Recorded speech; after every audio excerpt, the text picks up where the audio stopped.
What's up, Burdub Nation? That's my E40 voice. Not the best E40 voice, but anyways, I'm here finally.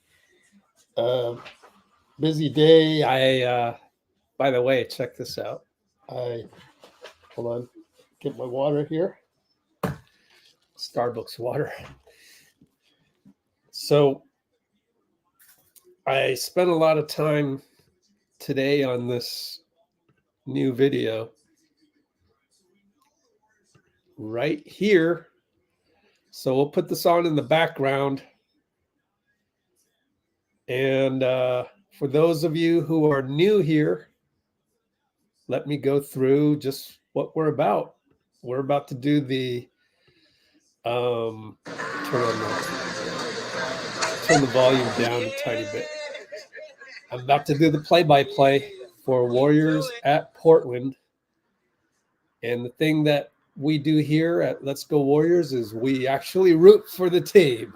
Let's go Warriors. And what that means is that we don't throw anybody under the bus. We try and make this a fun environment, a learning environment.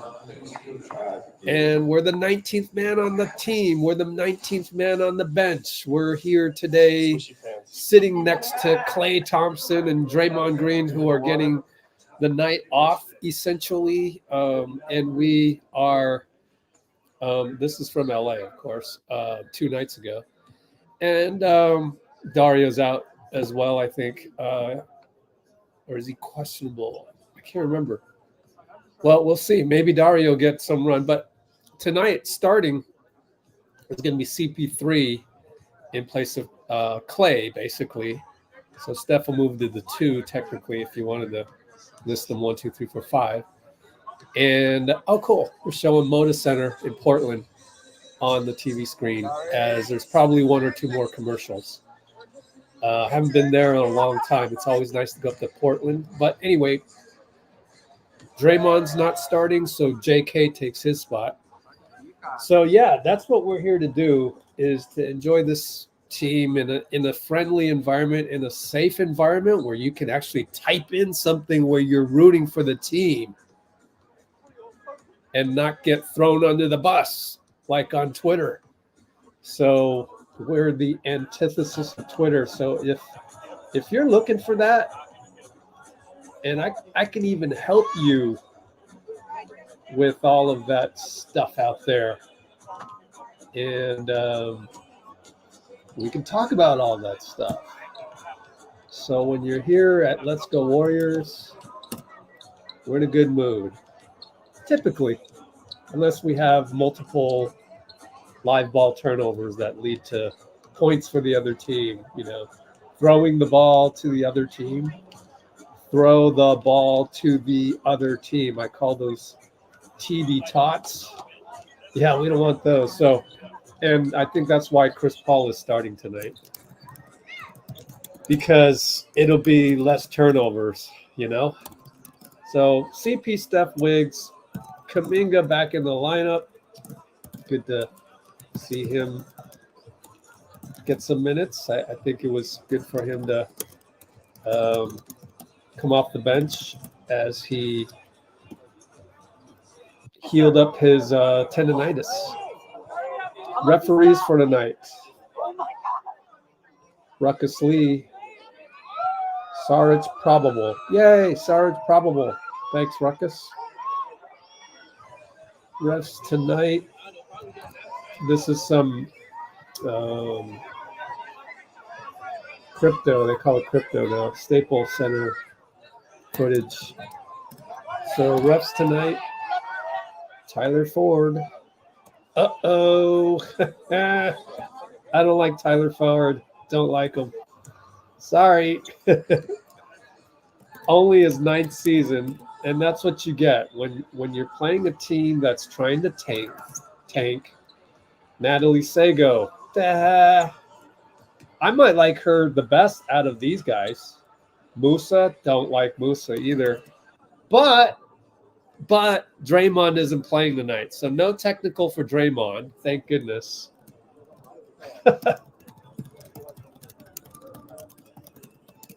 And I'm writing the notes in the description, and they'll have timestamps, but the timestamps don't work until we're done with the live stream.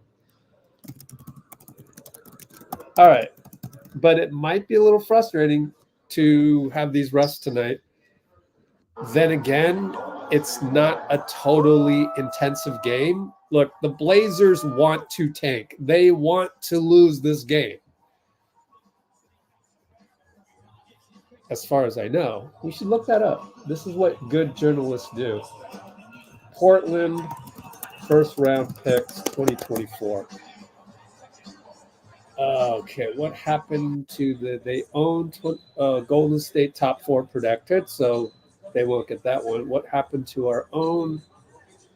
Do they have hold 2 potential lottery picks? There it is. The statics from the default team that Blazers would hold the 5th and 10th. Okay. I'm going to assume that at least one of those 2 picks is a natural pick. Portland has plenty of young guards. Right. They would get the 5th overall pick because they're literally 5th worst in the NBA and 10 via Warriors. Oh, damn.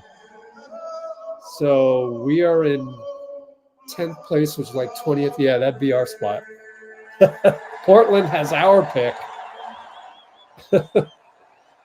Oh, man, that's funny. So technically, I think they'd want this pick to be as high as possible.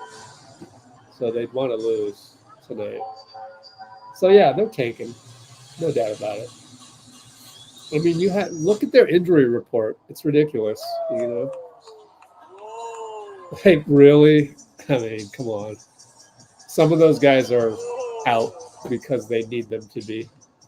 Right now, Steph, we're seeing the Lakers over the top intros, so that's why that dude was whoa. Anyway, to keep talking about the standings, here we are, half a game behind Los Angeles. Who's playing tonight? Let's update the list of games going on, and here's the refs. We don't need to look at that because Ruckus already did the legwork on that. And tonight, this is huge. New Orleans at SAC. Huge games. We're rooting for New Orleans because then we could maybe catch SAC if we win out and SAC loses to Phoenix. Anyway, at least that's one path. Or New Orleans can just lose all their games, but that's tougher because they're already 47. You know, they could lose. Yeah, if they lost to who did they got left? If they lost to Sacramento, LA, Lakers, and us, yeah, if they lost all 3 of these, that'd be good. Or Sacramento could lose. So like, yeah, we gotta. Luckily, whatever way this goes, Pelican SAC, whatever way it goes, we can start rooting for one of the other team. However, there's a caveat to that. Let's just look at, I don't know, Zion Williamson. Have we won the tiebreaker against New Orleans? I might even guess that we have not. GSW, they beat us by 36, and hopefully we beat them. We've only played them once? No. Pretty sure we played them only once.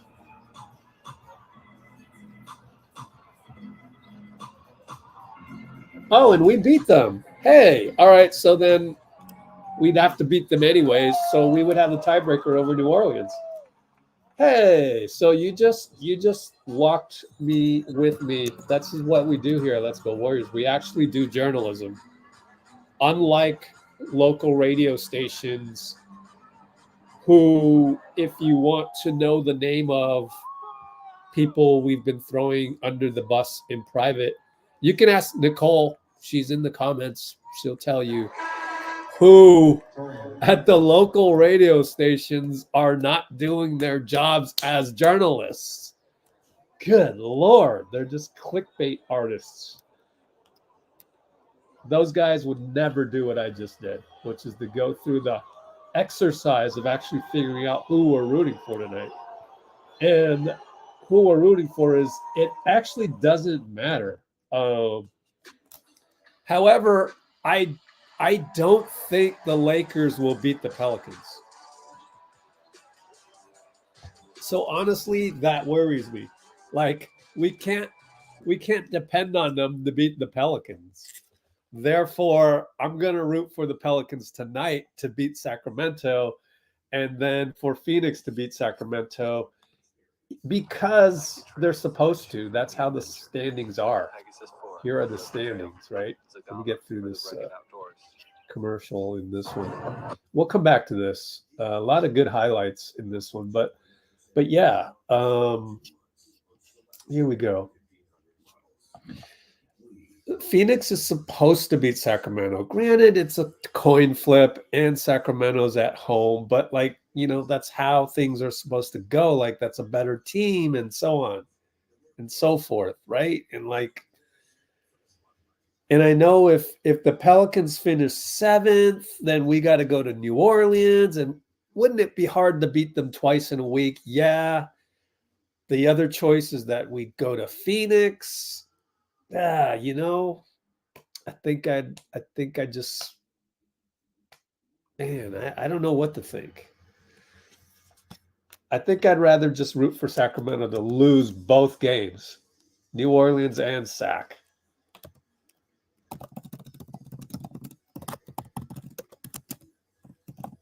Whom to root for between NOP-SAC tonight? Probably LAL won't beat NOP, therefore probably we should root for NOP to beat SAC, and then also Phoenix to beat SAC in SAC tomorrow. It's a back-to-back for SAC. All right, we're ready to tip off as Kuminga goes down the line for the handshake stuff, which we also have on our videos, by the way. And the funniest one is when Lester Quinones does this with Draymond. I love that. It's just hilarious. I forgot which one that was in, but it's in the Lester Quinones playlist. Oh, man. Best handshake goes to Lester Quinones and Draymond. Although that's not happening tonight because Draymond's not even there. I mean, he might be there, but he's not going to be like jumping up and down in the handshake line. At least I don't think. Anyways, we're going to tip off pretty soon here. Throw up the box score right here. I haven't looked at a single comment. My bad. Tyler Ford tips it up. DeAndre Ayton easily wins it. And we're off and running at about the 3:28 mark on the live stream. Of course, I'm going to use my notes based on the timestamp of the game. All right, so it's oh man, I forgot. I got to do some research on some of these guys. Well, that's Scoot Henderson, obviously. The afro, the goggles, the very well-built body, and he steps back for a 3 over Jonathan Kuminga. Not much you can do about that. They got Kris Murray, Jabari Walker. All right. Rupert. All right, Trayce and Ayton down low. Trayce looking for Steph. Steph attacks Rupert, who is a longer defender type. Wiggins is a little bit late on the cut, so Jake has to go by himself. Air ball, but Trayce saves it. Oh, he blew the putback.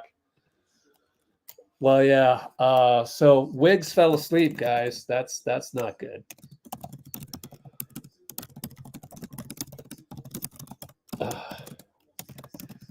But Wiggs makes up for it with the steal right there. Finds JK. JK hangs and throws it away. Oh, man.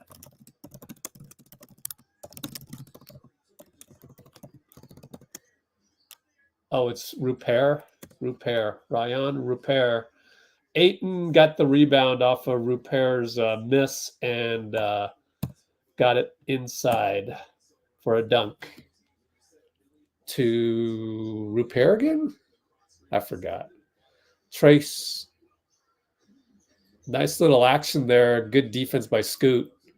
CP's got the switch. Finds Wiggins on the back door. Gets fouled from behind.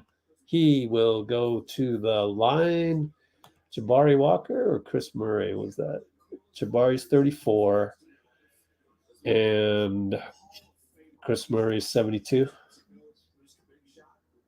No, he's number 8. Good Lord. Twin of Keegan. Number 8. So who is 72? 72 has to be Rupert. Okay. 72. Rupert fouled Wiggins from behind on that one. So good cut by Wiggins. Gets fouled. Breaks a 5-0 spell. He makes both.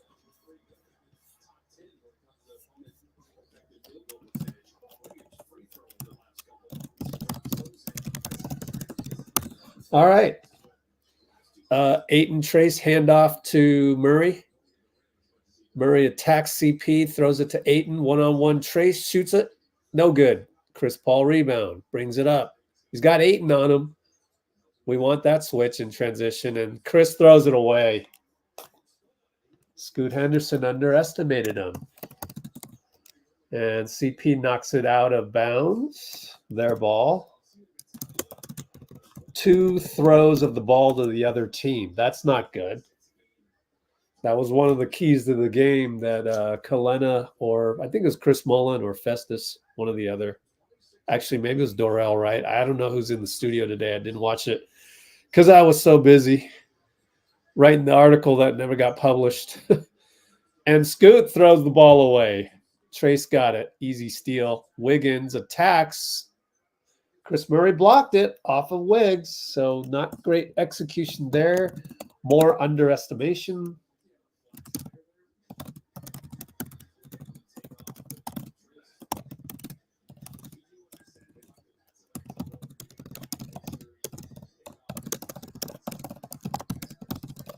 All right. Oh, 2-ball for Ayton. Missed it. Good box out by Steph. CP gives him a back screen. Love it. Before half court. Pick and roll with Trayce. Shoots a 3. Got fouled. No call. They're not calling those anymore. The swipe buys. They don't call those anymore. Rupert blocked. Not Rupert. Jabari Parker Williams? No, Jabari Walker blocked by Trayce.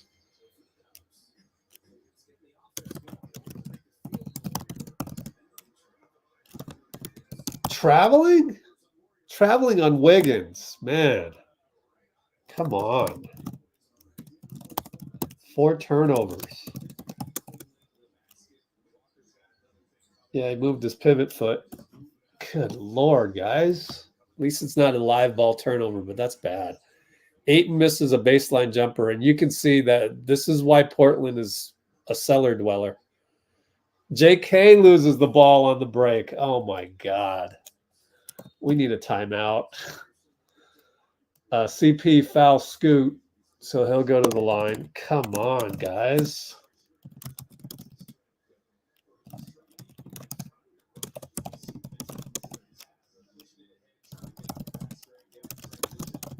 Ugly AAU ball so far, and we haven't even had a point of attack defense that I've criticized yet.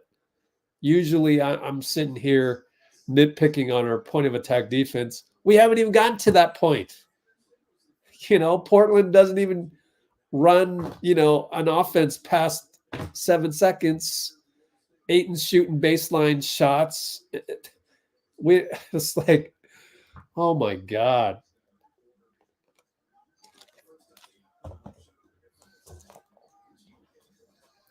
Well, we're only down 5, considering it all. I would have took a timeout. You get 7 of them first half.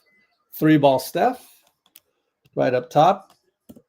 Pivot and shoot, and breaks a drought, and basically We're only down by 2, even though we should be. We're playing like we're down, 8 or 9.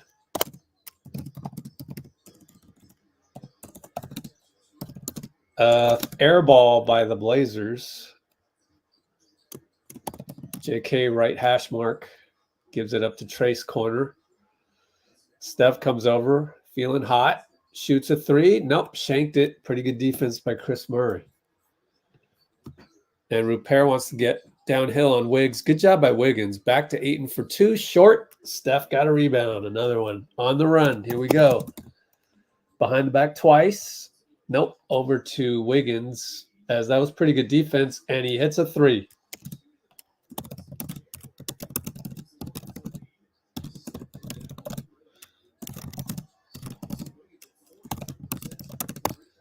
And that's Kris Murray in the lane on CP, spins around.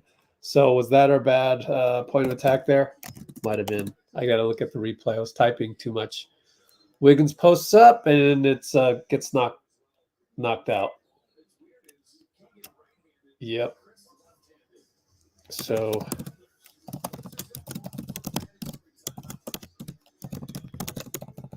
point of attack not great there. We got a first mandatory timeout. 6:48 to go. Portland up 1.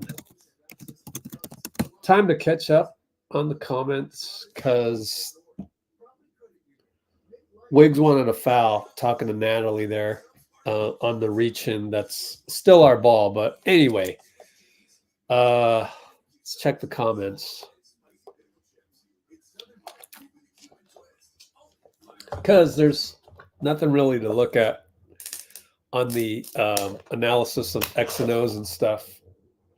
I got to switch my water real quick, so give me a moment, and hopefully I don't knock over the cup in the process. Whoa. All right. The good news is that I was working that whole time transcribing all of the podium visits, and the Draymond podium, as you recall, was really good. It deserves its own article, but I won't really have time for that. So I don't know. We'll see how the first priority is to get videos up here on the YouTube channel rather than articles on the website. I mean, let's face it. It's YouTube that really pays the bills. We do have like subscribers on here that pay $5 a month, but it's more like a donation.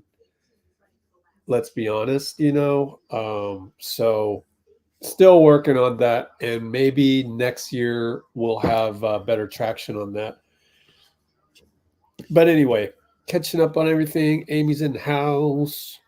Ruckus, thanks for doing all of that. GP2's out as well. Forgot to mention that. GP2 is not available. Refs for Pelicans Kings. Good one, Ruckus. Zach Zarba. Zach is better now. I thought he did a good job the other night. So 20 years, he might have cracked my top 10 just based on his performance the other night in LA. And there's actually some footage of Zach Zarba with Draymond and Steve and LeBron. LeBron went to complain to him, of course. Dina gone in the house, Cholo in the house. And let's catch up on everything. Melania in the house. Pinky. Nikki.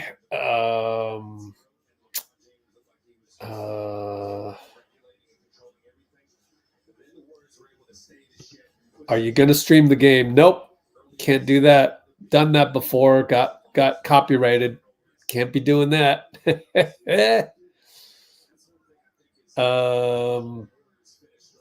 But anyway. All right. Wiggs misses an open, I guess it was a 3. I wasn't paying attention, but it was in the corner. Probably a 3. Missed it, though. Scoot against Brandon Pajemski. And Moody has come in for CP as well. And BP in for JK. Scoot hits a 3 over BP. Wow, he's hit 2 of them. Hey, guys, No 3 in a row. What's my rule? Don't let him get 3 in a row. And Moody hits a 2-ball, long 2 corner.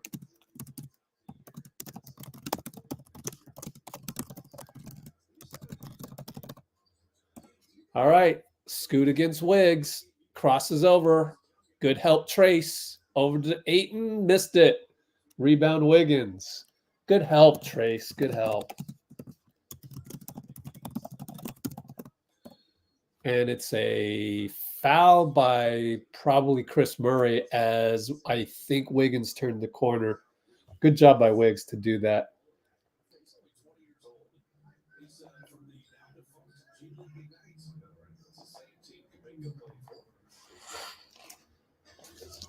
Yeah, it was Kris Murray as the ref went like this. Wiggins blows a layup. Nice find by Trayce. So gotta have more seriousness, guys.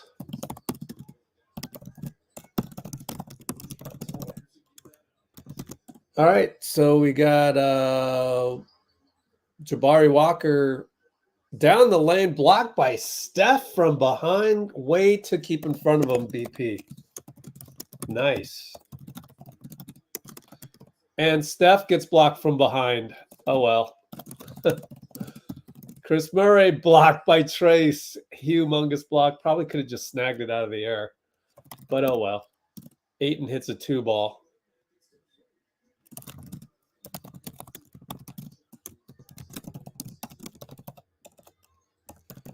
So we're down by 4. Steph inside the lane, fade away, lost his footing, and it was shanked. Missed badly. Scoot against Wiggs. Pick and roll Kris Murray. Moody's there, but he reaches in.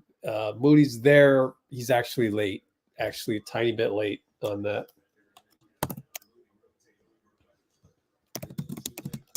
Yep, Kalana's saying the exact same thing. Actually, BP, it might have been BP. I'm not sure.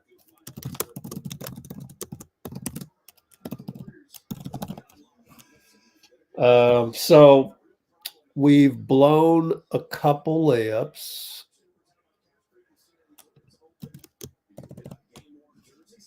So I got to keep track of the point of attacks.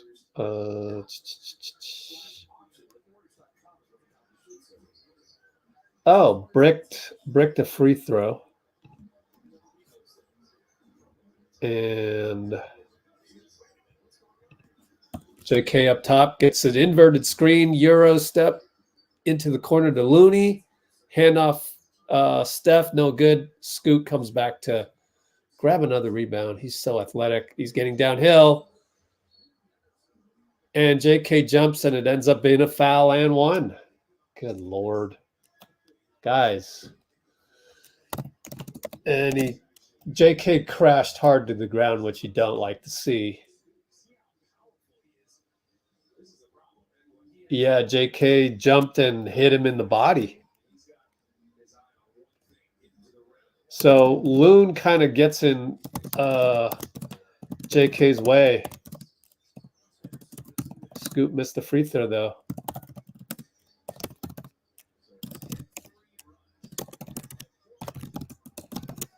We are down 7, 17-10. Somebody make a bucket. Steph has Ayton on him. They double. He shoots a 3, bricked it. Wow. And they advance to Kris Murray for 3. Lefty short. Thank goodness would have called timeout. And Jabari misses a putback. So good physicality by JK. And Steph makes him pay 94 feet later.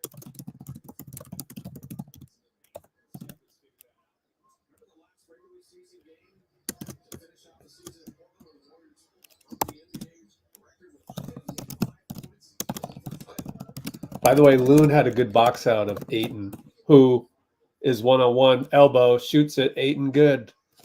Looney can't stop that. Ayton literally taller than Looney. Can shoot that all day if he wanted. Kuminga has got Ayton on him on the switch. Shoots a 3, and he hits it.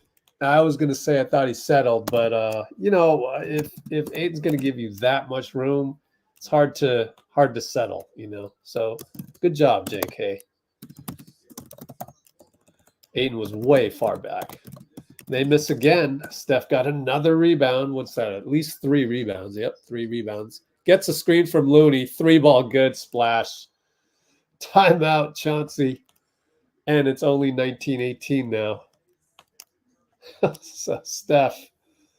Oh, man. Coming down the floor with the Looney pick. You love it. You love it. And it's just nothing Aiden can do. 19-18, 236. Q1 236.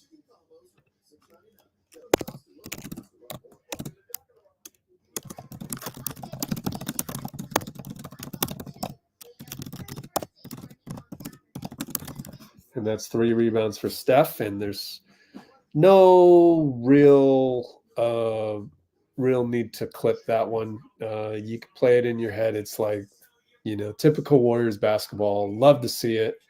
Looney setting the pick in transition. Okay.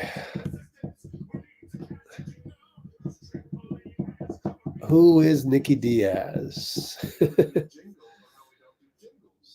Unfortunately, the Clippers lost last night. Yeah, they were doing load management, though. Yep.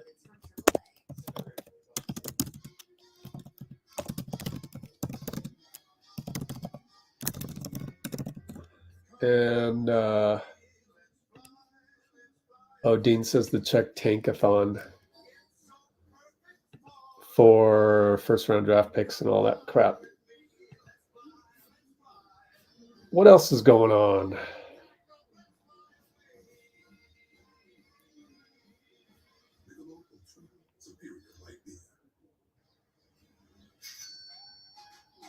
Everyone and their mama calls Nicole Nikki.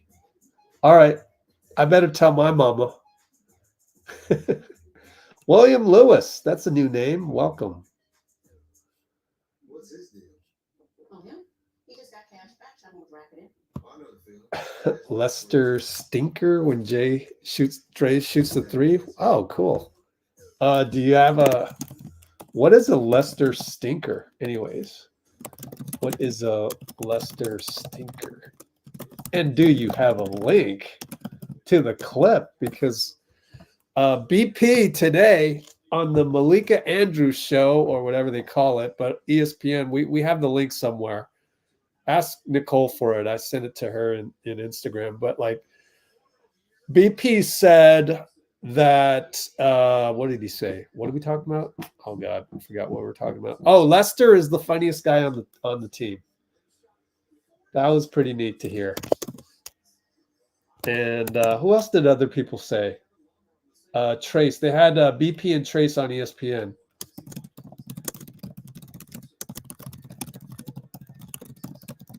I guess Draymond, right? I think Trayce chose Draymond. Anyway. Who was number 26? Portland just made some subs. I don't know anything. Oh, Duop Reith. Ashton Hagans. First time I ever heard his name. And it's a block by Looney on Minoya. Ashton Hagans. Oh my God. Good block, Looney. BP will give the baseline inbound some trouble, but they get it in. A scoop misses a 3. Loon rebounds it. Thank goodness he's not that good on his 3s. Okay, JK one-on-one with, forgot his name, and he scores easily. Way to go.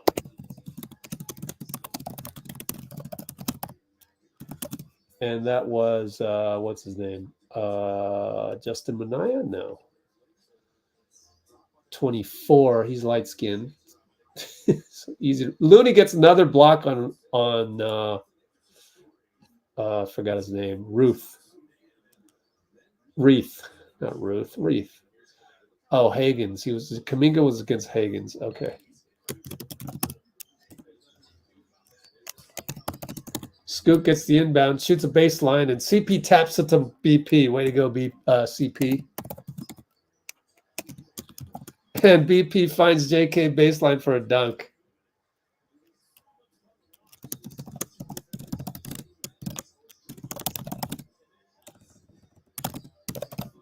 I'm just catching up. All right. All right, they work it around a few times. Get it over there. JK taps the ball. Should have just rebounded it, but okay, whatever. We got it.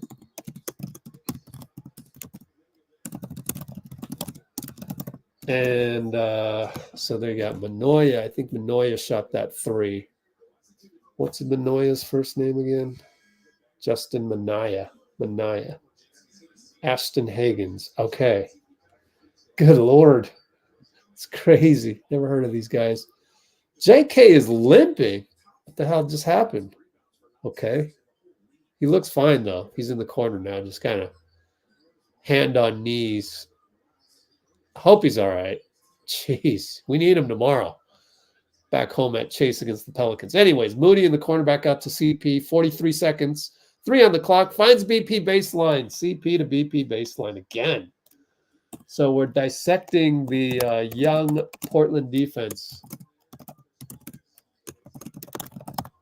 Looney, another block. He's got 3 of them, I think.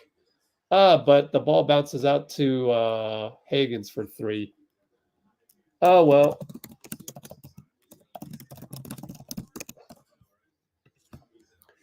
JK one-on-one with Mania. With 11 on the shot clock. 6-second differential. Got to go, man. 7, 6. Good hezzy dribble. I passed it to the wrong team, and it's going to be a take foul, I bet. Yep, they called a take foul on JK, I think. JK's not happy with himself, yelling. And, yeah, that was ugly. Ugly as hell.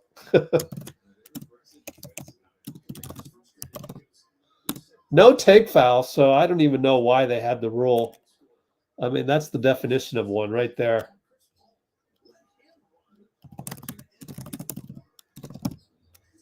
JK wanted a foul? It looked like he was mad at the ref. Come on, JK. That's not a foul at any level.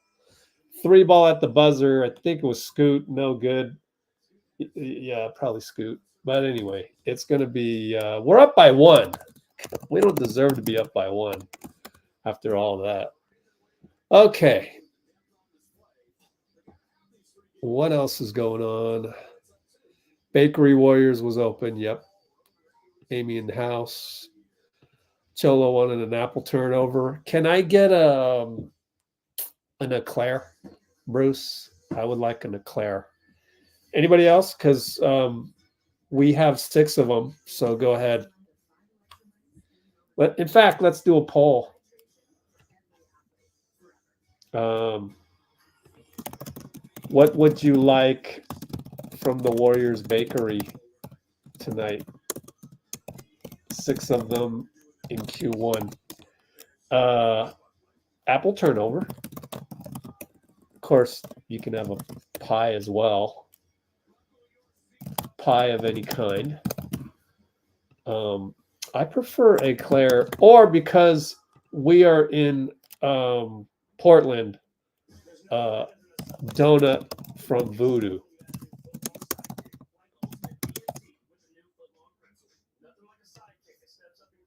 And I'll be sure to send that over to certain people in the Warriors organization so they know what our orders are.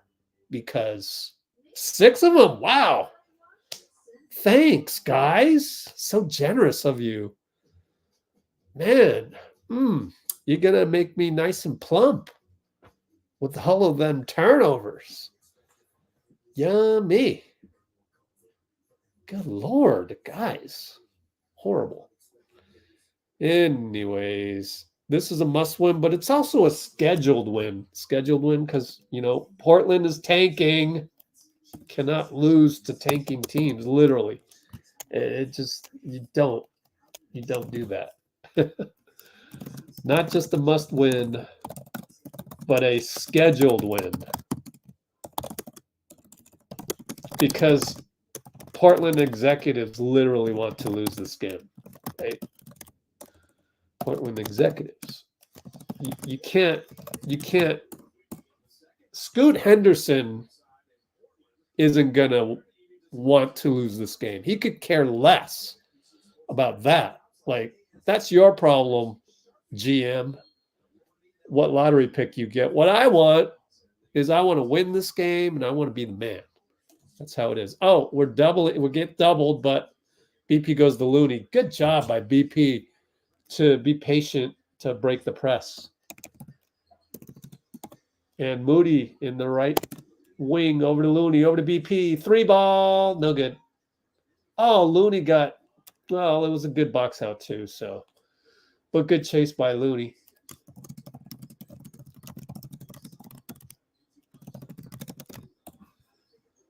All right. So now it'd be Kris Murray over to Scoot for, that's not Scoot. That's Higgins for 3. And I think Looney got a rebound. Over to Kris, over to JK. JK finds Moody underneath. Fouled. Way to find him underneath, JK. But you know what? After you pass, go attack. Go get that. You just never know. Don't just stand there and go away.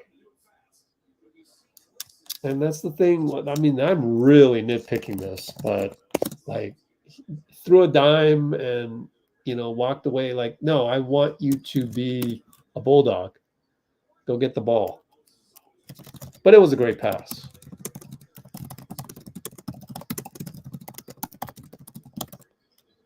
Moody missed a free throw, but it's been a long time since he's touched the hardwood, let alone go to the free throw line. Anyways, Reith goes down the lane and it's not a charge. What the hell? That's a charge. Oh my God. I'm gonna watch the replay on this. Moody got trampled. Might have been moving. All right, maybe he wasn't set.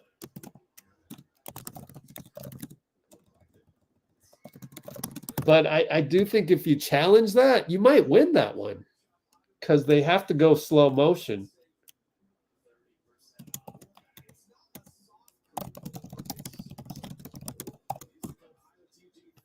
Yeah, I don't agree, man. Jacob Rubin, bro. Come on, man. Grow some balls. Call the damn challenge.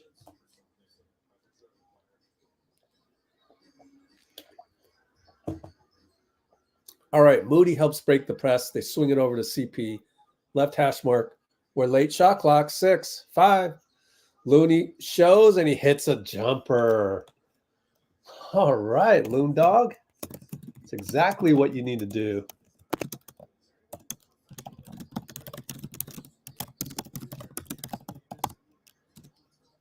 Three ball by somebody who just came in. Oh, my bad. Damn, I guess that was Reith, who now dives for the ball, and it's going to be a jump ball. But it's going to be Reith against BP, probably. Yeah. Yeah, Reith hit the 3. Wow. Didn't know he could. How tall is he? We got to look this up, man. He can hit 3s. Duop Reith. Oops. Duop. Oh, my God. 35.9? Holy smokes. 6'11"? Okay. Yeah, we saw him last game. Last time we played Portland, we saw him. I was pretty impressed. Duop Reith. Okay.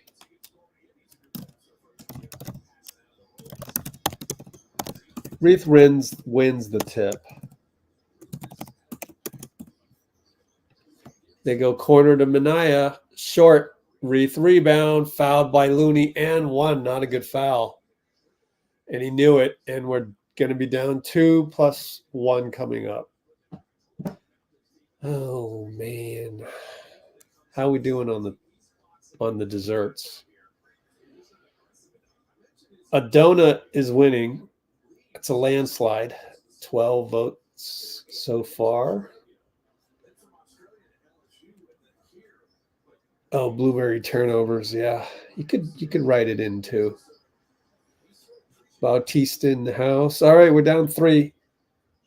Made the free throw, and we got another press. BP beats it over to CP. They're in a zone. Fall back into 3-2. JK in the middle. Good flash, and he scores inside. Strong move. That's what you got to do against the zone. You flash. And the difference is Looney can't do that, right? You just show and then you go. 3 ball, no good. JK, good box out. JK. But Moody got the rebound, so he gets a stat. Inside pass, Looney to BP to JK, smash. Tic-tac-toe, basically. Way to go, Looney. Tic-tac-toe. Corner, Kris Murray. CP's all over that. Good job. CP stayed in front of Kris Murray. Oh, my goodness. I can't believe it. And they throw the ball wildly, but gets recovered athletically. Kris Murray, 3 ball, tap. Reith, no good. Looney, rebound. Oh, what a rebound by Loon. Kind of took one for the team, off balance and fell down.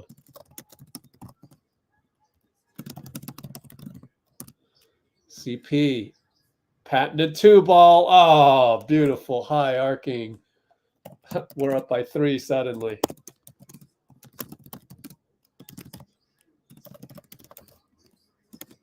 Reith for 3. BP, look at BP fly in there for the rebound. Beautiful. Wow.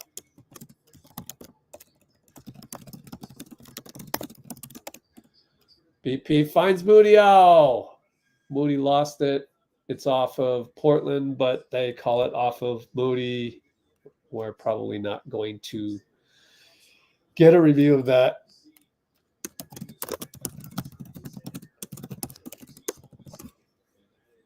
So we're going to get a timeout. 33-38-14.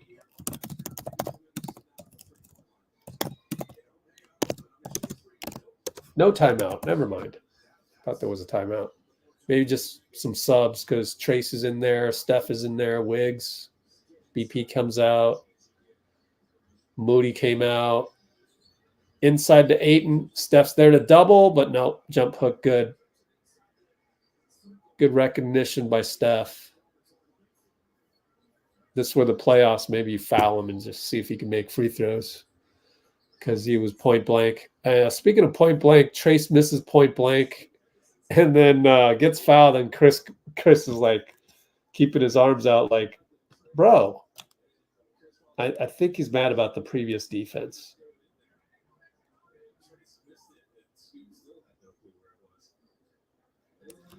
Yeah, I think CP is telling Trayce about the last defensive sequence.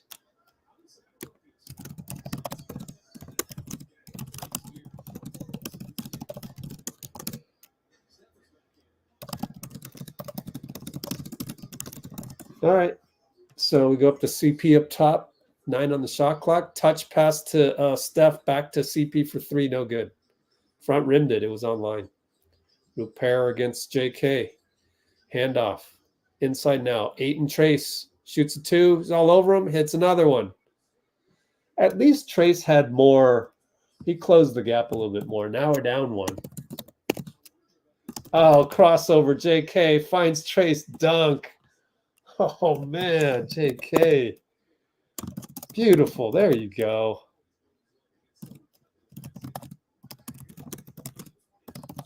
Reverse dunk, basically.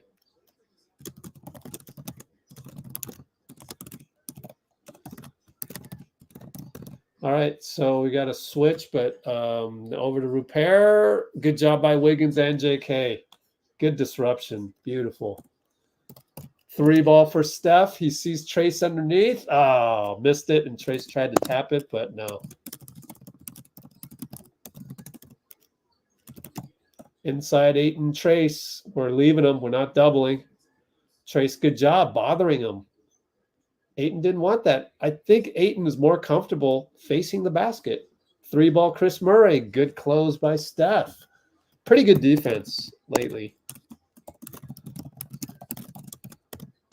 I'm pretty happy about this execution of late. Although CP wide open for 3, missed that one. So he's a little bit cold. Steph runs back, makes sure he gets on Kris. And Ayton hits another one right in front of Trayce. It's too bad that, Ayton only has that one dimension, but it's a good one. Oh, good pressure on CP, and they're going to force a turnover on Wiggs. Another one. Man, guys. Scoot crosses over out of bounds. Trayce blocked it. So we're going to get a timeout here. 5:35 to go, down 1. I'm going to do restroom break.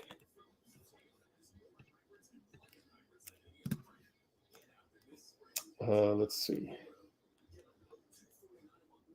Oh, I forgot what happened on that one. Not quite. I'm going to do restroom break.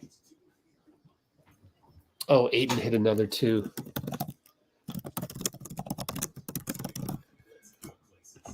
All right. I'll be right back.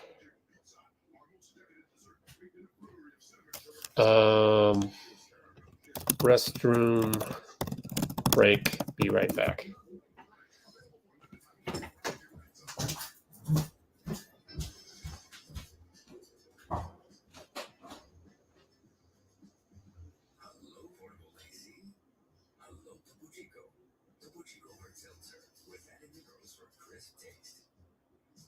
Doors lead us to places we've never been. Your dedicated Fidelity advisor can help you open those doors. They can help you create a retirement income plan designed to balance growth and guaranteed income, and provide access to specialists who help with estate planning to look out for future generations. So you're not just growing and protecting your wealth, you're sharing it. Because doors were meant to be opened.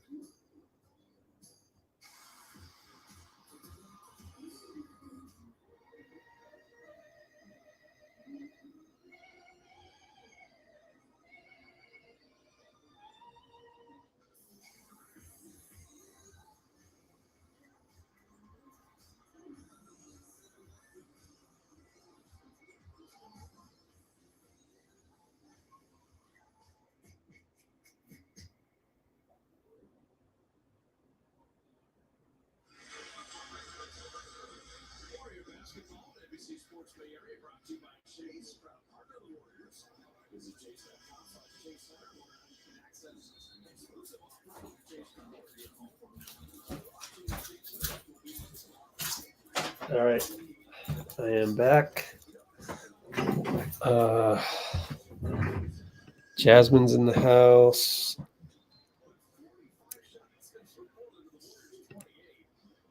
Is this still considered a trap game? I don't think so, because Portland is literally tanking, and it's this time of year when you got to beat these teams. But I wouldn't worry. We're playing pretty well of late, the last couple minutes on defense. Dario gets a cameo. Dario's covering Ayton right now. Trayce is still in there. Scoot 3 ball at the 2 ball, long 2 at the buzzer of the shot clock. Wiggins gets a dunk. Design set on the ATO. Let me see how that play developed as Scoot tries to get past Wiggins. Yeah, it's just beat him backdoor using Steph's gravity. Anyways, Portland late in the shot clock. Scoot drives on Wiggs and throws the ball away. Great defense. Troublesome defense. Disruptive defense. Good point of attack. So we're doing well on the point of attacks. BP goes around a Trayce screen. Fadeaway 2 ball, no good. Trayce almost timed it right, but Ayton timed it better. Scoot against Steph. Was probing, dribbles back out inside, Repair, no good. In and out. Wiggins fell asleep for just a split second there. BP, pick and roll Trayce. Finds Steph in the corner. Oh, I missed it. Wide open. You don't normally get those as misses. Trayce got a rebound, though. Shovel pass to Wiggs. Fades step back for 3, and it rattles in. We're up by 2. Just got to string together a couple of stops. Scoot. And gets the pass back, and he throws it to Repair. Looks at a 3. Trayce jumps out and recovers. That's not Repair. That's Jabari. And missed it. So good defense by Trayce. We're seeing really good defense.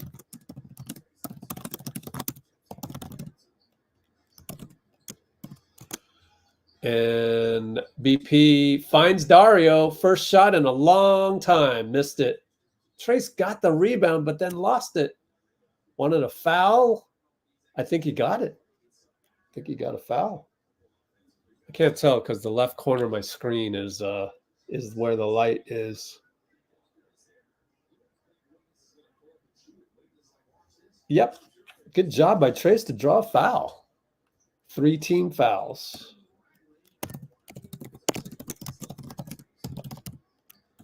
Steph, Scoot, and inside to Trayce. 1-on-1 Ayton. He's looking. And it's a holding foul on Kris Murray against the BP cut. So good cut to draw another foul. Now, next one, we're shooting 2.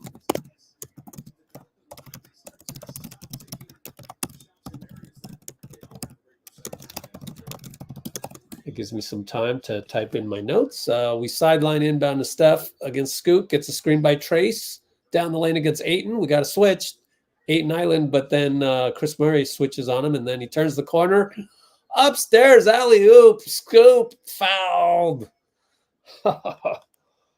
What a pass by Steph. That is going to go down as a foul. Are they going to challenge this or what? No, just regular free throw. There's no way you're challenging that. Okay. I guess I think Billups called that one. Just wanted to talk to his team. No, it's Steve. Steve called that one. Okay, then that makes sense. Also wanted to talk to his team about something. Might as well use a timeout. Like, you get 7 of them in the first half. And so Steph in motion, scoop, alley-oop to Trayce. And he's fouled. But Trayce, please make these. And what's the score anyways? 40-38 still. 2:53 before the half.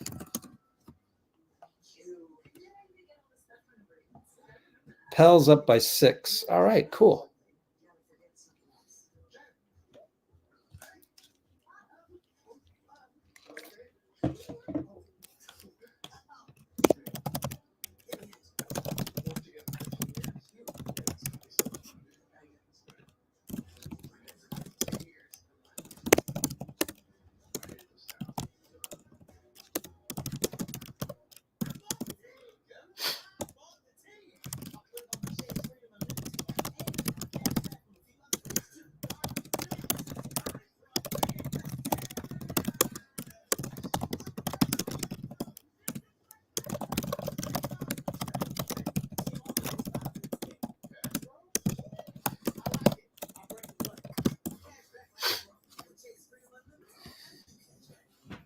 There are a whole list of more reasons that Klay will come back to the Warriors than there is the list of reasons that Klay won't.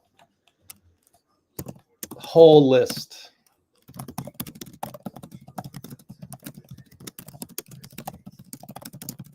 But nobody wants to talk about that because that's boring. So then Stephen A will take any tiny little thing and blow it up into a clickbait thing. So I really hope people don't drink that Kool-Aid. Especially Stephen A. Like, how many more times are you going to get fooled by Stephen A? That guy he doesn't say anything intelligent. on that soapbox of his. It's all about the soapbox.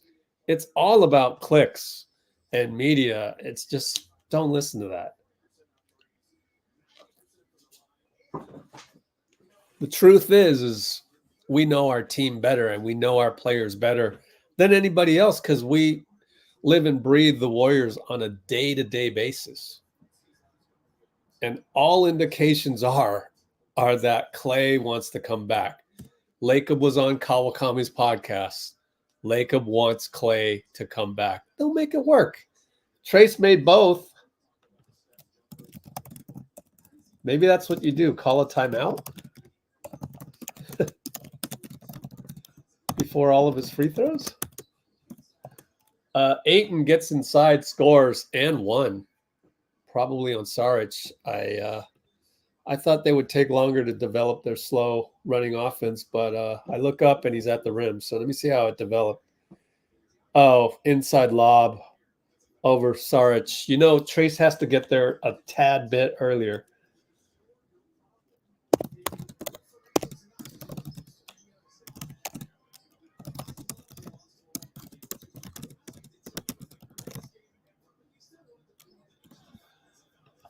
Okay, BP's going to bring it up against scoot pressure. Look at that hesitation dribble. Not bad, BP. And he goes all the way, 94 feet. That's why BP is BP. He's just so good at that. Breaks press all by himself. Man, that was very Manu Ginobili-like. And that's an unsung play for me. Scoot misses point blank. Wiggins rebound. Unsung play. Steph for three. Hash mark, good. Good pass by Wiggins. Yeah, that's, you know, the BP breaking the press. That's an unsung play because Steph gets a three.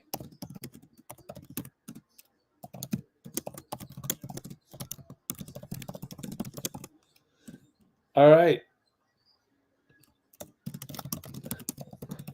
DeAndre Ayton with the fadeaway two ball. He loves that. That's his whole game. But he has the height to exploit that over and over. Trayce looking for a handoff.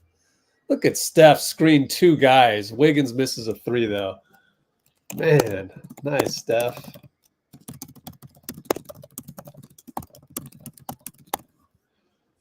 And it's an open three for Jabari. We're only up one. Yeah, we're going to have to wake up a little bit.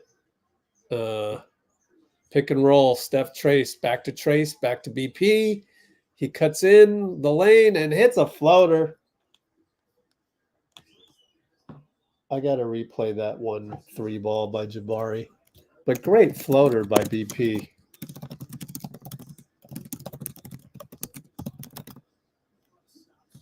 You know what? That's another unsung play. BP, man. One or the other. Ayton working on Saric. Fadeaway, no good. Good job by Saric not to give up, you know. Ayton scored like 3 or 4 straight times on him. Stick with it. Saric fakes a handoff, kicks it to BP.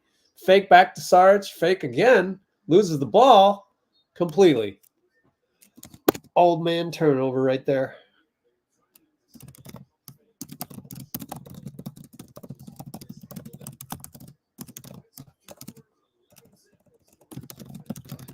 Wow, 11-0 in turnovers. Oh, gosh. And Portland's going to dribble this one out. There's a 2-second differential. 7, 6, 5. Scoot on Steph. Gets it. And it's stolen by probably Wiggins. Wiggins will fire from the logo at the buzzer. No good. But good steal. Good steal. And what are we up at half? Oh, God. Guys, stop saying we cannot lose this game. We can't lose any game. You're not saying anything profound. Okay, man. Like, stop. Are you complaining or are you saying a point of fact that everybody already knows, right? I think you're complaining. So, bye-bye. comment. Bye-bye comment. I did not time him out, but Jesus.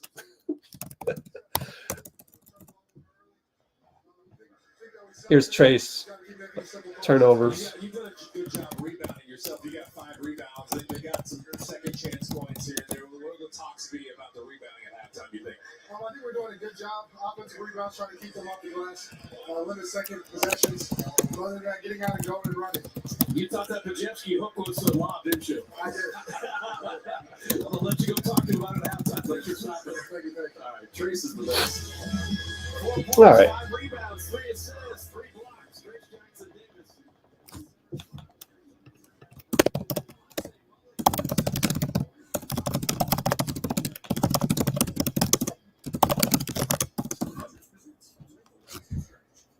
Oh, gosh. Oh, man. You know what? I'm also tired of the why did Trayce drop till 57th banter. Like, you know, do people not know what GMs look for in drafts? It's about youth, length, potential.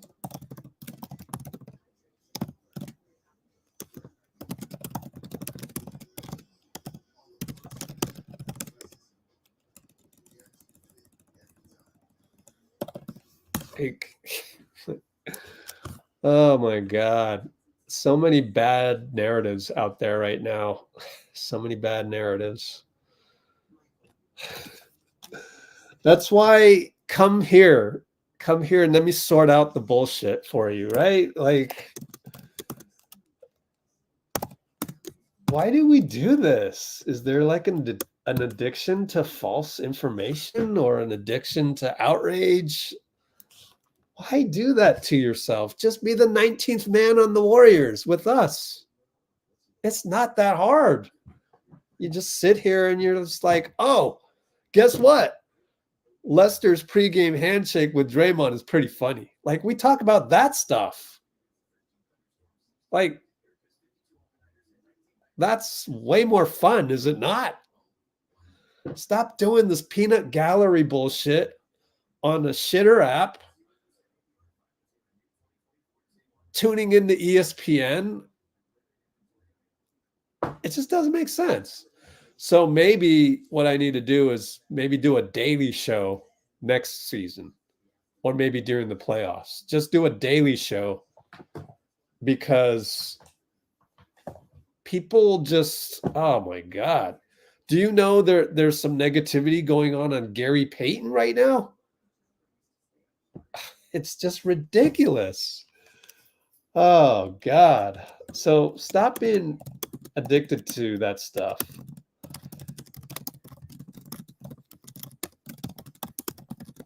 So the Gary Payton problem is that he tweeted like a nice picture of him.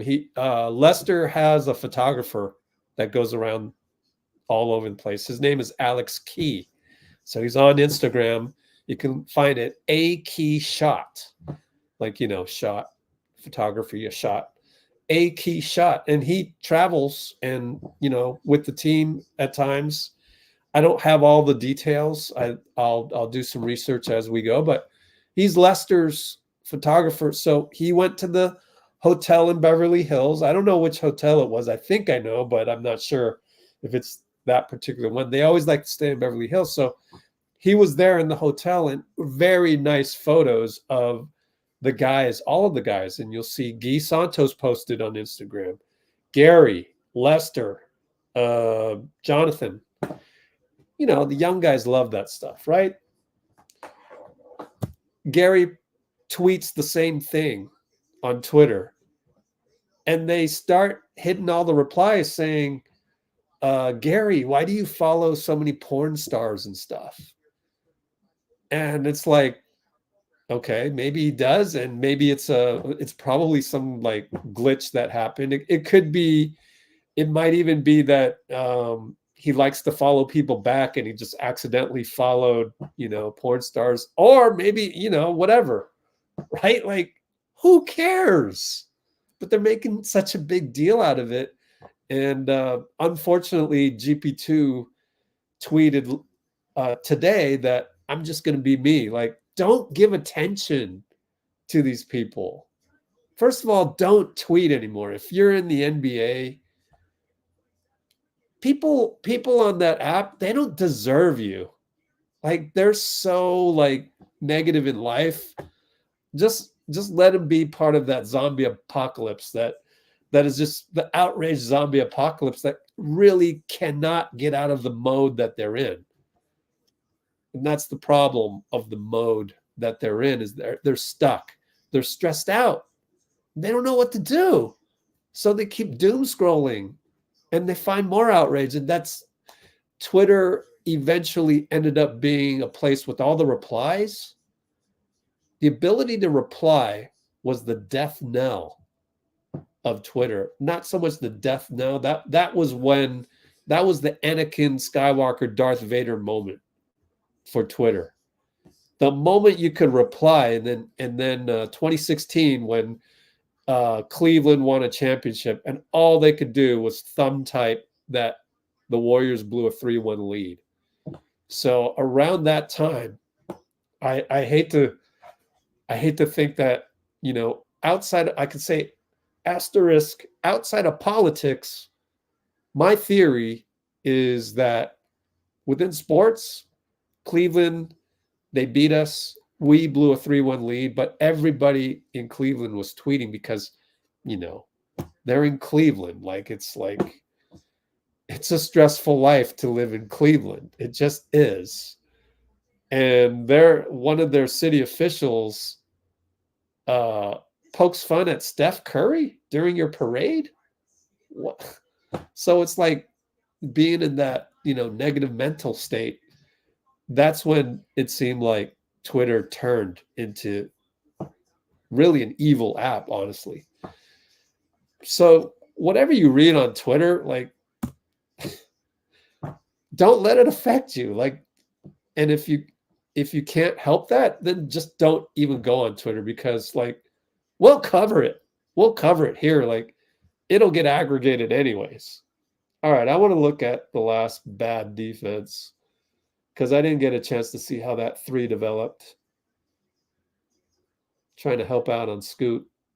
Okay, just left Jabari. That must be in the scouting report because BP wouldn't screw that up. Jabari Walker must have a very low 3-point percentage. Yep, 28.1. So that's excusable. That's excusable. That was with about 112 to go. Open 3 good, but BP red scouting report. He's 28%. That's good to know. See, are you going to ever get this stuff anywhere else? Like any other play-by-play? You see this happening. Oh, we left a guy open. Well, here's why. Like, you're not going to get that from Fitzgerald. You're not going to get that on the radio. You're not going to get that anywhere. This is factual. Like, BP is executing the game plan. All right, Jabari Walker made a 3. All right, so now we got to be aware. But he made that one. But, you take your chances. And if you were the 19th man on the Warriors, you would have been instructed to let Jabari Walker shoot that 3. And that's what being the 19th man on this squad means. That's the perspective we take. All right, so I am going to look for a good comment to throw up on the screen and tweet out the link here, because we don't have JD John Dickinson tonight. He is Joaquin automatically won. JD John Dickinson is currently doing a KMBR thing at some brewery. I forget which brewery. I think it's Giants related. Nikki says Zion kind of hurt his wrist. Okay, we'll look into that in a moment. But yeah, let me screenshot this. Welcome to the chat, Joaquin. Awesome, man. Good to have you. Appreciate you, man. And I'm gonna make you famous now. Like 100 people will see the tweet and the Instagram thing that I'm about to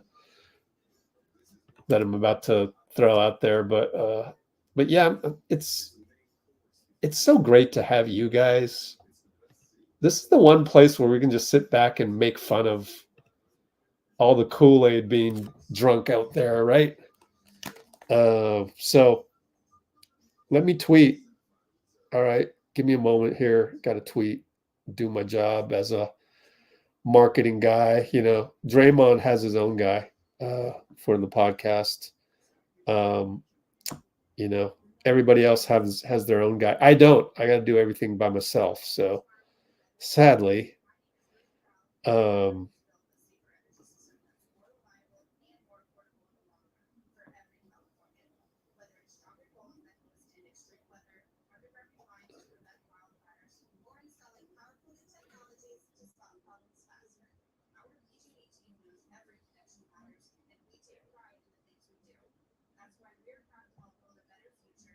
okay. Joaquin, let's make you famous. Just kidding. There it is. There's the link. And did I correctly download the photo? I did. Amazing. I did something right. Woo.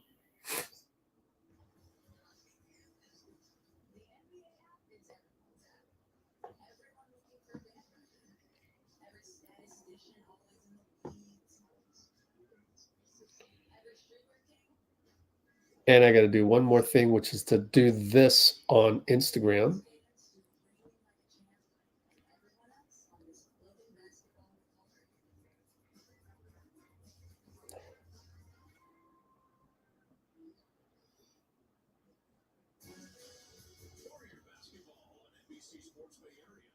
There we go.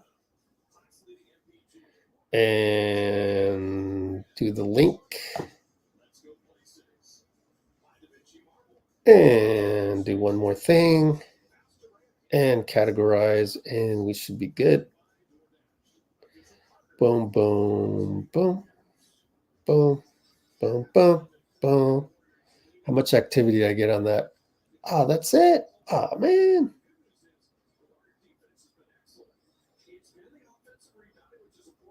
Okay. Live. There we go. Let's take a look at the Voodoo Donuts. Did we get some Voodoo Donuts? I should have done that. I should have put that. Oh, man, I forgot. I need to end the poll first to get the poll results. So Voodoo Donut. All right. We got more votes for everybody else. That's good. Let's just end the poll at 33 votes because at some point we got to send this out. So screenshot that. Poll complete. And send this over.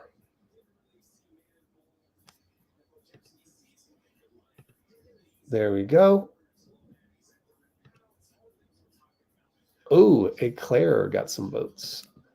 Yeah, I'm not really going to eat an Eclair. I just, remember the time when I used to have those. Okay, poll results go into the comments. Oops, I'm going to copy them first. Copy, and I'm way behind, way behind on the comments, so I shall get back to you guys soon. Let's see, 5K.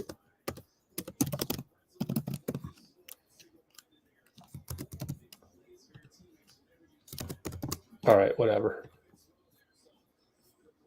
Well, yeah, okay. So the description has timestamps, but you can't use timestamps until live stream's over, so who cares?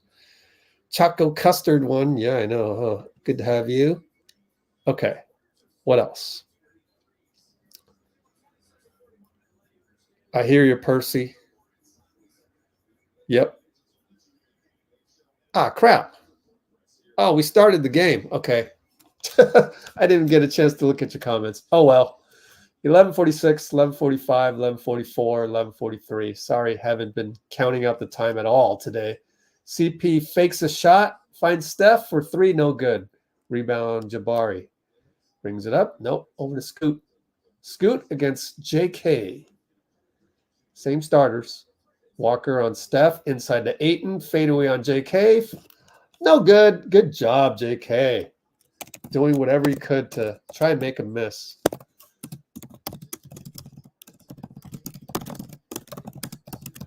And Steph throws it away. Tried to lob it to Trayce.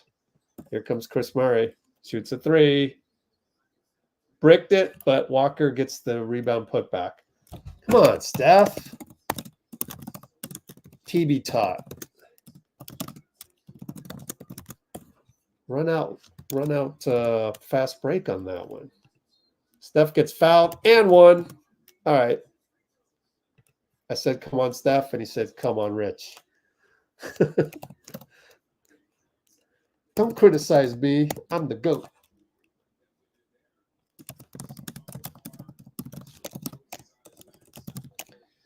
Kalena called it a bumper car. That's a good analogy. That's exactly what the play looked like. So Steph shuts me up immediately, which is good. I want him to. Like if I was coaching the team and I yelled out, come on, Steph, and he did that, I'd be like, cool, make me shut up, please. Because the less I shut up, the worse we're playing. Uh-oh, Safari doing its thing here. Let's reload. No, reload doesn't do anything. File, reload. No. Come on. I got to type it in now. Awful, dude. Oh, no. JK picked up his 3rd foul. What happened? Touch foul.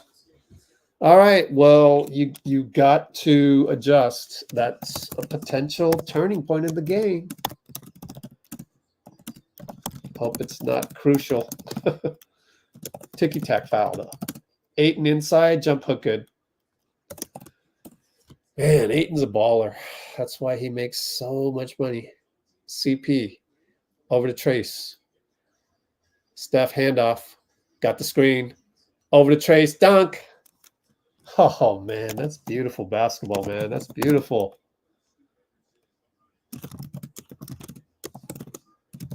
Love it. Too bad it's not unsung because it's a dunk. Good job by JK to stick around on the scoot probe.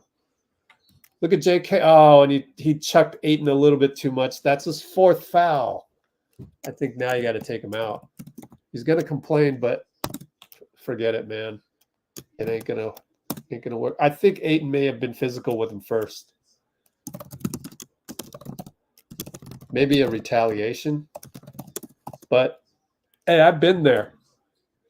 4th foul and all, actually 3rd foul out of 5 in rec league. When a guy chucks you and you chuck him back and they get the other one, they only get you. Jabari inside, blocked by Wiggins, but he gets it back.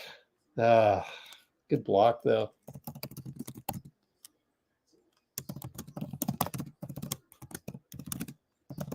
All right, Wiggs to JK in the corner, catch and shoot, too hard. Lester stood up, wanted to celebrate. Trayce got a rebound. Swing it over to Andrew, misses a 3. We're up by 2, despite it all. Feels like we're down 7, worst case. Ayton for 2, good. Man, he's like Amari Stoudemire, man.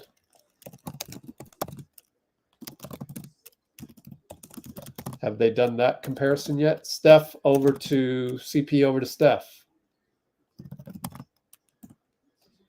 Oh, they're going to trap Steph. Finds Wiggins wide open. Hit the 3. Way to hit the 3. You got to make that. Like, you got to. But good job by Chauncey.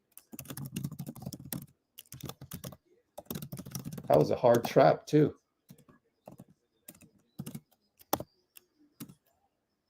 Kris gets a steal. Over to Trayce. Almost turns it over. He does. Come on. Golly.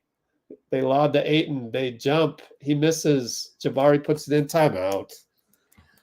Yep, timeout. 57-56, 8:22. Trayce hangs his head. Yep. You should hang your head. You can't lose the ball like that, man. Actually, I looked up and he'd lost the ball, so I don't even know how he lost the ball, but we're only up 1. Feels like we're down 9. We deserve to be down 9. Let me look at that play and see what Trayce did wrong, because Kris, outstanding steal, first of all. Yeah, he just stole the pass from Scoot. Yep. Just bad basketball. Just bad basketball.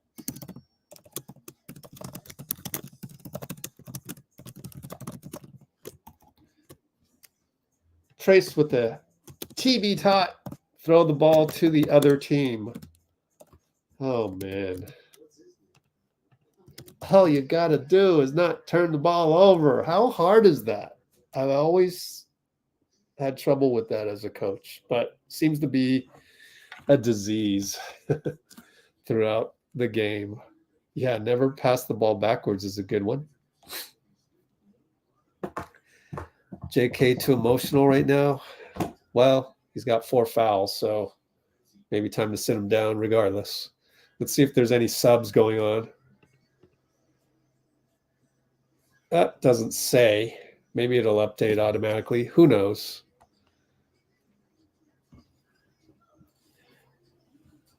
The problem is that Portland's pretty big right now. That's the problem. So I don't know if that's, should have thought of that in the game plan or whatever. The problem is Portland size with Ayton Jabari.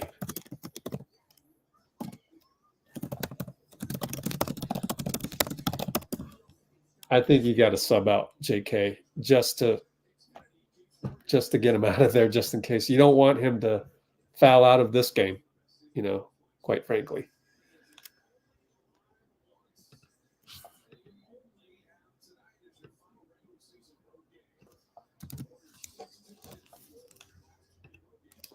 I think there's enough built-in urgency that, it's a must-win. Yeah, I think the guys realize that. So if you sub JK out, so is it going to be Dario? Or will it be Moody? Moody! Yay! Moody and Looney. Actually, you could have gone Looney as well. Looney, Trayce. But yeah, I don't mind subbing Trayce out for that bad play. Sit down, kid. You did not deserve a minute after that. So learn your lesson, get back in there and play mistake-free basketball.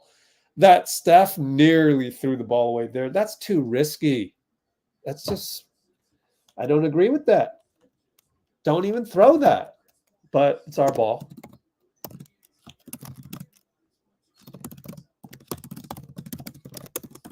Man, me and Steph would have shouting matches out there. Actually, he wouldn't shout back at me. Maybe Draymond would shout back at me in Steph's defense. But, I always expect perfection from GOATs. Anyways, oh, my God. Kris could not catch a Moody swing pass. What the hell, man? What's going on here? Was that too much English or what? Let me watch the replay on the laptop. Moody attacks. Nope, Moody just threw it a little bit outside. No, it was a lot outside. It was a horrific pass. If you watch the replay. And then Moody loses. I mean, this is what happens when you get rusty. Kris Murray scores a layup on the inbound. Good Lord.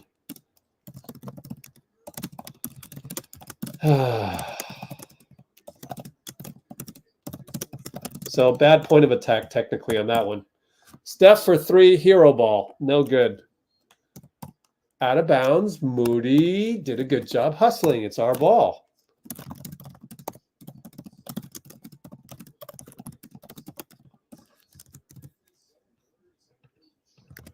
We're down by 1, by the way. 7:41 to go. Dead ball. Inbound baseline. Steph will shoot another hero shot. No good. Looney. Oh, he blew the layup. But he blew another one. Oh, my God. That was very middle schoolish, like, you know, your big man in middle school. Scoot goes 94 feet. Oh my God. Might need to do another timeout pretty soon. Sheesh.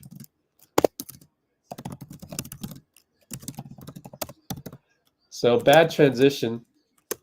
That gets 4 asterisks. Wiggins scores inside. So that's kind of an unsung play, I think.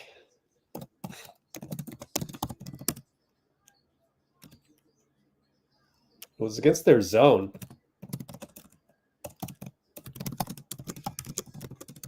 Interesting how they went zone. BP's going to come in. Good time for BP. Who's he come out for? Kris?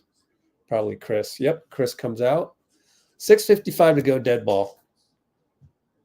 Kris probably thinks he could have done a better job catching that slider by Moody. Scoot in the lane. Oh, they're going to get Wiggins for the hand on the back.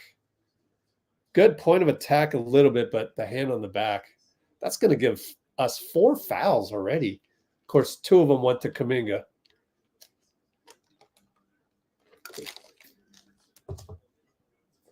Two bad ones. Can't foul. Down 1, and they're in the bonus. Screen by Ayton. Scoot shoots a 2. Missed it. Thank goodness. Man, his shooting percentage must not be good because I'm seeing a lot of bricks tonight, man. But if he makes more shots, oh my God, we almost threw the ball away again. Looney says, my bad. Come on. I just think the concentration level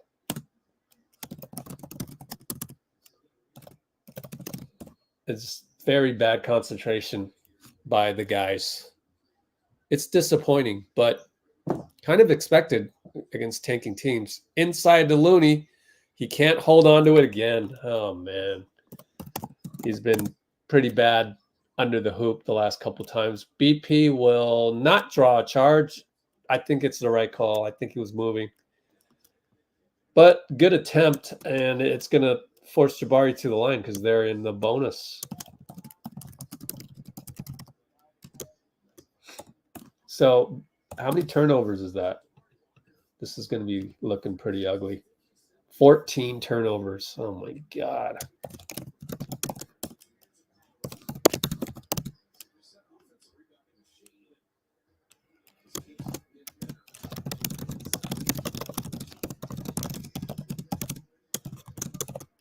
And technically, that's a point of attack mistake again. So I've got 3 asterisks in my notes for point of attack mistakes and 4 for transition mistakes, which I only started tracking this half. We got a lot of asterisks in the notes. All right, Steph will bring it up. There's pressure over to Moody. They get back into zone. 3-2 zone with Ayton probing the middle. They might be back in a man. I'm not sure. Steph over to Moody for 3. Got it. Thank you, Moody. Oh, we needed that one so badly. And it ties up the game.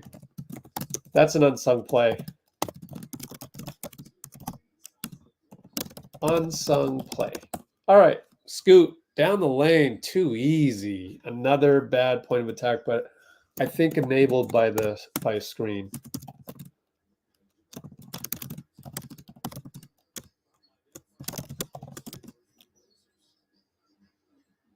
It's a double pick. Good play design. That was. Wiggins baseline gets stopped by Kris. Back out to Looney. Back to Moody. Attacks. Floater. No good. Jabari with 2 other Blazers in the vicinity. Man, we're down 2. Scoot crosses over Steph. Ayton over to Jabari. Does not look at the 3. Interestingly, Scoot will shoot a 3. If you made that, man, I would have been like, maybe call a timeout. You got 5 timeouts. Thank goodness Scoot is not shooting well at all. I'd love to check out his percentage. Yeah, 38%. Wiggins, no good 2-ball. Scoot Henderson shooting 38%. Wow. That is bad, but good for us. Scoot in the lane. Wiggins swats him. Goes to Steph. Touchdown pass BP blocked from behind. He just doesn't know how to finish those. That's a weakness of his. 2-ball 8 and finally missed one. Wiggins got a rebound. Lob pass inside. It's a lazy lob pass out of bounds. Our ball baseline. Still ugly though. Steve's arguing with Natalie. Whatever. Like, sure, you need to do that. You need to politic, but dude, nobody's really concentrating. It's a mental thing tonight. It's not physical. You can argue all you want about getting fouled. It's like, nah, we're not being that aggressive at all. I don't see it.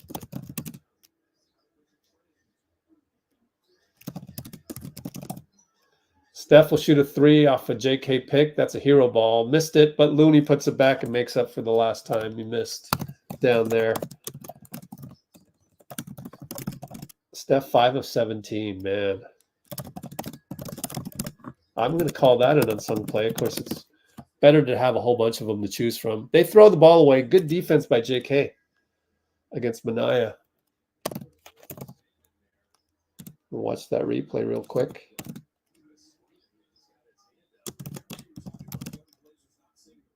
No, it was Steph. Steph with the steal, basically the deflection. My bad.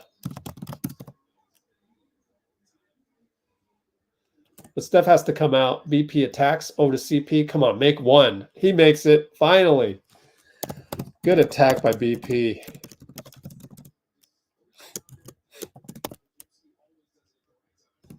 That's another unsung play, even though we have a whole bunch of them. Just waiting for one of these plays to like break the game open. But we need stops. Let's see. Ayton against Looney. It's a good matchup. Over to Walker. Missed it. And CP holds Kris Murray. On the rebound, he'll get another trip to the line because they're in the bonus.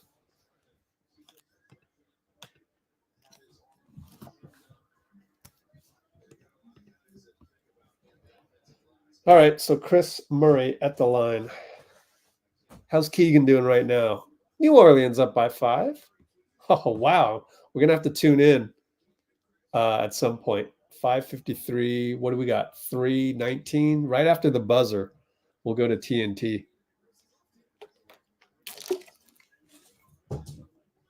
Next time out, I got to check and see if there's a post-game link. Sure hope so.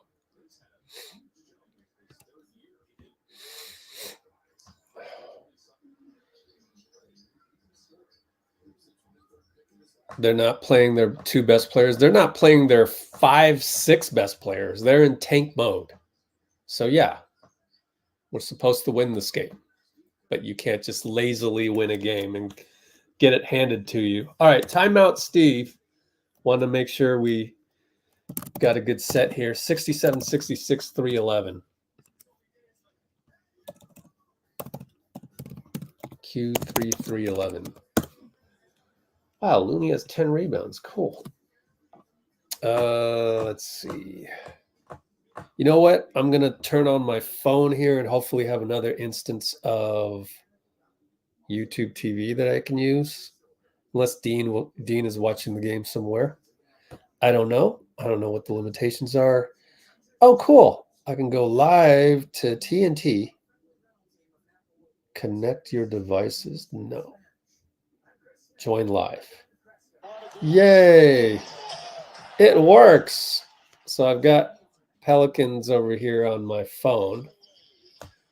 Zion is playing and he just scored. So a little, correction, if you will, to the latest Zion news. So Zion just scored. So update, he must be okay. That's where, if we're being OCD journalists, you gotta keep an eye on that. And because last time we left it, he was injured. But anyway,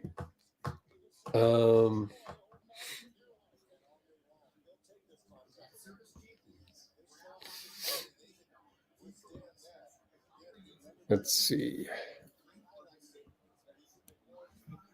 Blazers playing with nothing to lose. Yep. It's basically how it goes for players that play on tanking teams. It's not the players tanking, it's management, right? So let's have this guy be injured, that guy be injured, that guy. Oh yeah, tendonitis. Oh yeah, this or that. Oh, it looks like I cannot have this instance of YouTube TV on, so I'll put it on Stream East. Let's try again on this. So now I got to go back to library. Good Lord. YouTube TV leaves much to be desired. Much to be desired.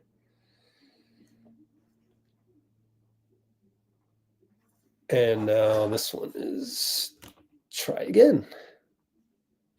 F you. YouTube TV. Horrible. Now it's on pregame, so I'm going to miss some action here. Sorry.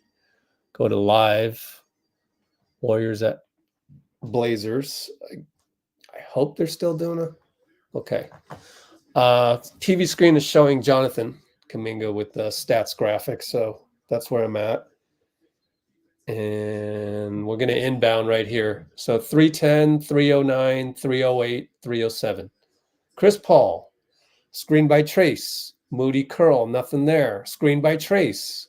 Roll. Got the switch, but over to Moody. Attacks the lane. No good. Got fouled. So we're up one. We're at the line. Only the second team foul on Portland. And I think we're pretty much caught up on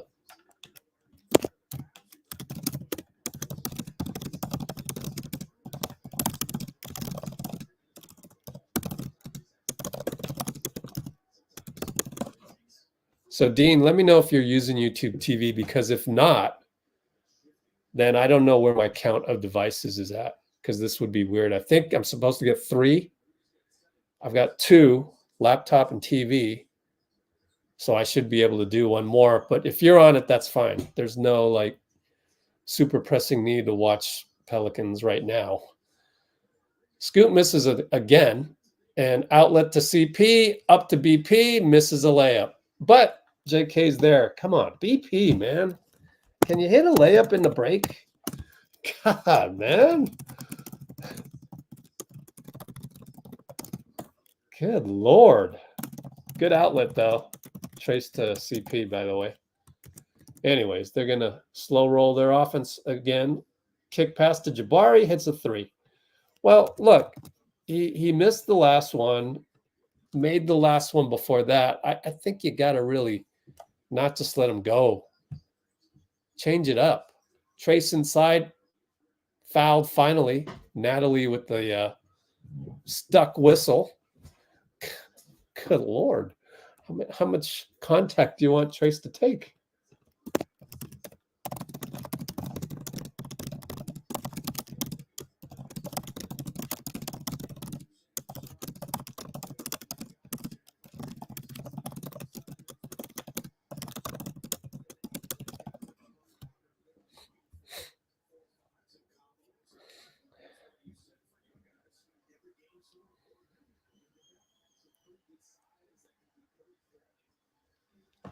Again, you either want Sacramento to lose a whole bunch of games, or you want the Pelicans to lose a whole bunch of games.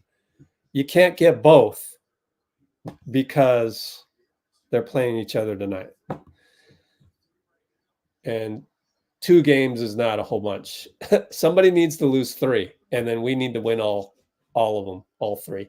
All right, Minaya hit a corner 3 on the catch right there. And I didn't get a chance to see how that developed. But anyways, JK with the shaky handoff to CP. We're tied up. CP Trayce. Pick and roll, pull up 3, back rim. Oh, man. Scoot trying to turn the corner a little bit. JK recovered. Hey, I got to credit JK there. Then he turns the corner. Never mind. Oh, my God.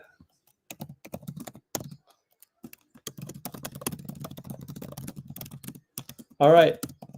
Moody into CP, out to BP, fake 3, over to JK. Nope, doesn't know what to do with it. Now he drives. Good defense, Jabari. Moody with 2 on the clock. Draws a foul or a walk. Thank goodness it's a foul. Got hit first, which caused him to walk. Moody is doing some good stuff on offense. He's a bit rusty, though. You can tell. But that's okay. It's tough.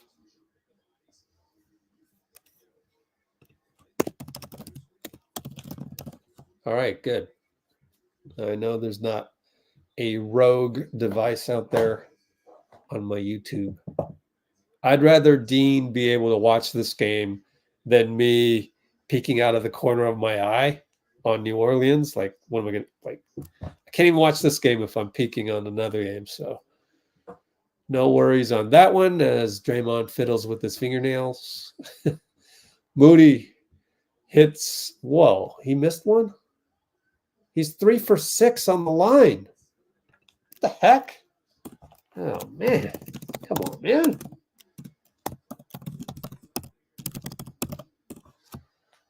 All right. Yep. 1-2-2 zone. Scoot with the palming violation that's not called, but they miss. That was Repair missed, and Trayce runs the floor, gets rewarded on the long rebound.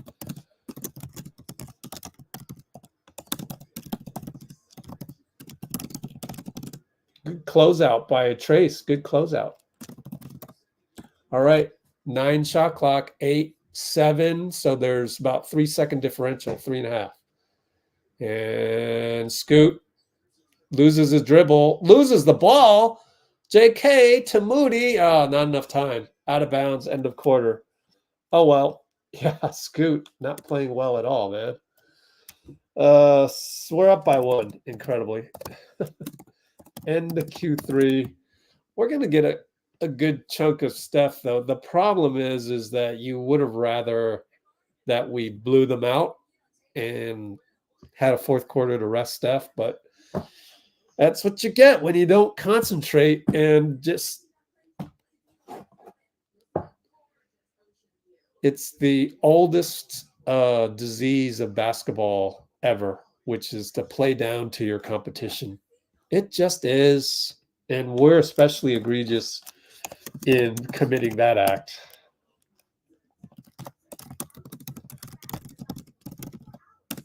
I've come to grips with it. The way that I look at it,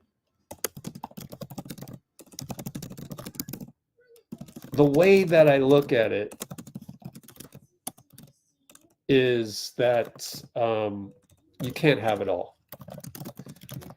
So when I say that, I mean you don't get to have 4 championships and a totally loaded of talent league.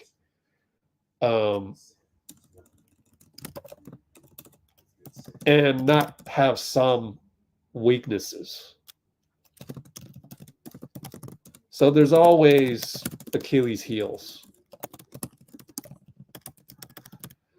And for us, that's one of the things that really stands out. And if you don't believe me, just go to Draymond's latest podcast. After the Laker game, he said that it's hard to get up for quote-unquote trash teams. And Portland is technically one of those trash teams. He admitted it in the context of Anthony Davis.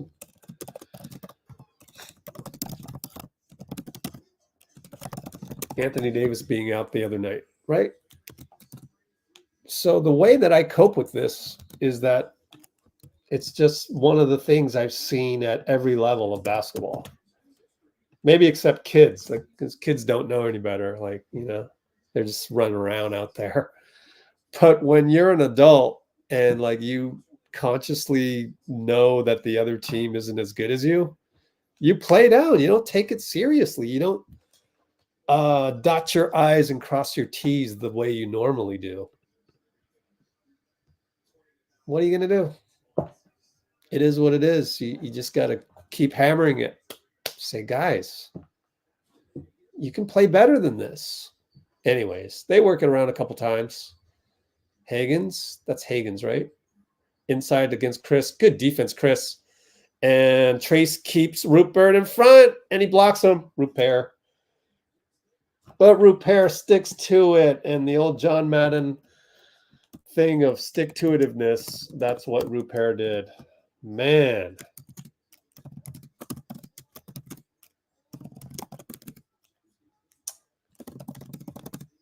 All right, Wiggs will shoot a 3. No good. He was open.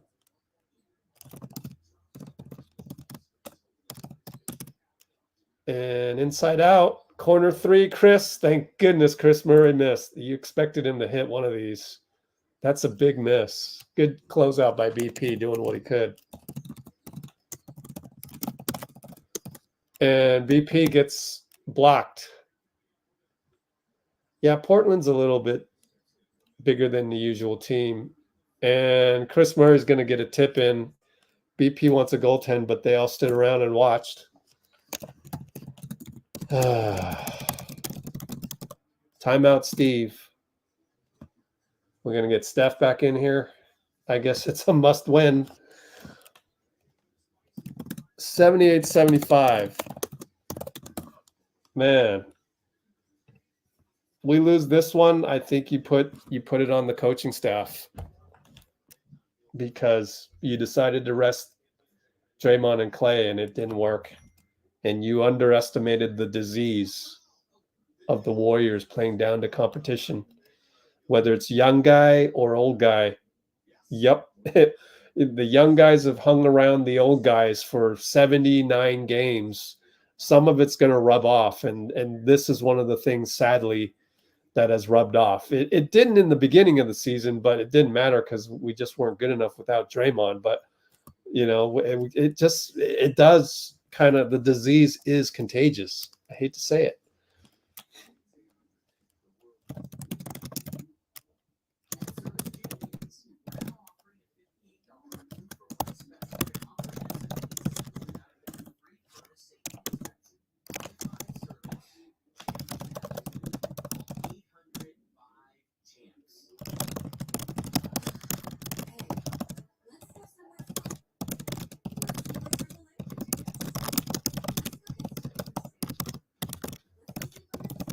And I don't usually blame the coaches because it's really about just executing.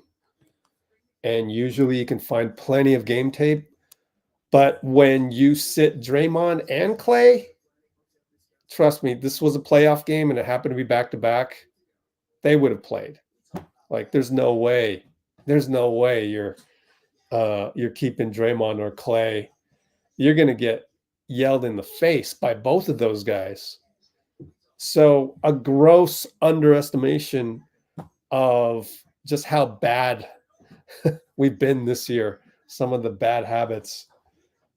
Suddenly you win a bunch of games, you go, as Klay said on the podium, 25-11. That's 14 games over 500 the last 36 games. You start thinking you're world beaters and everything. Well, if you think that, then maybe you don't rest your two guys like that. But who knows? Who knows? We'll never get to go that timeline of the universe where we didn't rest them. And who knows how we play against the Pelicans. But it's understandable. But if we lose, then you can blame everybody that made a turnover in the first quarter, but bad strategy. JK goes down the lane, no foul call. He complains again, but it didn't look like much. Kris the other way, Murray fouled.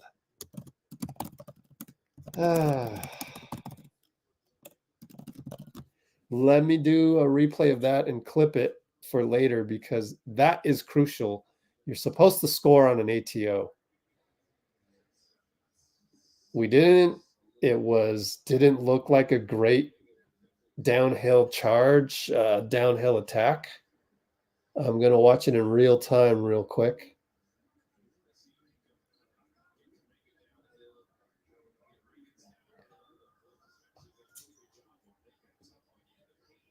They're not calling those, JK. Like, they haven't called that since the All-Star break. We're down 5. JK against Minaya. 1-on-1, and he's looking for Steph. Nope, he'll attack. Spin over to Trayce. A lot of indecision. Steph loses the ball, gets it back. We're now at 6 seconds. He has to attack Kris. Fade away, 2-ball, no good, and Kuminga taps it in. Way to get the tap in, way to attack. I mean, that's huge. In fact, that's an unsung play.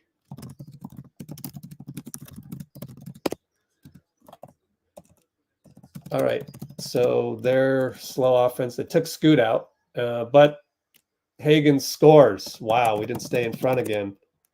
Who was that? BP? For real? No, Steph.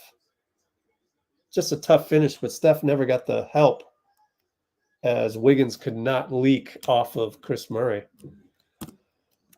I don't know how to chalk that up to if that's bad defense or just good offense. But Kuminga got downhill and drew a foul.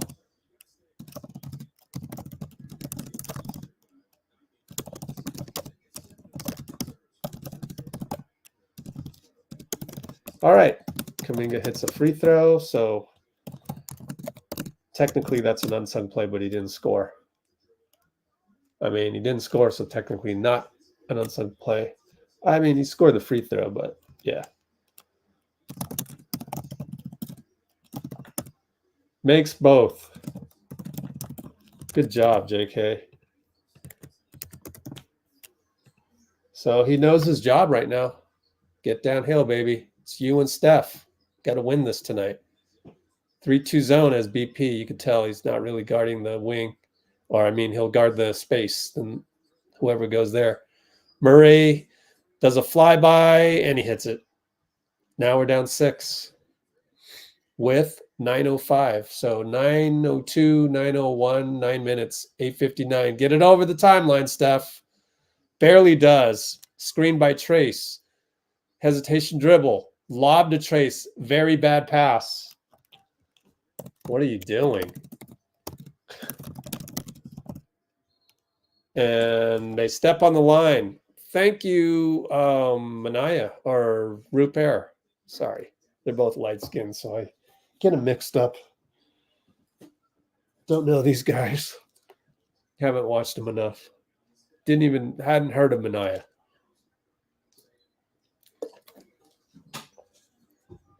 But obviously, Rupert has the braids, so it's a little bit easier to tell.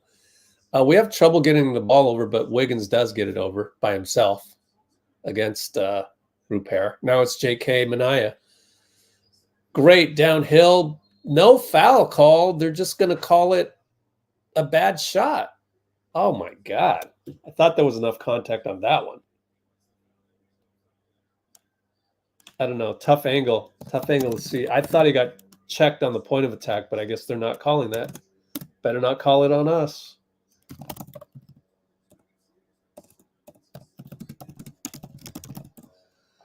Down 6. Gonna need a stop. Kris Murray against Trayce. Inside over BP. No good. Pretty good defense by BP to do what he can to disrupt.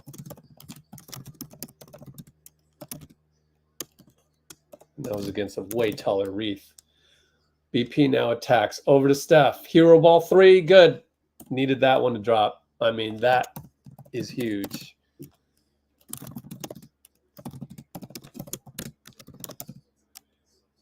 Huge play. 3 for 3. Bricked it. No, the tap out. Higgins for 3. Steph kind of fouled him, but no call. Good, because they don't call it for Steph either. But they got the offensive rebound or the swing over. And Higgins blocked by JK. It's a charge. BP took it. Oh, what a time to take a charge, man. Pretty good defense by JK as well.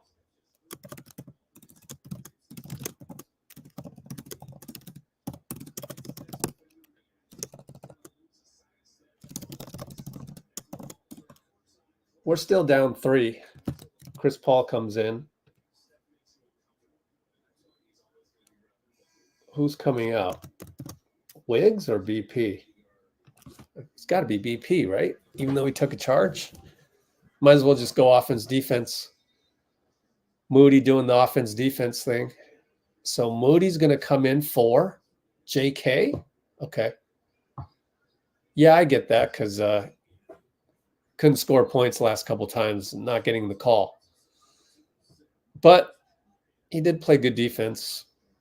We'll see how it shakes out. Just got to win this game. 7-20, 7-19, 7-18. Kris got the switch over to Steph. Shuffle sideways, leaves Looney wide open, and Looney handoff. Back to Looney, dunk. There you go. That's what we needed, more veteranship there to get some of that going. Steph Loon two-man game. That's huge. Now we're down 1. Scoot against Moody. Got to do the point of attack, guys, right here. Moody's been playing much better point of attack over the last month. Looney jumps. Why jump? Take a charge. But he's rusty. I don't know. Looked pretty I could have took a charge there. Man, Looney. Come on, man.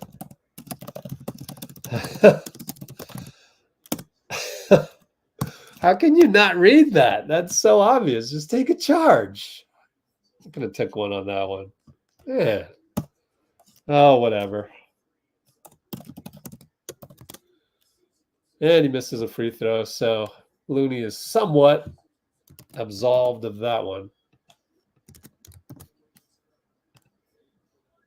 Like, jumping wasn't going to get you anywhere, especially you're not that athletic. If you're not athletic, why would you jump? Doesn't make sense. I can only chalk it up as a lack of playing time, but he's played several minutes per game. Maybe a brain fart. Anyways, well, the pass to Steph from Kris went awry, but he still got it. Now it's 1-on-1. Pulls up over Ayton, hits. You expect him to hit those, but, you know, we're really leaning on Steph a lot. Moody reaches in for no reason. Oh, my God. On the one hand, I would have liked either Draymond or Klay to have played tonight, particularly Draymond. But on the other hand, Mo looks rusty, and you got to fight through this rust. Can't have him rusty all the time. That's only the third team foul. Kris Murray up top, Steph.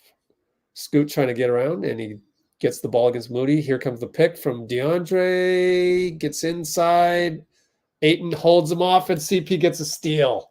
Yes, CP. Steph, 3-ball in transition. No good. Tie ball game, though.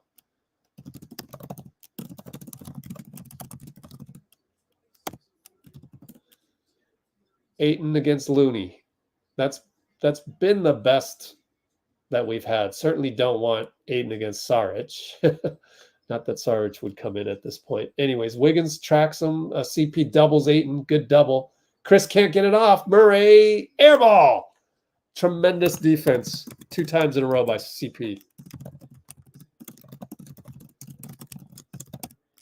Wow. Where would we be without CP on those? I mean, I'm going to give him the game ball. We pull this out. JK comes in. Who'd he come in for? Wiggins. Oh, Wiggins hasn't rested in a long time. Steph over to Kris. Gets 2 screens. Pulls up. Oh, it's off. But Looney got a rebound. Looney doing Sacramento King series things. Other than the charges he should have taken, but I'm nitpicking. And Looney will go to the line. Yeah, Loon.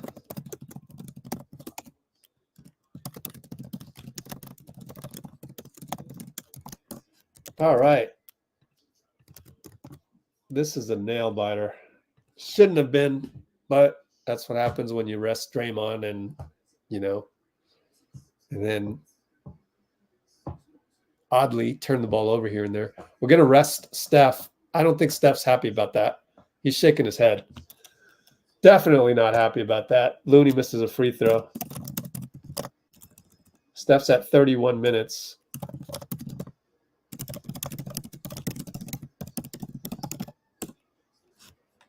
Could be the coaching staff overthinking things. I don't know. This is like a Rick Celebrini thing. Whatever. Timeout Billups. Maybe he knew a timeout was coming.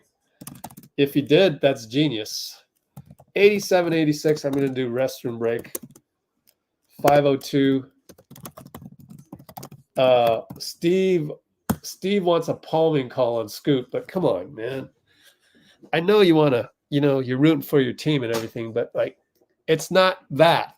It's your play. All right, I'll be right back.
All right.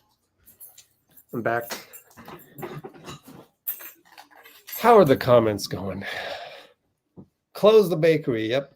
Kings down 18. Yeah. Well, 20 now. Cool. But it won't matter if we don't win this game. Have to win this game and tomorrow. But anyways.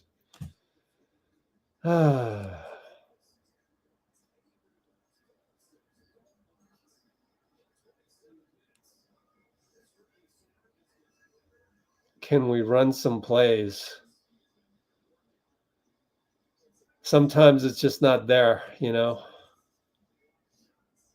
I've seen that with my own eyes with my own team. You tell your guys to execute stuff, it's just not there sometimes. Oh wow, my light went out and there's no reason why. Oh, here we go. All right, Steph brings it up over to CP. Looney's in there, JK's in there, BP's in there. Interesting, BP for Moody. Yeah. All good. They're all good players. CP baseline. He posts. Oh, Steph's going to get an open three from Looney's screen. Looney saving the day. I maybe give Looney the game ball.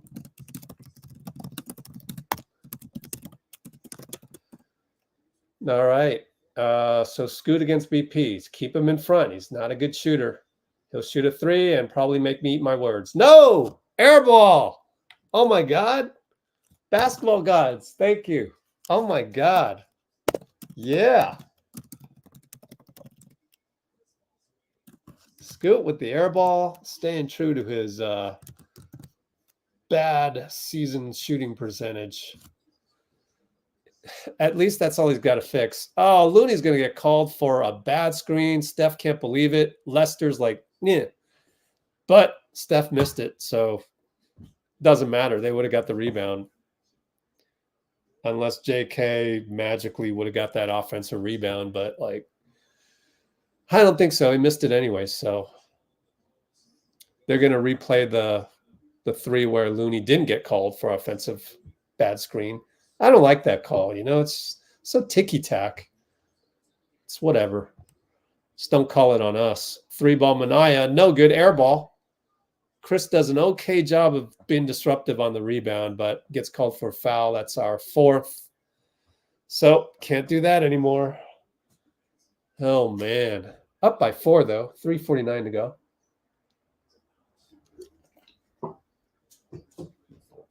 By the way, if I didn't say it already, Portland, one of the best places to watch a game.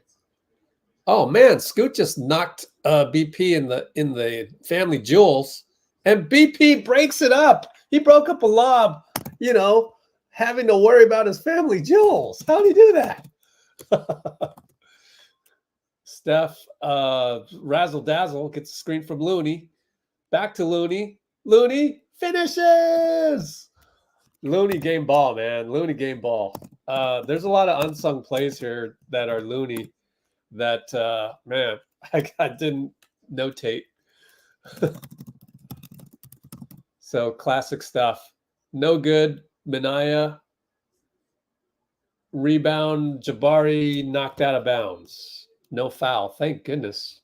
Up by 6.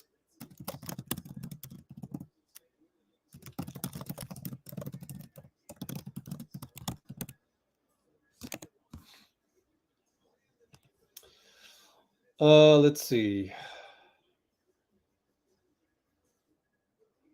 Steph hitting the 3 with the Looney screen. That's not unsung. Yeah, this latest one by Looney. 92-86 is the timeout. So timeout and 3:09, as you can see way over here in small print. SAC is now down 22. Of course, before you laugh at that, SAC doesn't have Malik Monk, and that's a huge loss. They also don't have Kevin Huerter. So they don't really, and guess who subs in for Huerter? Malik Monk. So Sacramento really reeling from their injuries. And cool. All right, what are unsung plays? Just what they are.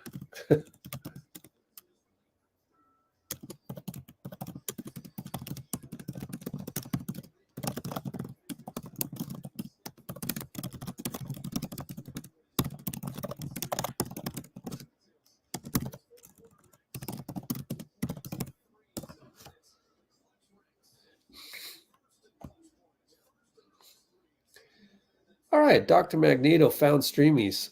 Uh-oh, Magneto. Omega level X-Men. Oh my gosh. Wait, is he an X-Men? Technically right now he is an X-Men. Because of the awesome, awesome Disney Plus series. Jabari and JK going at it. Good job by JK to... Oh, Looney got a steal, and they can't take foul Steph. Over to BP, and he actually hits a layup, finally. It's and 1, by the way. It's and 1. So that is not unsung, right? Everyone will replay that play by Looney. So unfortunately, can't call that one.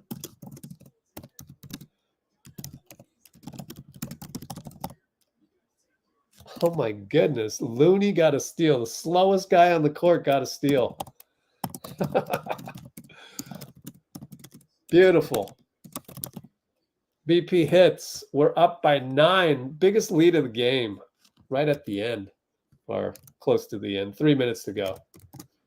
Oh, man. Nice. Scoot against BP. 1-on-1. Stays in front. Good job. Jabari over to Kris. Steph, good closeout. Look at Chris's help out. Chris Paul. Beautiful help out. BP taps the ball away from Scoot. Scoot, late shot clock. Between the legs.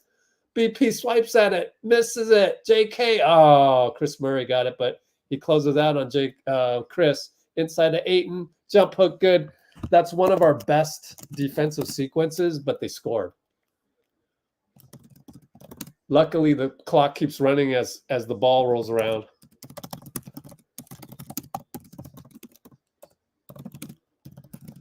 All right, 2:14, 2:13, 2:12. JK wants to get downhill. Jabari, good defense.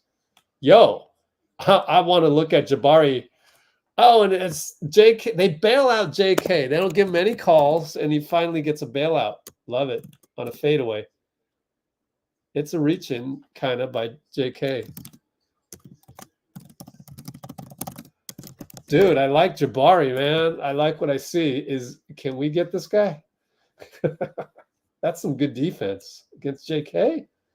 Oh, you're never going to get any of this analysis anywhere.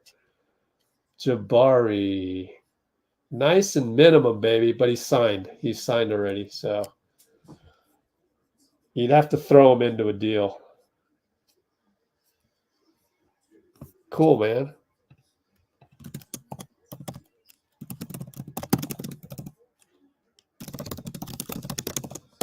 All right, JK made both. We are now up 9, and we'll go back to the box score here. Ayton handoff. Nope. Minaya passes to Jabari. JK went for the handoff, and it goes to Ayton in the corner for 3. No good, but Minaya rebound. Ayton for 2. Good. Dude, his 2s are Amare Stoudemire. Better than Amare Stoudemire, man. Only up 7. DeAndre, 23 points, but what's his field goal percentage? Because it's sickening, right? 11 for 23. Oh, man. I would like to, yeah, pretty much 50% on 2 balls. CP will dribble the clock, burn some clock, gets a screen by Looney. Perfect screen. Over to JK. Luckily, didn't step out of bounds. 1 second. Shoots a 3. Hit the rim. BP rebound. BP and Looney. It would have been Looney if not BP. So awesome to have those guys out there. And Scoot gives CP pressure. He's going to shoot a 3 with 2 on the clock, and he nails it. We're up 10 with 1 minute. That should do it. Let's get Steph rested. It's a moot point. There's only a minute. An extra 45 seconds of rest isn't going to help him. So that's your Dagher.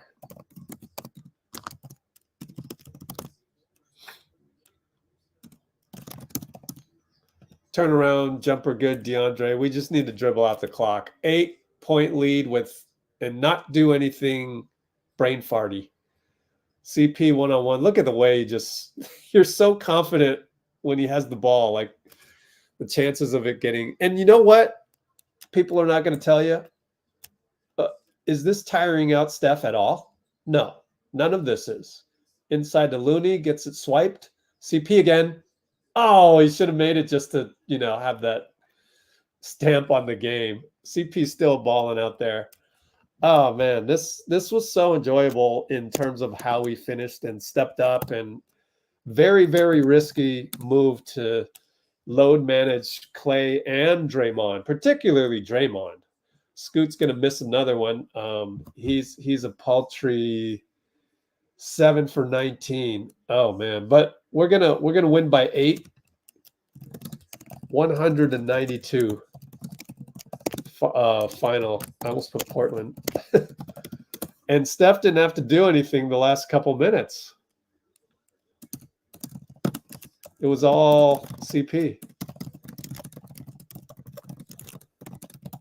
Therefore, he had 36 minutes played, but it was really 34-ish.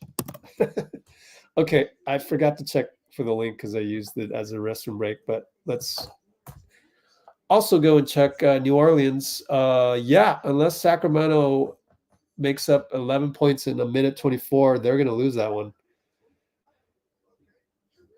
Love it. That's what you wanted. You wanted to go into, a situation where you had a chance. If it comes down to 1 game, okay. I mean, we're old. Comes down to 1 game. It's just like, we had the loss. We had the loss at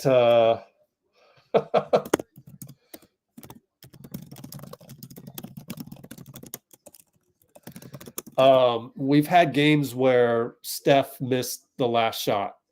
And sometimes you just got to go, well, if you told me before the game that it came down to a Steph, or the one in Dallas, Klay last second 3-pointer, you know, you kind of take it. You kind of go, all right, that's good enough. Looney.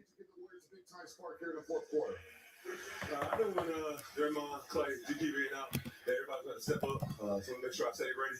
That'll make a difference. We knew this was an important game. We knew it was tough to play without our guys, but we got it done. Big Lou, tonight you're going against the Portland Trailblazers. Offensively, the shot is not falling. But at the end of the game, last 6 minutes of the game, the defense really came in and won the game. How did that happen today? We just stuck to the game plan. We knew our defense was going to win this game. Since February, our defense did pretty good. We knew at some point shots was going to go in. Steph, CP was going to close the game for us. We got stopped, and that's what they did. You're about a great game. You are the ultimate pro and the perfect teammate. Listen, I want to ask you this. Last 10 games, you guys are 9-1, 26-11 in the last 37. What gives you guys confidence that you can make a deep playoff run? The second part of the year, we were one of the best teams in the league. Our defense has been great. Offensively, we know what we're capable of. We've got a really deep team, and we got Steph, CP, Draymond, Klay, guys that know how to win.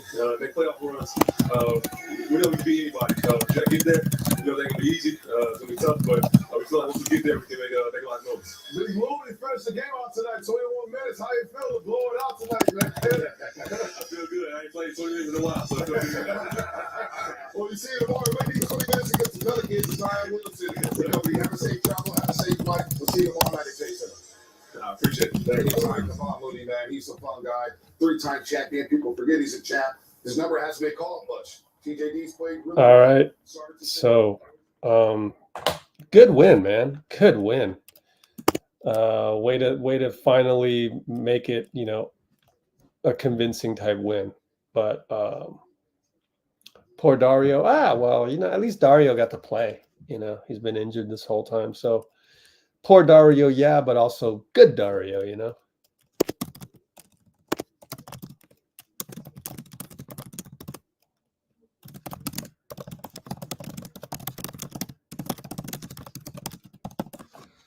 Okay. Oh, they don't have it on League Pass. Okay. That's weird, but it's on the website. Let's go type that in. Let's see. Oh, right. Yep. Yep, you're right about that. You're so right. I mean, that's 100. Boom. Well, then, you're totally right. Ah, funny.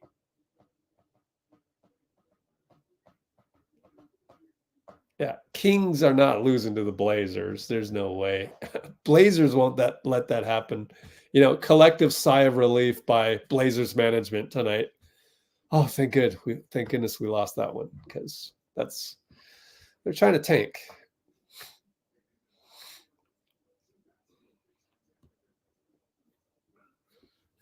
Stream East live video. Oh. Stream East. Oh, cool. You like our content. Cool. Yeah, I mean, we just, you know, third word in the title. Just keep it positive with factual stuff.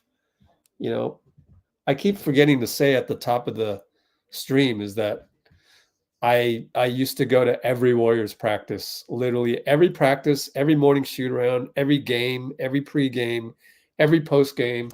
Just look at all the old videos on our channel. So I know what I'm talking about. Like, I've been in the same room as Steph for like 10 years. So that's why we're the 19th man. But anyways, let's catch up on some other stuff. Let's keep an eye on this box score right here. SAC. Oh, it's a final. Sacramento is reeling, but they're injured. So good. You know, I mean, it makes sense, and it should be that way. But let's see. Hope you saw my comment. Looney. Yeah. Oh, 4 blocks. Yeah, that's pretty impressive. 4 Looney with, oh man, we had 13 blocked shots. 2 by Wiggs, 2 by Steph. Oh, I know he had the one from behind. That's not bad at all. Yeah, how's our likes doing tonight? Any better than the usual? 53 likes. Oh, 105 concurrence. Only 53 likes. Tap the like button now. It's not hard. You got to do it. You got to do it. Tap the like button now. It's so easy. It's necessary. It is. From my angle, it's necessary. It's a small outfit. Let's Go Warriors. We never get 116 concurrence now. We just don't. Like, it would be great to get there, but I just think that a lot of people get lost in the noise and they don't realize we're here. It's not like I can spend $1 million to go, hey, if you want the, positive version of Twitter, the literal antithesis of Twitter, Let's Go Warriors, and spend $10 million or $1 million on a Super Bowl ad. Like, not going to happen. I'd love to know how much that would cost, though, because then you could come up with a way to advertise out there. Go to KNBR.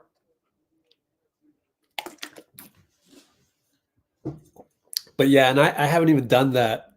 I'm not even marketing this on social media, let alone doing a radio or television spot.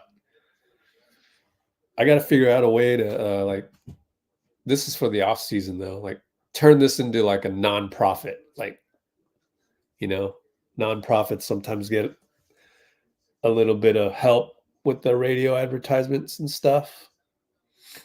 Oh, they don't have it. My bad. Dean, my bad. I found the link for tomorrow. NOP. Yeah, they don't have it for tonight. Damn. So we're going to have to go solely on TV stuff.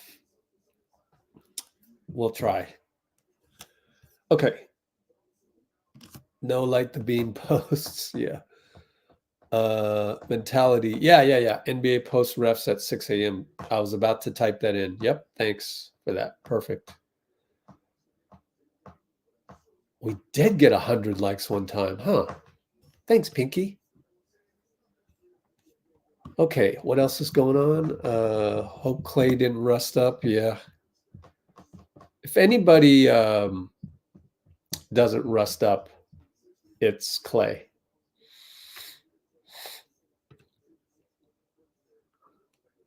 Tomorrow's going to be, by the way, I told you it'd be a wild ride. Right here. I laid it out exactly this way. Again, Sacramento losing to New Orleans, and actually the other day it was OKC, then New Orleans, then Phoenix, while we win all of our games.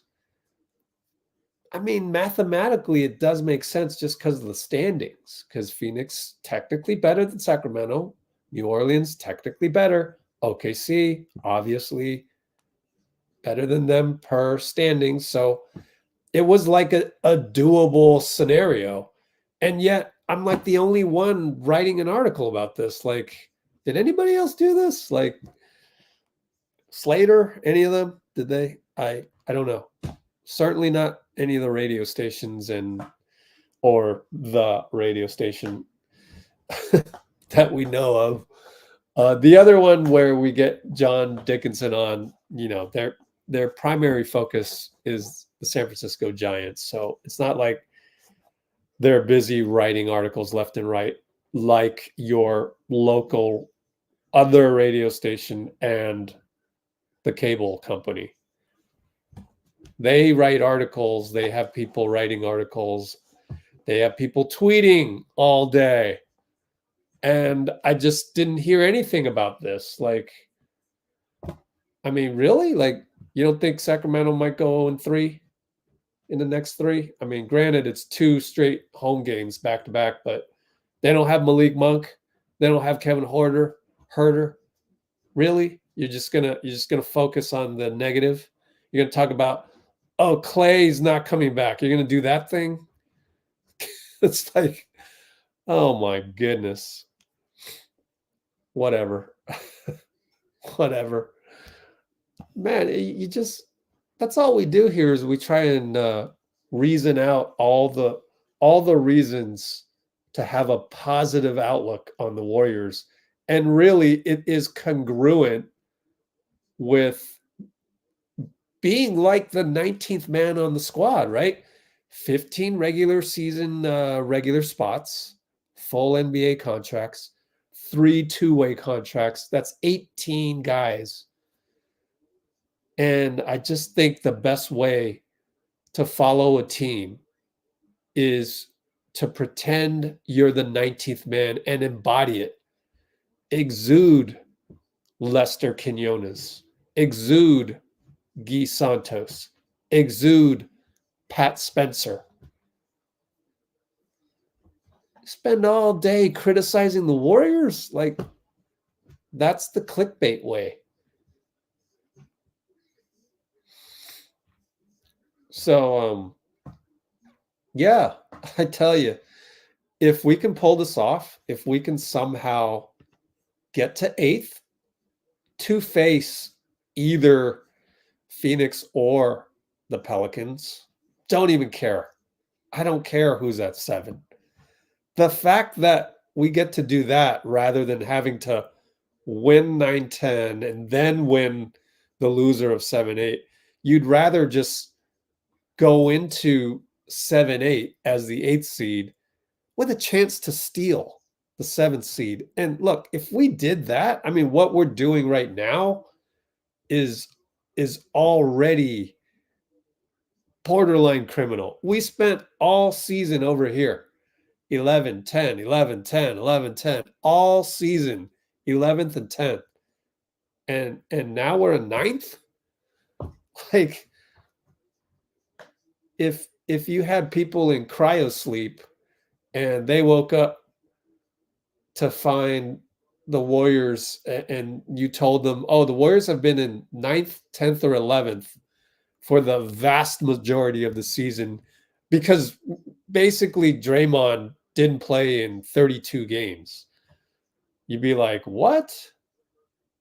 13-19 record without a full Draymond.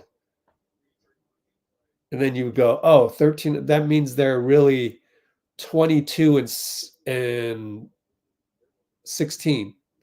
No, 32 and 16. We're really 32 and 16 right now. That's pretty cool, actually. We're really 32 and 16. So here's the link for the article I wrote about that. That's the last one I wrote because I was busy doing the behind the scenes of LA, which we played a little bit here. This is a great video. Hey, it's already got 84 likes. Cool. But anyway, yeah. With that, on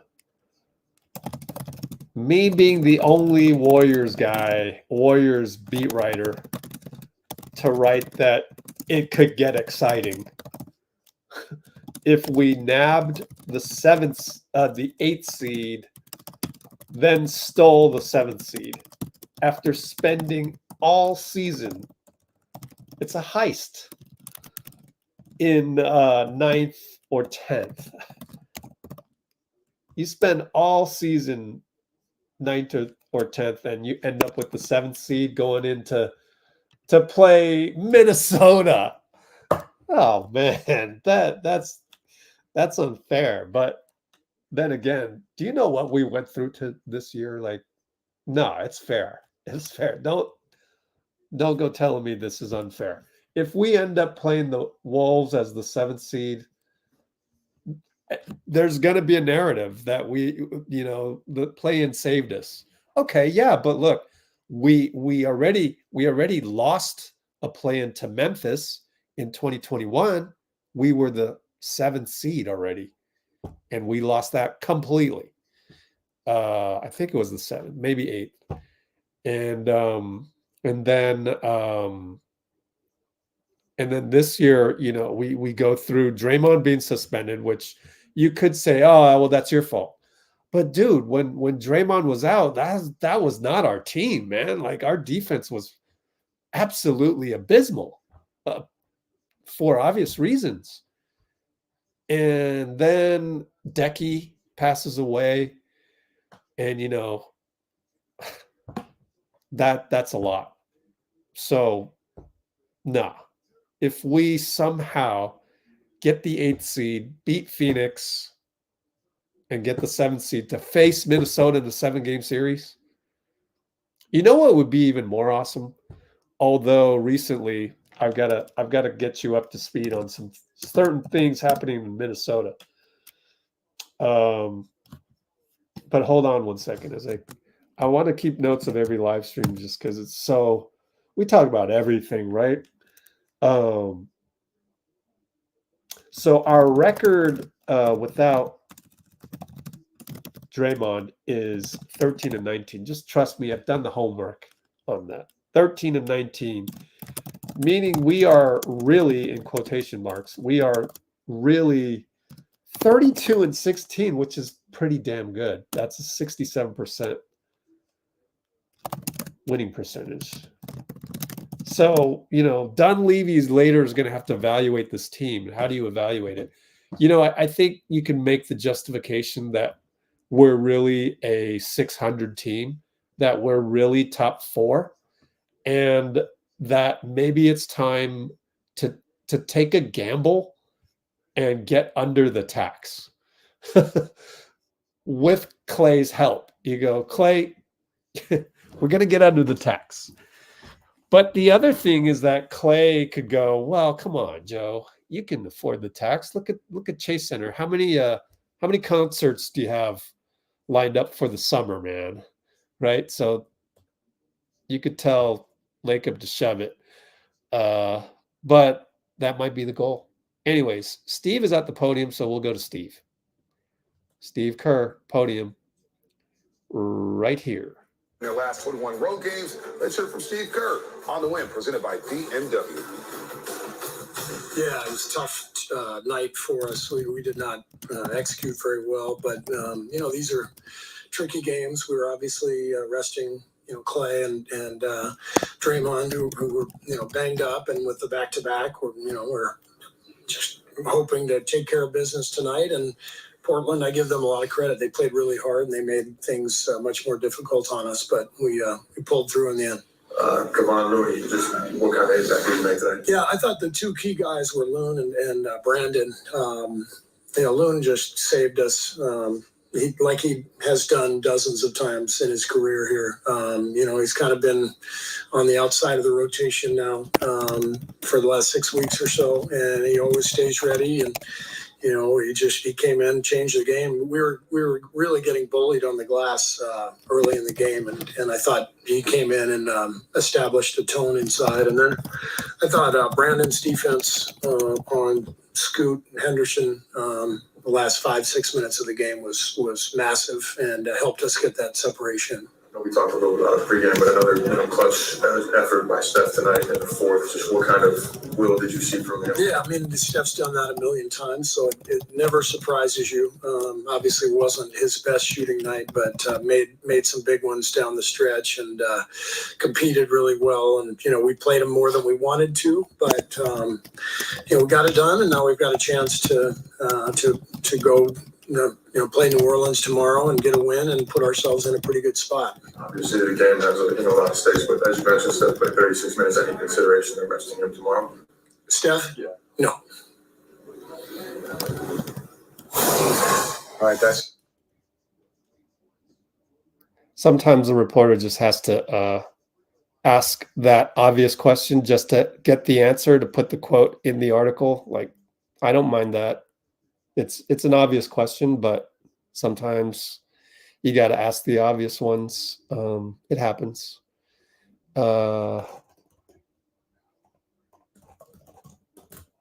Okay. So yeah, Uday, you're completely right. Like I forgot to mention, and it was my train of thought.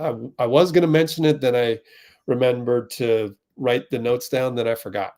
But yeah, Wiggins and Klay starting out poorly was not good at all. Not good at all. Because, I mean, basically, and it was a domino effect. So let's put that in the notes, right? Let's put it over here.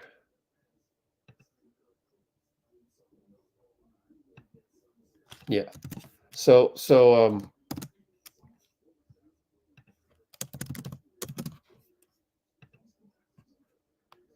it was a domino effect. The number one 5-man lineup for 2 years got outgrown by the NBA. And also it exposed Looney as well. But the main thing was not having Draymond around.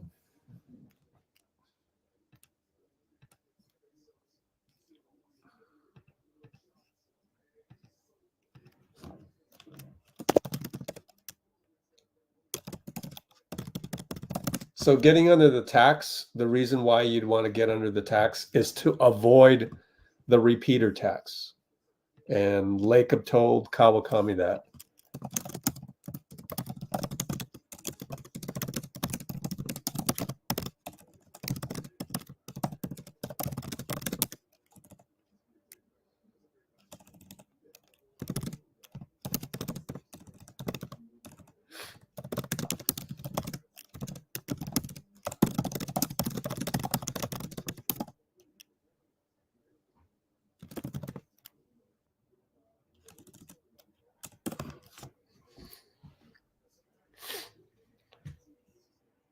Oh, thanks. You love my vids. Yay. Yeah, right. I know, right? Loon, man. And having the roles reversed, oh, what a serendipitous outcome, right? It makes sense better that way, right? It makes sense. Day versus Zion. Oh boy, what a matchup. That's awesome. Absolutely awesome. Yeah, Trayce is going to have his hands full with Jonas. Let's take a look at their box score. So enjoy our box score for a bit. Look at Pajemski, plus 13. Looney, plus 19. Wow. 11 rebounds in 20 minutes. What a game. But let's take a look at New Orleans. Oh, Trey Murphy, man. That's some length on defense. Herbert Jones is playing shooting guard. Isn't he 6'10"? 6'7". All right, well, 7-foot wingspan, that's for sure. Oh, man. Yeah, let's expose CJ. And, yeah, Jonas at center. Jose Alvarado, he's tough. But we got CP against Jose. I like that. Dyson Daniels. Pretty good defender, right? 6'7" guard. Ooh. So we got Dyson Daniels in there. I think I'd bring Kuminga off the bench again. I just, you know, I like that better. So let's vote on that. And just put in the, if I mess something up, like if I forgot something important, bring JK off bench tomorrow. Go Steph, Klay, Wiggs, Dray, Trayce. You gotta go Dray and Trayce at the 4 and 5.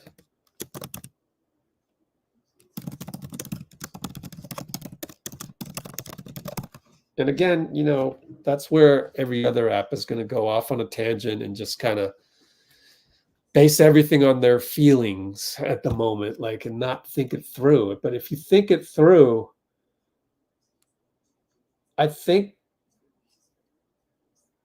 defensively Klay can hold up against Trey Murphy and Herb Jones. Or Herb Jones. Certainly Steph on CJ is great. I couldn't have asked for a better, you know, defensive assignment for Steph. Trayce and Jonas have to cancel each other. Zion and Draymond have to cancel each other.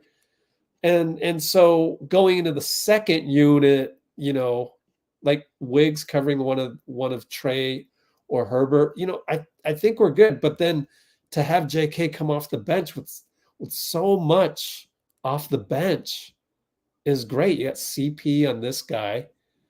You know BP can stay in front of Dyson Daniels, and then like these guys. Najee Marshall is not bad. Cody Zeller, right? You know, you could have, you know, Looney as the backup center against Cody Zeller. 6'6", Najee Marshall, forward, right? Like, I like my defense with JK on Jeremiah rather than, I mean, JK will do fine against Trey and Herbert, but like, he should eat up this defense. I mean, right? Who cares who starts? You want to position the chess pieces so that you've got disadvantages. I mean, advantages for us.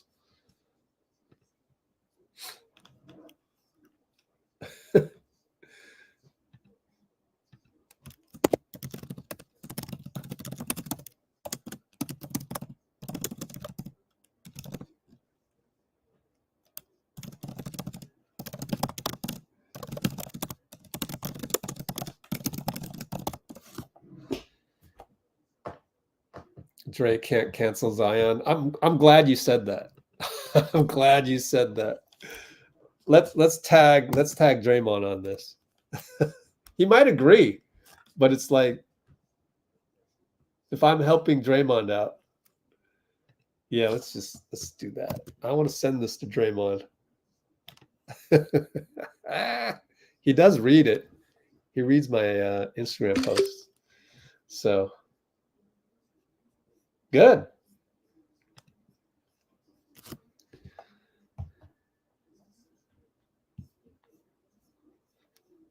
What else is going on? Puerto Rican midget. Oh, cool. Now I remember you're Puerto Rican because I always forget. You know, it's a coin flip every single time, right? I hope. Hopefully that's not offensive in any way. Dominican versus Puerto Rican. All right, we got BP at the podium. Brandon Pajemski. Rest my voice for a little bit, catch up on some of the Right now, he's at the comments. podium, talking about his game to media. Shows resilience. You know, early in the season, it was kind of flipped where we were playing really well to start and we kind of gave it up. And just about finding ways to win. We held them to 18 points in the fourth quarter. Got the stop when we needed to, but also box out and rebounds. I think at halftime they had 15 more shot attempts because of the offensive rebounds and turnovers. And we were able to limit that slowly but surely in the second half. And obviously they had a bunch of guys out. So they had a bunch of, you know, two-way guys, G League guys trying to be in there and prove themselves of, you know, why they should be on the team, so to speak. And those teams are dangerous because you never know what you're going to get from them. 25-16 on the road this season. That's what you guys finished. What does that tell you?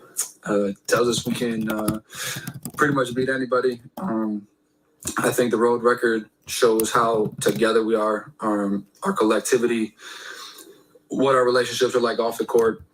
You use that on the road because you guys are us. We're the only ones we got out there, and everybody's against us. So that road record kind of speaks volumes of our relationships with each other.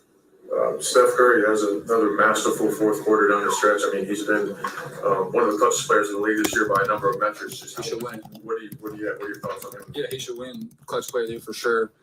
I remember, obviously, De'Aaron won it last year, and I think Steph has surpassed what he did last year. This year, he's you know, our go-to guy in the clutch. He makes clutch shots. It'd be crazy if we could get the clutch Steph Curry, you know, for 48 minutes. But yeah, I think he should win it. You know, he's the best in the league when it comes to, you know, under 6-man mark. Kevon Looney tonight. I mean, what kind of boost was he able to give you guys coming off the bench? Yeah, he's a pro's pro. Obviously, he hasn't been in rotation because of Trayce, but he does what he's supposed to do. He's been in the league for a while now. speaking of being a pro, he's playing the low minute games with, Pat Gee, Jerome, Lester, Usman, all those guys. He doesn't complain. He just goes about his day. And the thing I love most about Loon is what you're going to get from him every time he's out there. He doesn't need to take a shot to impact the game. He's going to get his how many ever rebounds. He's going to play the right way. He's going to set solid screens. You know what you're going to get from him. And I think that's what I see as a rookie, and that's what I want to become. And Steve knows that as well. Have you had the chance to look at the standings since you guys your game? Yeah, I heard Sacramento lost, so obviously it's still on us to win 2 games. But if Phoenix or Portland can get them one, that'd be amazing to slide to the 8 game. What's the mentality tomorrow night going into a big game against New Orleans? Win. We have to win at all costs. Obviously, Gary, Klay, and Draymond sat tonight. Hopefully they'll be ready to go tomorrow. I would expect so. And we're just going to give it everything we got because we know this is kind of our season right here. Coach said your defense on Scoot down the stretch was a big factor in the win. What was it that you were trying to do? Yeah, I think we called the timeout with 6-7 minutes to go, and Draymond kind of just got after me and told me we need the BP that got you here.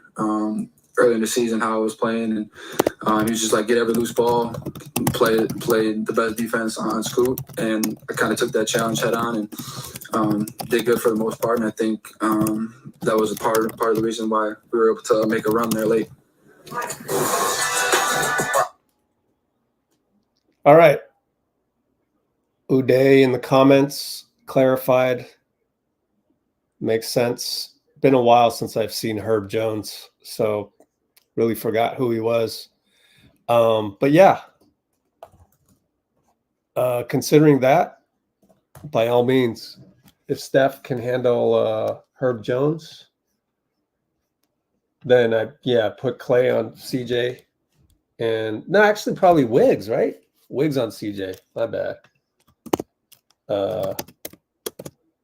Wiggs on CJ, and which I'm now typing in the comments. All right, so let's take a look at Herb Jones. Wow, 41% from 3. Let's see. All right, we got Steph on the podium for a snippet right here.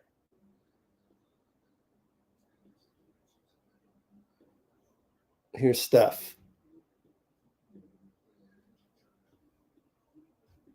All right, let's go back up to the people. Way up there. Portland, where Steph Curry is now talking to the media. Kind of rough, choppy game. Obviously, I was missing shots all over the place. They have a lineup that we understand their situation, so they're going to play hard. Play with energy, try to disrupt everything we're doing. And for the most part, it worked for 42 minutes, and then we just got really disciplined down the stretch. Great point of attack defense.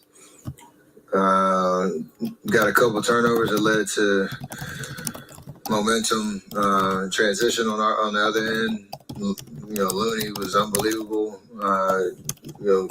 Securing the paint on defense, finishing at the rim, giving Ayton a little bit of problems down the stretch. He's gonna get his shots up, but we just competed, and that last 6 minutes was hard-nosed basketball, and it was what it took to win.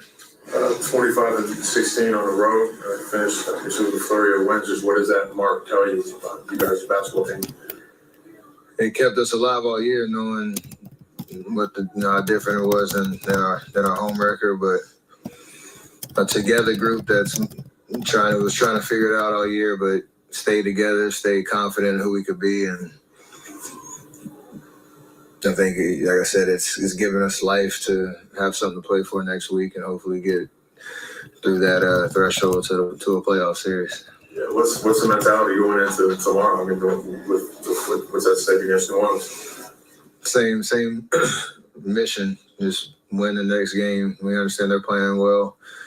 There's a lot to play for on both sides, and a win tomorrow will give us we obviously can't control everything about our destiny, but it gives us a great opportunity to keep climbing the standings and keep our morale high, knowing that everything is connected to next Tuesday, wherever we play, whoever we play.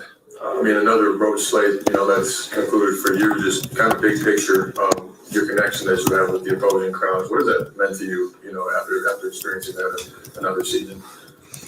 It's a great question. I never take it for granted. It's grown obviously since I got here in '09, and that big jump it took after the first championship in 15, and then every year it seems like it becomes more and more of a thing, and that support is amazing. Just because people spend their hard-earned money to come out and watch us play.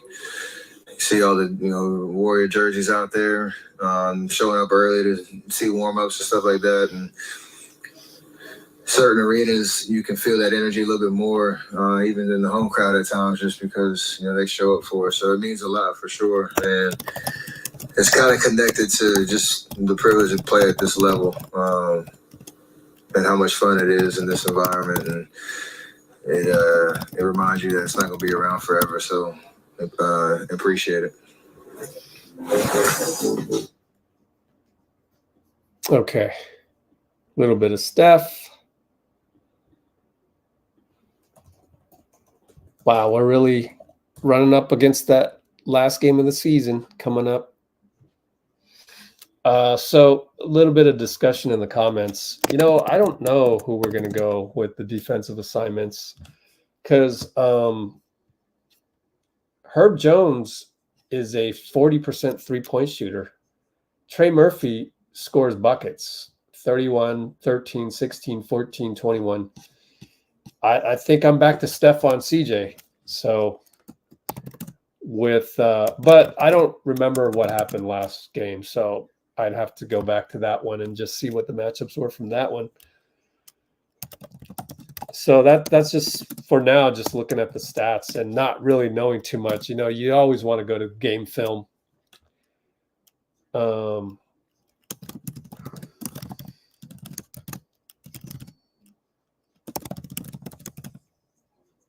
I'd probably just go by height. So you'd have to put Herb is taller, right?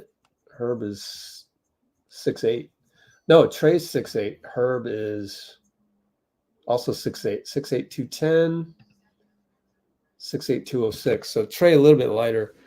Probably put whoever drives better is on Wiggins. Put him on the better driver. And Steph's just going to have to stay in front of CJ.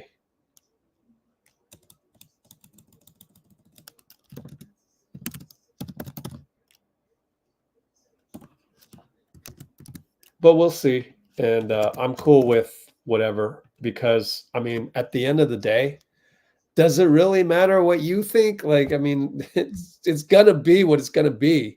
So whatever it's going to be, when we figure out what it's going to be, are you cool with the reasoning? And because these guys watch way more tape than I do, Chris DeMarco, by the way, was on one of the radio stations, and it's here on SoundCloud Warriors, and it was a good one. Chris DeMarco, you see, and they got Bruce Fraser on there. It's a good one. Go check that out. But yeah, Chris DeMarco knows way more basketball than me. Now, if I spent the same amount of time he spends, we would pretty much know the same thing. That doesn't mean I can't, get to his point. It's just that I spend my time on videos like these, live streams like this one that you're doing. I've chosen a different career path. But if I was a Warriors coach, you're damn straight I'd be coming up with the right things from film, because I've been doing that my whole life. I was the only one that I filmed teams that I was going to play in tournaments. And one of the greatest teams ever, one of the greatest franchises, Alpine Striders of LA, Vietnamese, Chinese group. They never had a guy over 6 feet. And they played 1-3-1 defense zone. It just threw you off like crazy, especially when What the heck? Rick Celebrini is on a. Wait a minute. Is that Rick? Oh, okay. They got Rick Celebrini. His son, Macklin, is going to be the #1 pick in the NHL. Did you know that? A little side note. Rick Celebrini's son, Macklin, who goes to Boston College, is going to be the #1 pick in the NHL draft. Isn't that crazy? Anyway, so that's why NBC Sports Bay Area has the San Jose Sharks beat writer. They're doing a Zoom call with him. But anyway, back to what I was saying. I used to film teams, and then I would show the film to my guys, but you had to pick out certain things, and then it was like, oh, here, this is this guy's favorite move. You couldn't splice it. We didn't have that technology. It was camcorder. It was crazy, right? So, but what I did show them, I noticed Alpine every time baseline out of bounds, they would score. And I figured out their play. So I told them, this is what you got to do. I forgot exactly what the X's and O's were because I don't want to, it's a lot of brain power, man. But it was basically, they'd be a box and then the baseline, let's see, the guy in front of the ball would go set a screen for the other guy on the baseline, and then he would pivot and screen out and box out his man, thereby having a wide open layup underneath. If you ever play rec ball, do that play. I just gave you a tutorial, just like Draymond said on his podcast last night or 2 nights ago. I just gave you a tutorial. Your baseline out of bounds play is so simple. It's just a box, okay? The guy in front of the ball, taking the ball out, he's going to go set a screen across the key to the other guy. Okay, that's it. And the other guy's going to go to his left to clear out space. It's going to go to his left. So everybody's going to think that the ball is going to go to the guy that's coming off of that screen. But no, the Alpine baseline inbound play, which they always scored off of, is going to be the guy that set the pick is going to pivot and box out the defender because the guy guarding the guy setting the pick is going to switch onto the other guy, right? So then he's open right underneath. He's open. You get him the ball, boom, he's either fouled or it's 2 points and they can't respond. And I actually stole their play to win a tournament against the East Bay Cardinals in Lake Tahoe. So, man, it was great to run that play to win a game too, because they'd used it on us for eons until I filmed it and figured it out. So I love game film, man. I love it. It's just that it's a lot of work. It's just, there's no like shortcuts. You just have to go through the damn thing. And that's why we don't really have that on our channel. We had a few of it, but then I realized, as you know, Amy always loved my game film breakdowns. My problem is like multiple. Number one, you can't even clip a highlight from NBA highlights. You have to be very careful. I'm not going to give away the secret. It's actually pretty obvious, but I'm not going to give away the secret.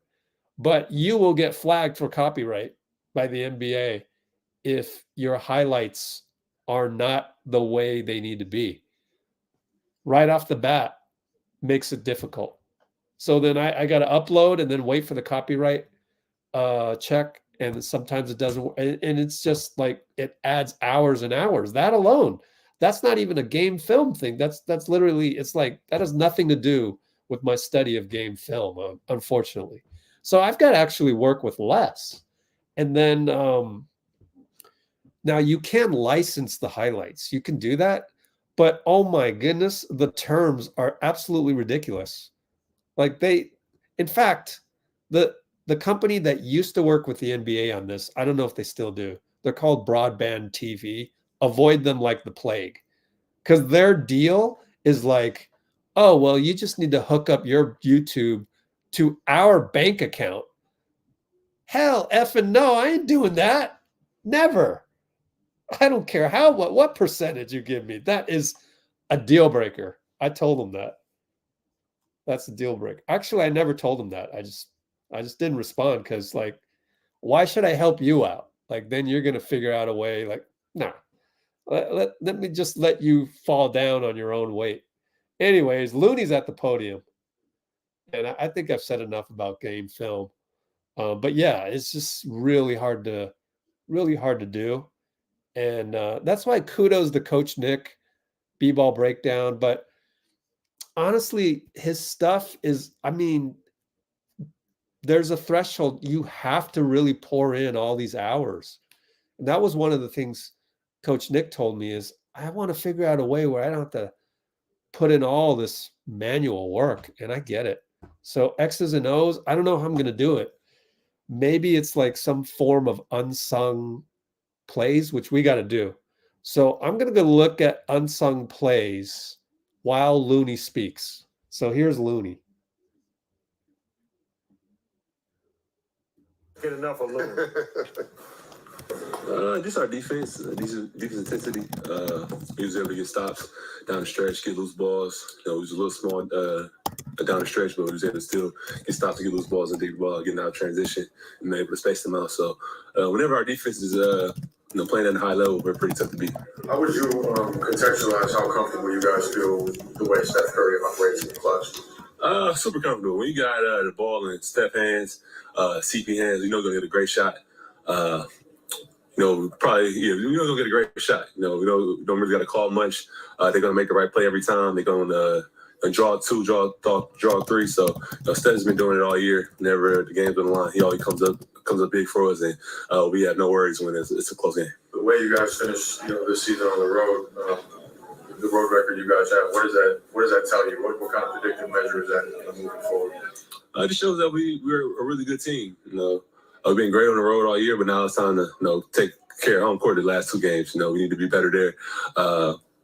But in the playoffs, if we make the playoffs as a lower seed, we're gonna be on the road to start. So it's good to be battle tested and know that we're capable of winning anywhere.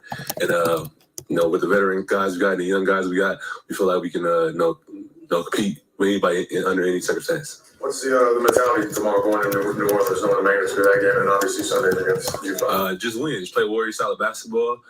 We feel like we play at our best. We should be able to take care of business. But it's gonna be a tough game. It's gonna be fun. It's gonna be not chasing. It's gonna be rocking. Almost like a playoff like atmosphere. So we're just excited to get back home and play in front of our fans. I got Swoon over there. Let's go. Oh, look at that. Dalton Johnson is back in the house for NBC. He has been taking a paternity leave.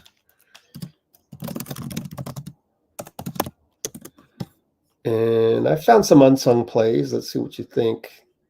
Obviously, the Looney steal has to be in there. But then he also had a Looney roll. Looney steal, BP 94 feet and 1. That's got to be the winner. Like, I don't see that losing at all. This is going to be a landslide. There's not even a Moses one, and there's 2 Looney ones. So I don't know. What about these? There's also Moody 3 on the catch from Steph in Q3. Otherwise, all of these are fourth quarter, pretty much. Yep. And the Looney steal happened so late. I don't know that we can call that an unsung, because that's not unsung. Yeah. I don't think that was unsung. Loon steal to BP 94 feet. Cholo's looking for the BP lob steal. Yeah, I remember that one too. Let's see. And he broke up the lob after being hit in the family jewels. So that's a little bit more of a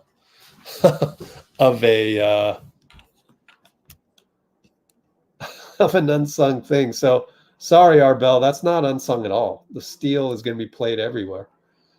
So let's see. Unsung plays. All right, let's just end this poll. Looks like people are okay with JK coming off the bench. I think it would give us some pop in the second unit.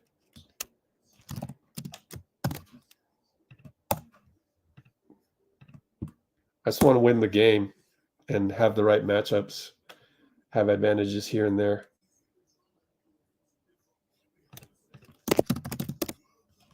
There's plenty of Loon plays, man. There's plenty.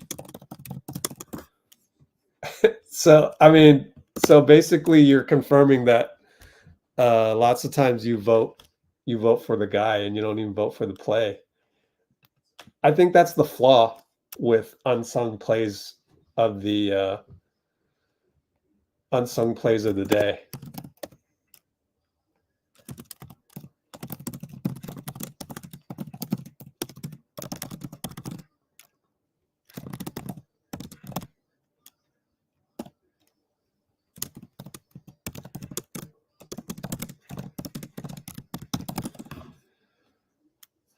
Also, people vote for the guy that they want to give the game ball to anyways. So it's almost like unsung plays is really who do you give the game ball to? But I'd rather do unsung plays because it highlights, 4 things rather than, giving the game ball to somebody is a lot easier than picking the play that was involved. So anyway, let's look at this. Vote for unsung play of the game.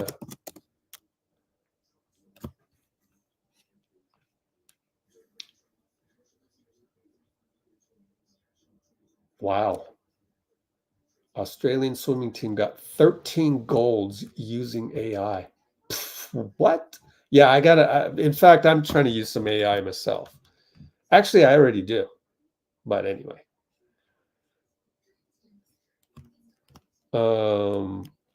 See, Loon had a putback. Loon put back on Steph Hero 3. JK also had one.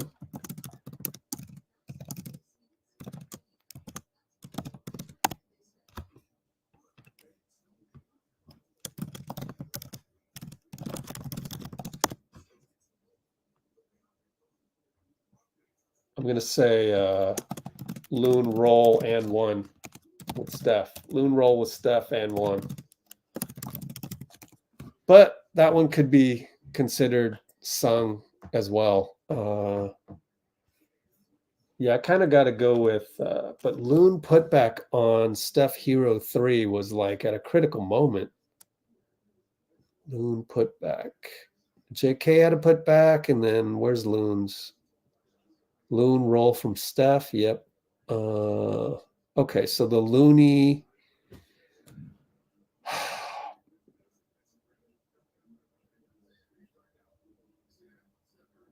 Let's see. Late disrupt. Oh,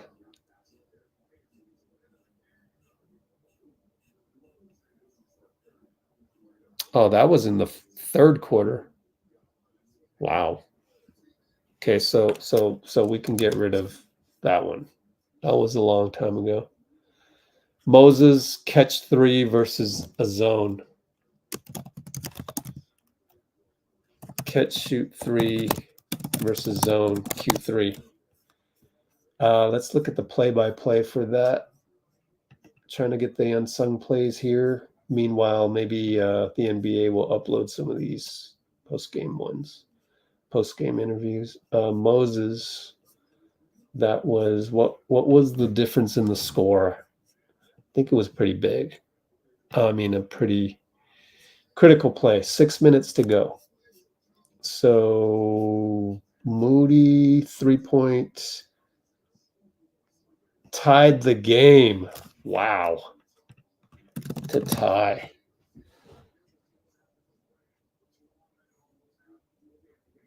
Looney roll and 1. Looney roll and 1. Where's that? 3 minutes, 30 seconds. Fourth quarter. Q4, 3 minutes, 30 seconds. I wish I could put the BP getting hit in the family jewels and then breaking up the lob. Let's see if that one's better. Here it is, the and 1. Although there's no free throw, so it wasn't an and 1. Huh. Why did I think it was and 1? No, I didn't say and 1. So that's not an and 1. Okay, Loon roll with Steph, and it made it 6-point game.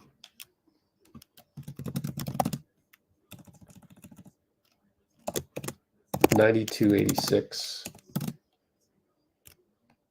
3 minutes 26 left to go.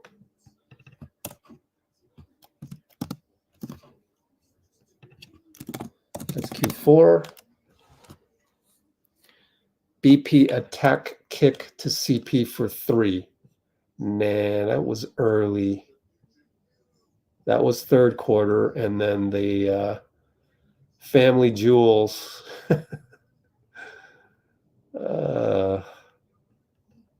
Where is it? Yeah, 3:48.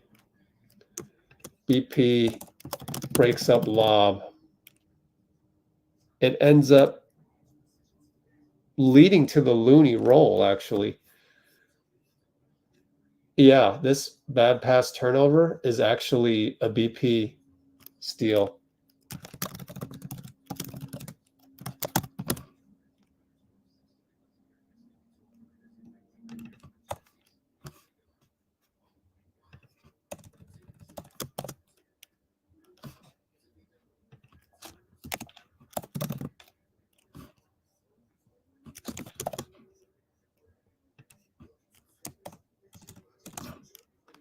BP break lob, break up lob.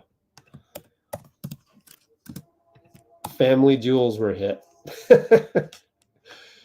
And then the JK put back. All right, let's check the comments, see if you guys got anything new. All right, Nikki. See you later.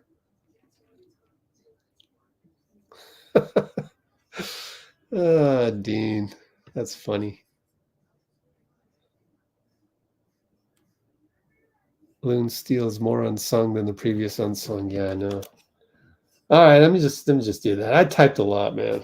Had to getting 4 things on the poll is a lot of work. Oh, sheesh. Okay, what else is next? Steph playing tomorrow? Yes.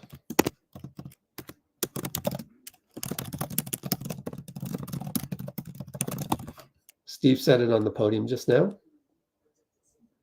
All right. Looks like the family jewels is popular out the gate. But, I mean, Looney's roll from Steph to make it 92-86. I'm shocked that, well, I mean, it's what? 3 votes, 2-1-1. 3-2-1-1. Yeah, only 7 votes right now.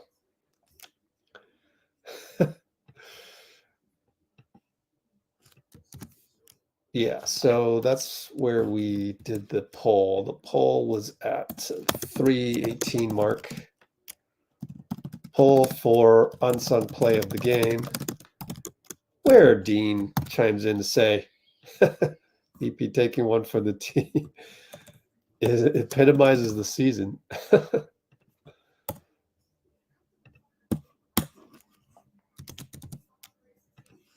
Time to check the post-game database, see what we got.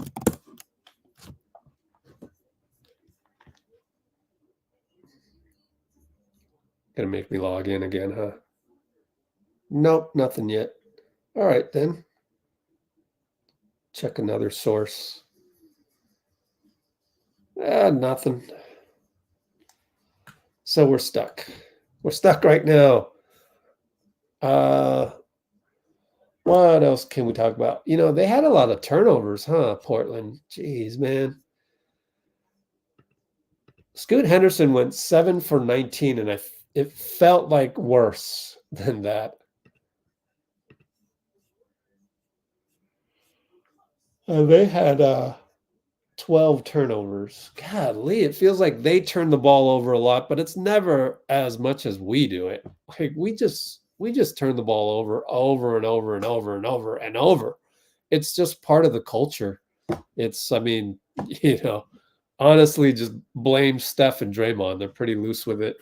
Take risks. That's how we are. You know, you're never going to get organized chaos with, you know, leading the league in turnovers. That would take a Herculean effort.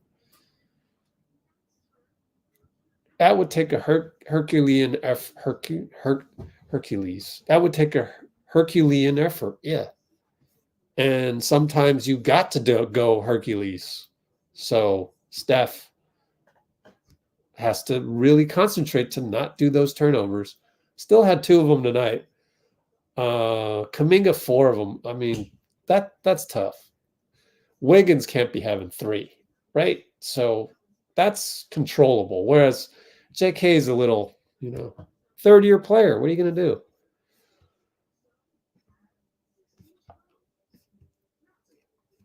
That's a lot. And, you know, Draymond probably would add 3 or 4. So if we can cut those down, but then again, the action of our offense, the pick and roll with Draymond, where Steph goes away and relocates, all of those things, like it requires more passing, and with more passing, there's, you know, more things can go wrong. So I think, you know, probably the Phoenix Suns, who run pick and roll to death, they probably don't have a lot of turnovers. But that's because the style that they play is so different.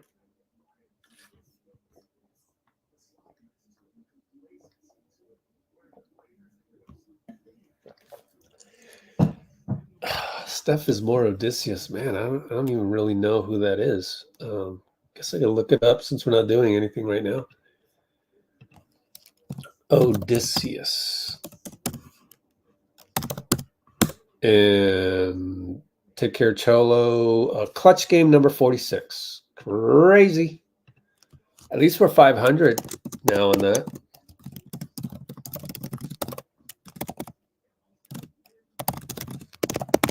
Officially 23 and 23. Trojan horse, huh? Oh, I see what you're saying. Oh, look. Husband of Penelope. Baby race winner. And by the way, when I showed the baby race the other night, it got demonetized. So I had to delete that part, or check the box for YouTube to delete that part. Crazy, right? Like it's not even marked. It's not even marked in the original video, but I play it on here.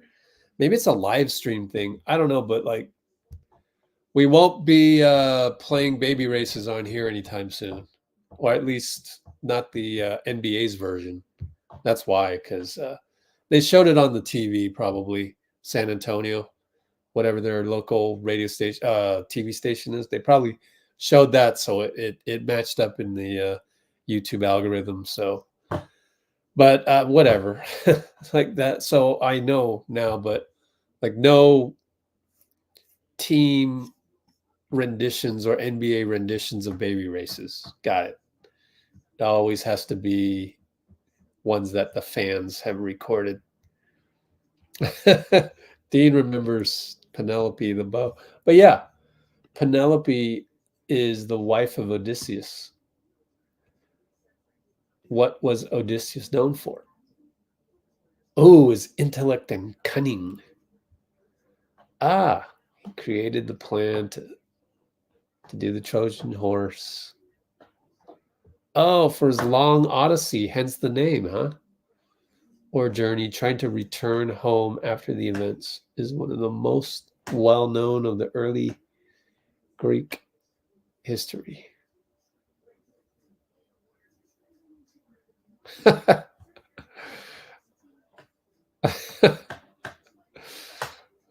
It was literally 1 minute, right? It was like that minute. I'm sitting there going, what?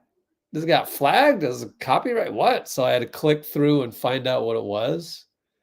And it was like 1 minute of baby races, and it was the Spurs version of the baby races, which again, quite shocking that the original video of mine didn't get flagged for that. Or maybe it did. I better check. Like, why does it get flagged on the live stream? Isn't that weird? That's probably it.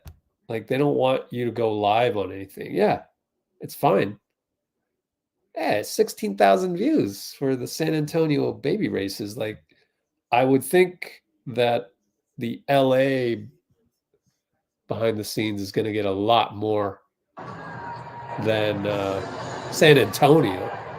Sort of an innocuous San Antonio game. Here's a Klay 3, good screen by Trayce.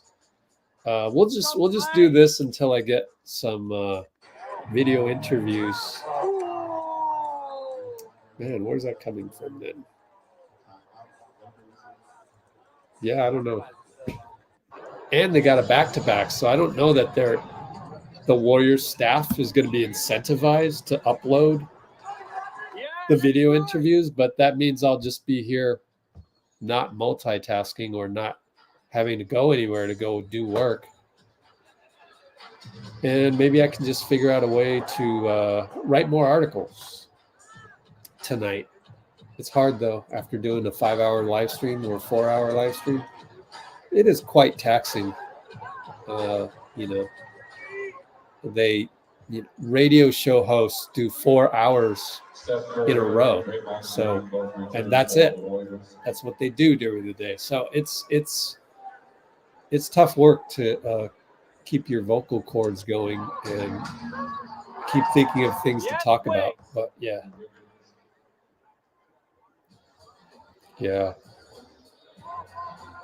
But anyways, it's not your fault, DVD. In fact, I thank you, right?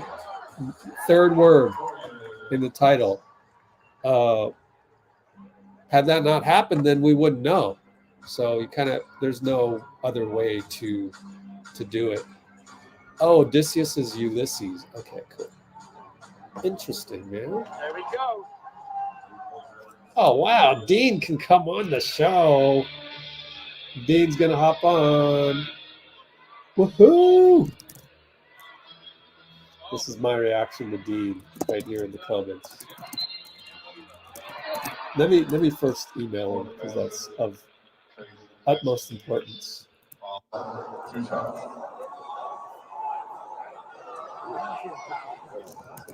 Okay. Boom. And send you the background picture of Scoot Henderson and Steph. And send that off. And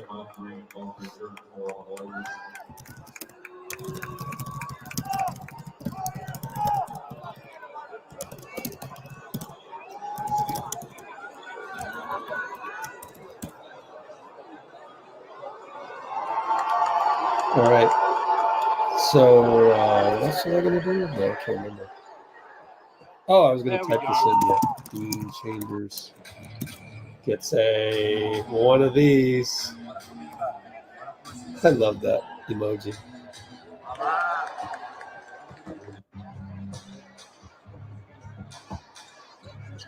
Dean Chambers, the Dean of Positivity. And not only that,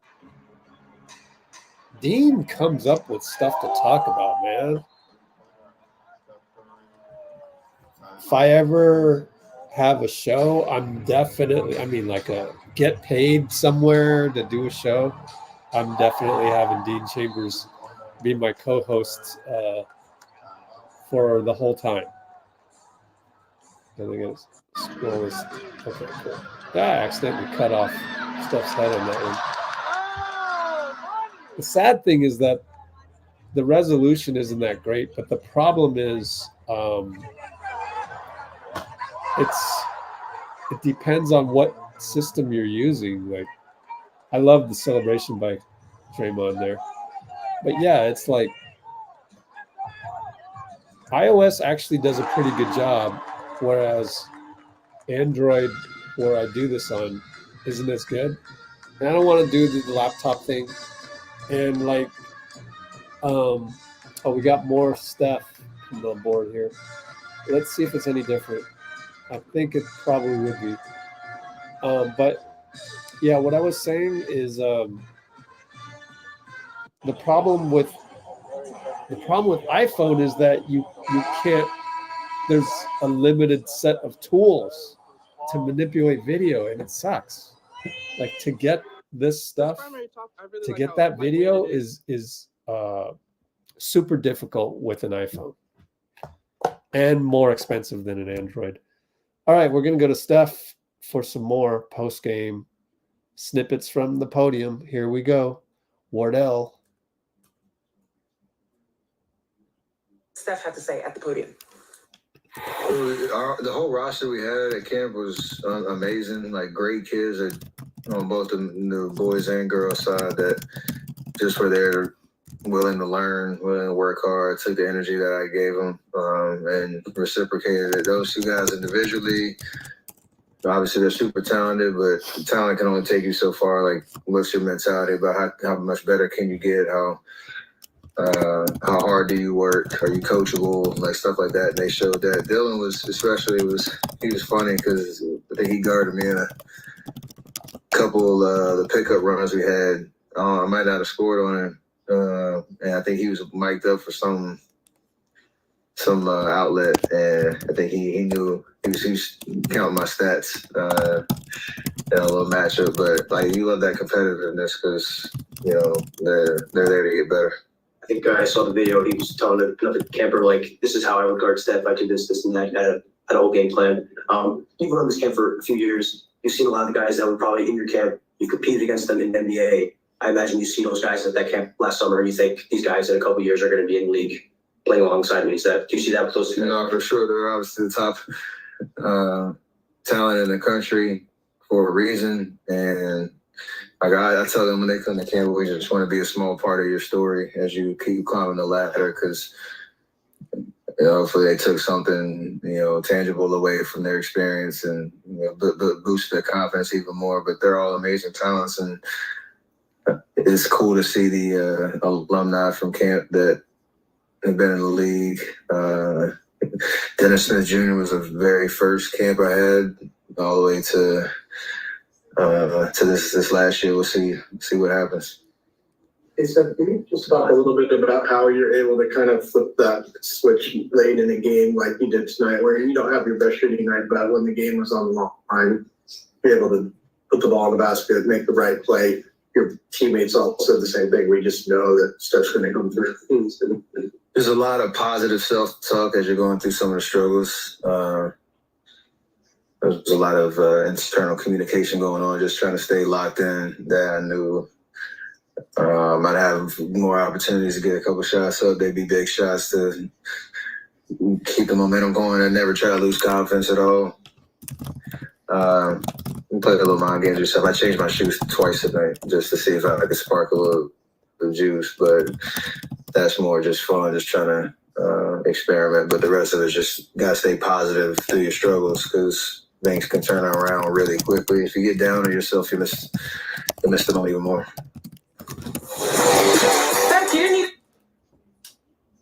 Yeah, I just typed this in the comments, but Steph is on the podium wearing his uniform still, so he hadn't showered yet, but like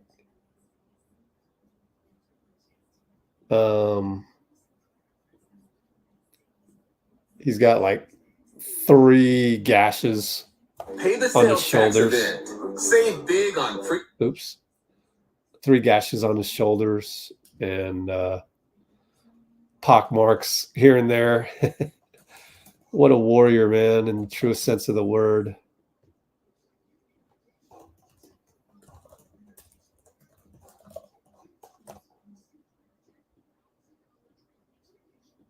Okay. We'll continue the LA behind the scenes here.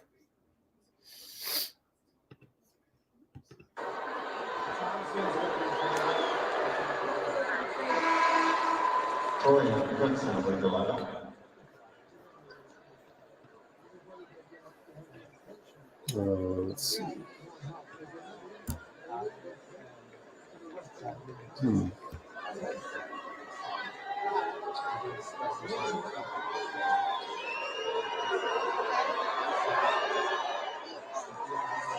Nothing.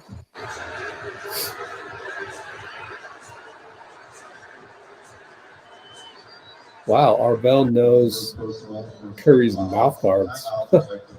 Oh, that's the colorway. Yeah. Okay, got you. Arbel noticed. I didn't even notice.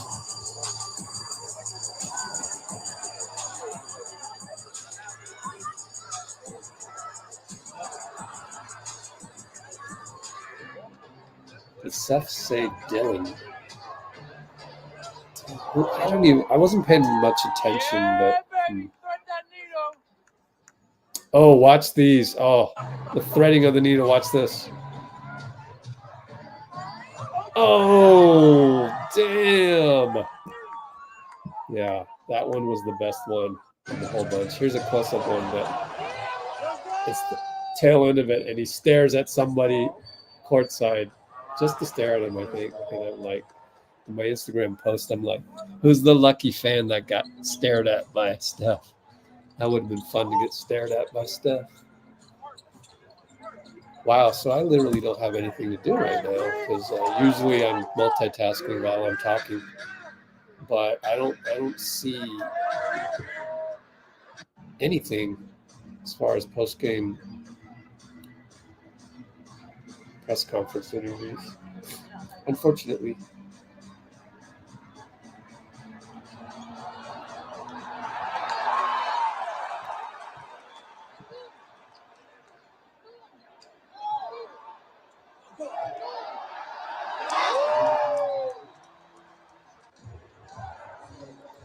Oh, there's Dean. Hey, Dean. Say something. What's up, Rich? Oh, cool. I was just putting the background up. Oh, cool. Hey, man, thank you saying you'd have me as your co-host on a show. Oh, man, that's the best. Oh, yeah. It really made me feel good. Thank you, Rich. No brainer. Thank you, man. Oh, man. I wasn't let's have a party, man. I'm getting to that point where I'm not noticing guys what shoes they're wearing. Oh, well. Yeah. Interesting. They used to be way more talked about even on the broadcast. You know? Yeah. I noticed Loon was wearing some cool Klay Thompson shoes, I believe. Yeah. Yeah. Here's a dagger. 2 minutes. 2-minute dagger.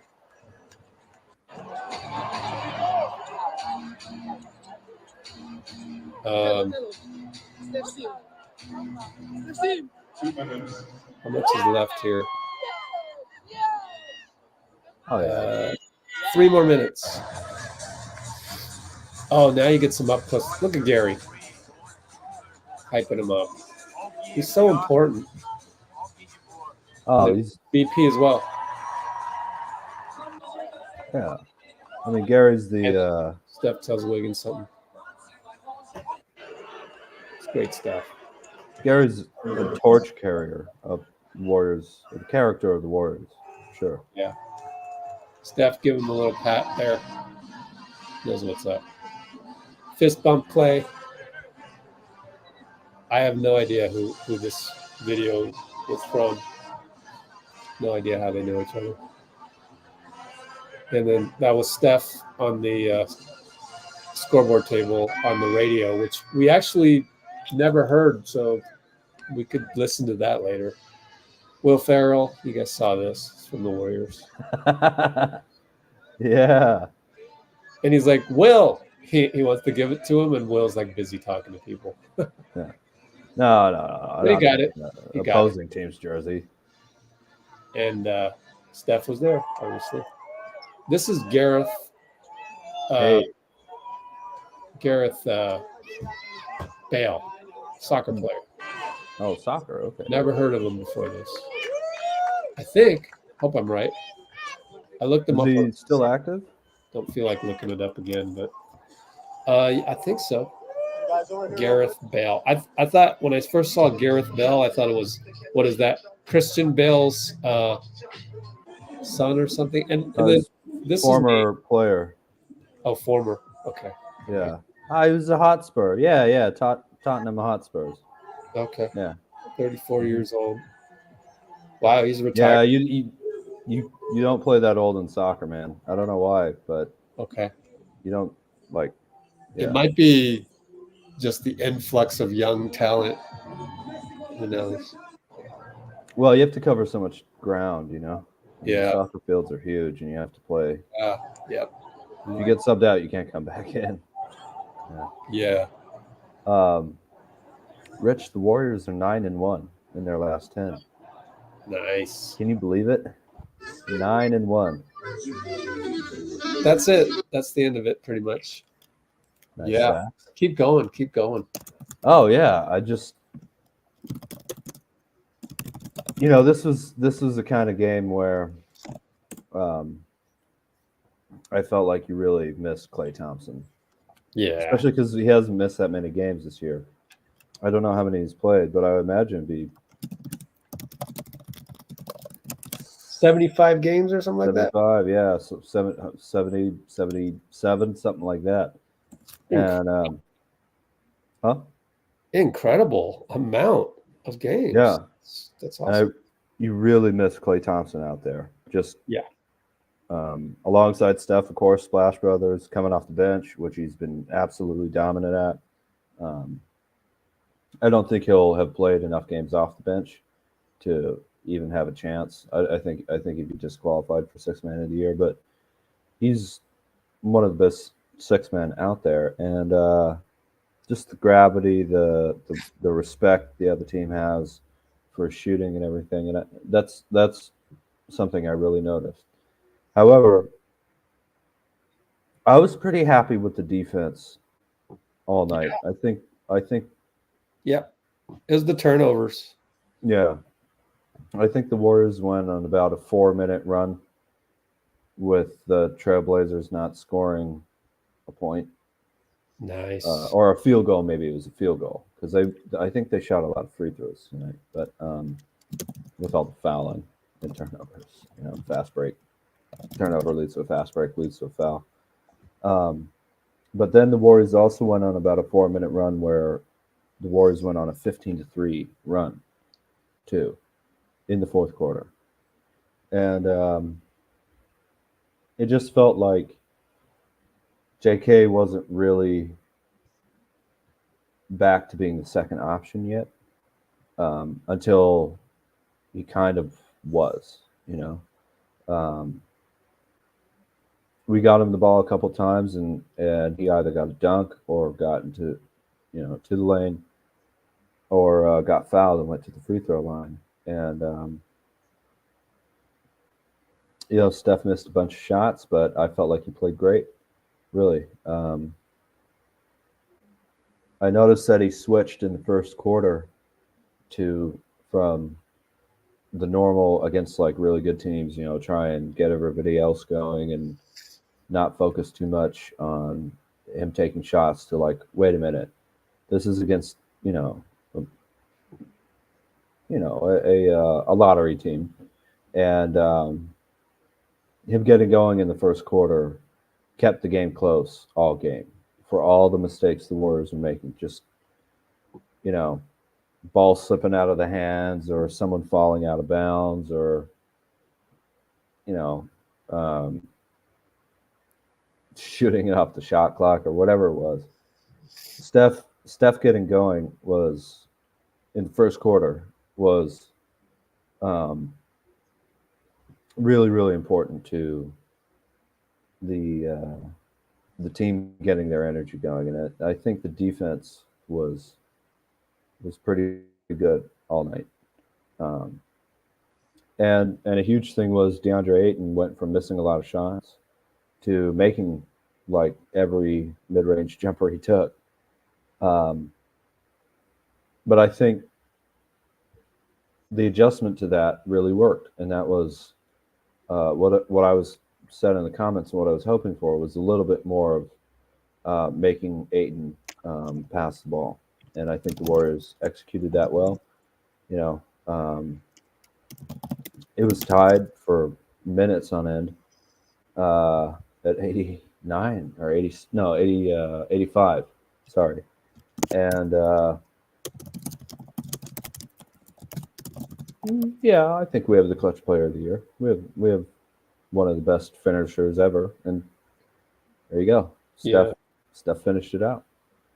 Yeah, on that one, it's like, who votes for that? That's media, right? So yeah, I don't know. Because one thing came up was that I saw on Twitter today. NBA.com has a rookie ladder, and they have Brandon 6th for that right now, and that's where I kind of came to the defense of the guy that wrote it, because he doesn't watch games, but then again, I'm also throwing him under the bus. It's just like there's no way you've seen firsthand the impact Brandon Podziemski has had on this squad. Like, you just don't know. What you're going by are the box scores and the stats. There's just no other explanation for that. So, I get it, and it's too bad. I just hope that Brandon rightfully gets one of the first 5 slots for all rookie team. Not that it really matters, but because there's it'd be great for him though. Yeah, very cool. He's definitely top 5. Actually, no, it was John Podziemski sent me that on Twitter. So I just told him, well, Steve is a national guy. That's what they do. They write the stuff where it's not, there's no nuance. They just, do you know where TJD ranked? Probably not that high. You could go search it. NBA.com rookie ladder. Oh yeah. Okay. Sponsored by Kia. Latest rookie ladder. I wonder if there's a ranking. Oh, second team. All right. At least he made second team. But yeah. So I wonder if it's a little bit of really TJD and BP are both like kind of pulling each other. Yeah, I mean, a little higher and a little lower. If you look at box scores, yeah. If you watch the games, it's clear. Go watch a Warriors Houston game. That will make it clear. Go watch a Warriors Charlotte game. Brandon Miller was non-existent. Saying hi to your cat. No, I'm doing the bottles thing. Oh, Brandon Miller was non-existent in the game against us. Let me see if the stats actually. Well, all I'm saying is I wonder if in the minds of national media, NBA.com rookie ladder, the impact of both of the rookies makes them not give it to one or the other. You get what I mean? I mean, that's exactly what I'm saying. Yeah. They're not watching the game. Everything other than watching the game. Therefore, they're getting it wrong. Where's the game log? They should have a link here. Go send them an email. Should have a link here to look at rest of game log. Oh, it's in the year. I know, but it'd be easier because you just did the last 5 games. I want to see all the games, but whatever. Oh yeah, just something right below like see full. W. 12 points, 2 for 8, 5 of 15. What was BP that night? 4 points plus 11, 2, 5. 5 rebounds, 3 assists. Brandon Miller, 12 points, 3 rebounds, 3 assists. It just didn't impact the game, but you'd only know that watching the game. So who knows which game? The stats aren't going to tell you the full picture, which is very Draymond-like. Yeah, for sure. Yeah. So it's too bad. And let's look at Amen's numbers. Brandon Miller, 17 points. See, this looks really nice. The 17 points, it looks nice, right? Yeah. And, who are we looking at? Amin? 37% from 3, 80% from 9 points. 7% from the line. But the 6 rebounds is nice. And we know about his defense. So, yeah, there's a lot of BP negativity, man. I can't believe that. For a rookie. Yeah, a bunch of. I do want to ask you, though, Rich, if you had to vote one or the other all rookie. I know it's awards, but just who do you think, I guess, has been more impactful? Is it TJD or BP? Based on Because I don't know the answer to that. I don't know. Oh, right. Yeah. Huh. Yeah, they've been impactful in different ways. All right, I got some post-game stuff here, so I'm going to work on that. Okay. Use the restroom and all that. So I'll hand the floor over to you. Thank you, Rich. Thank you very much. No problem. I think what I would say personally is I think maybe BP has been a bit more of an impactful player, but I also think I might start TJD more often, you know. DVD was saying BP. Okay, cool. Yeah, I mean, totally. I get that.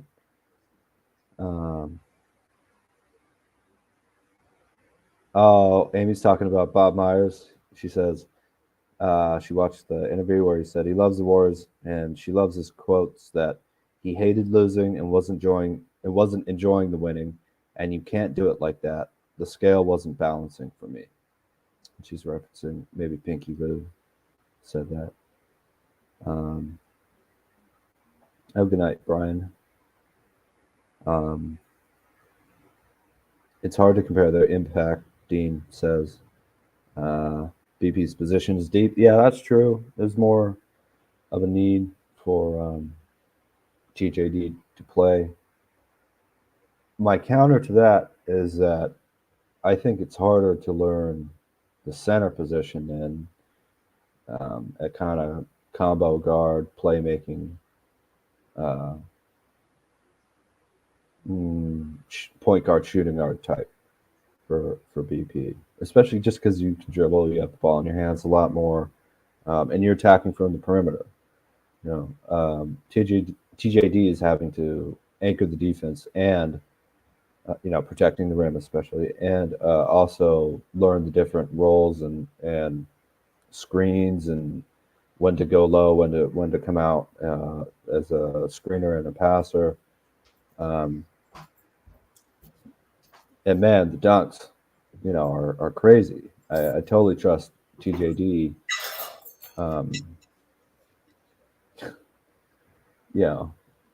Finishing around the rim, really. He's been pretty incredible at that. His putbacks are a little low, but other than that, he's been amazing. So, on the other hand, I'm a little worried about how many games we might have lost without BP's rebounding, passing, his defense, taking charges, shooting threes, driving kicks. So they're both incredible players. Yeah. Dean saying he loves our rookies. Absolutely. Just the young players overall. I mean, for a team that apparently didn't draft well and for a coach who doesn't develop young players, BP, Moody, Wiggs, Kuminga, and TJD is a hell of a young team. No, it's a miracle, really, of a young team that would just, people were saying the 2 timelines is over, and now we're relying on our rookies, and they're saying, "Oh, you got to play these guys more." Okay, you hated the 2 timeline things. We thought we should trade every pick and all that, and now everybody wants the young guys to play. So cool. Good. I love it. And oh yeah, that's right, Dean. It's particularly hard to be a center, not just in the NBA, but playing in the Warriors system too. That's a very important point to make. That's why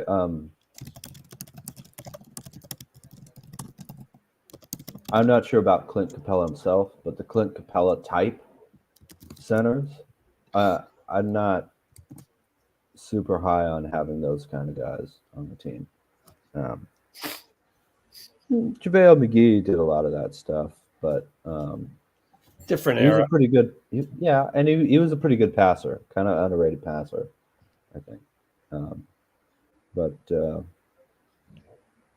yeah, different era too. Amazing, isn't it? It's not really a different era socially too much. I mean, it kind of is too, but Speaking of JaVale, NBA wise, yeah. Steve forgot Zaza when when he was on the podium. He mentioned JaVale, Bogut. Yeah. And then I'm like, Zaza. He didn't mention Zaza. Oh, poor Zaza. Yeah. That was funny. Sorry to interrupt there. No. Yeah. Little comedy. Obviously, Zaza, Warriors legend, man. Nothing easy. And that 2017 team, man. I don't think people realize just how tough that team was. You have Zaza and David West coming in to back up your forwards. Man, unbelievable. My friend Blake is from the Bay. He's from Oakland. And the Warriors played the Jazz in the second round after Joe Johnson hit a go-ahead bucket in Game 7 against the Clippers that year. I said, well, I think the Jazz can win one game. And he was like, no, dude. This team isn't losing a single game in the Western Conference. And he was totally right. They didn't. Maybe he said this team's not losing a game. My friend Blake from Oakland. Oh, okay. Yeah, college friend Blake. Yeah, drummer. Yeah, cool dude. Wiggins is 29. He's a middle shot. Oh, he's the firstborn, and then the parents wait, then have a bunch of other kids. I mean, analogy is getting kind of weird, but yeah.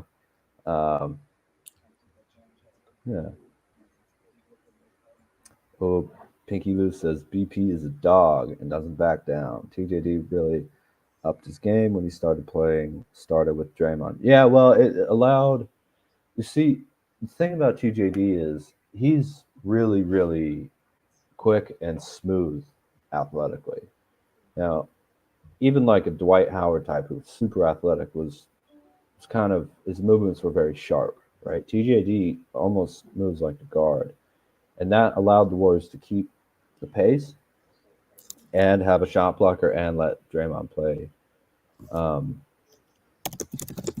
free safety. And obviously BP fits into that too, especially just with his, I can't tell you how many rebounds we wouldn't have gotten without BP.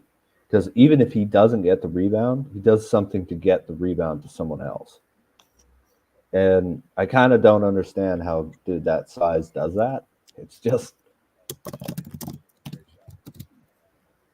if it kind of feels like BP and TJD shouldn't be Warriors, but something special happened that they are. Because it feels like they've been on the team their whole life, doesn't it? It feels like they've always been around. And I don't know how rookies manage to do that. Yeah, I know, right? That's insane. Rookies don't do that. 2 rookies on the same team that didn't have 2 of the lottery picks doing that. Look, that doesn't happen in the NBA. It doesn't happen. Name another time it has. 57th pick and a, guard from a mid-major comes on to a team that was defending a championship and they weren't lottery picks.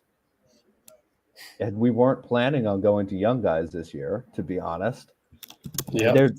They're just like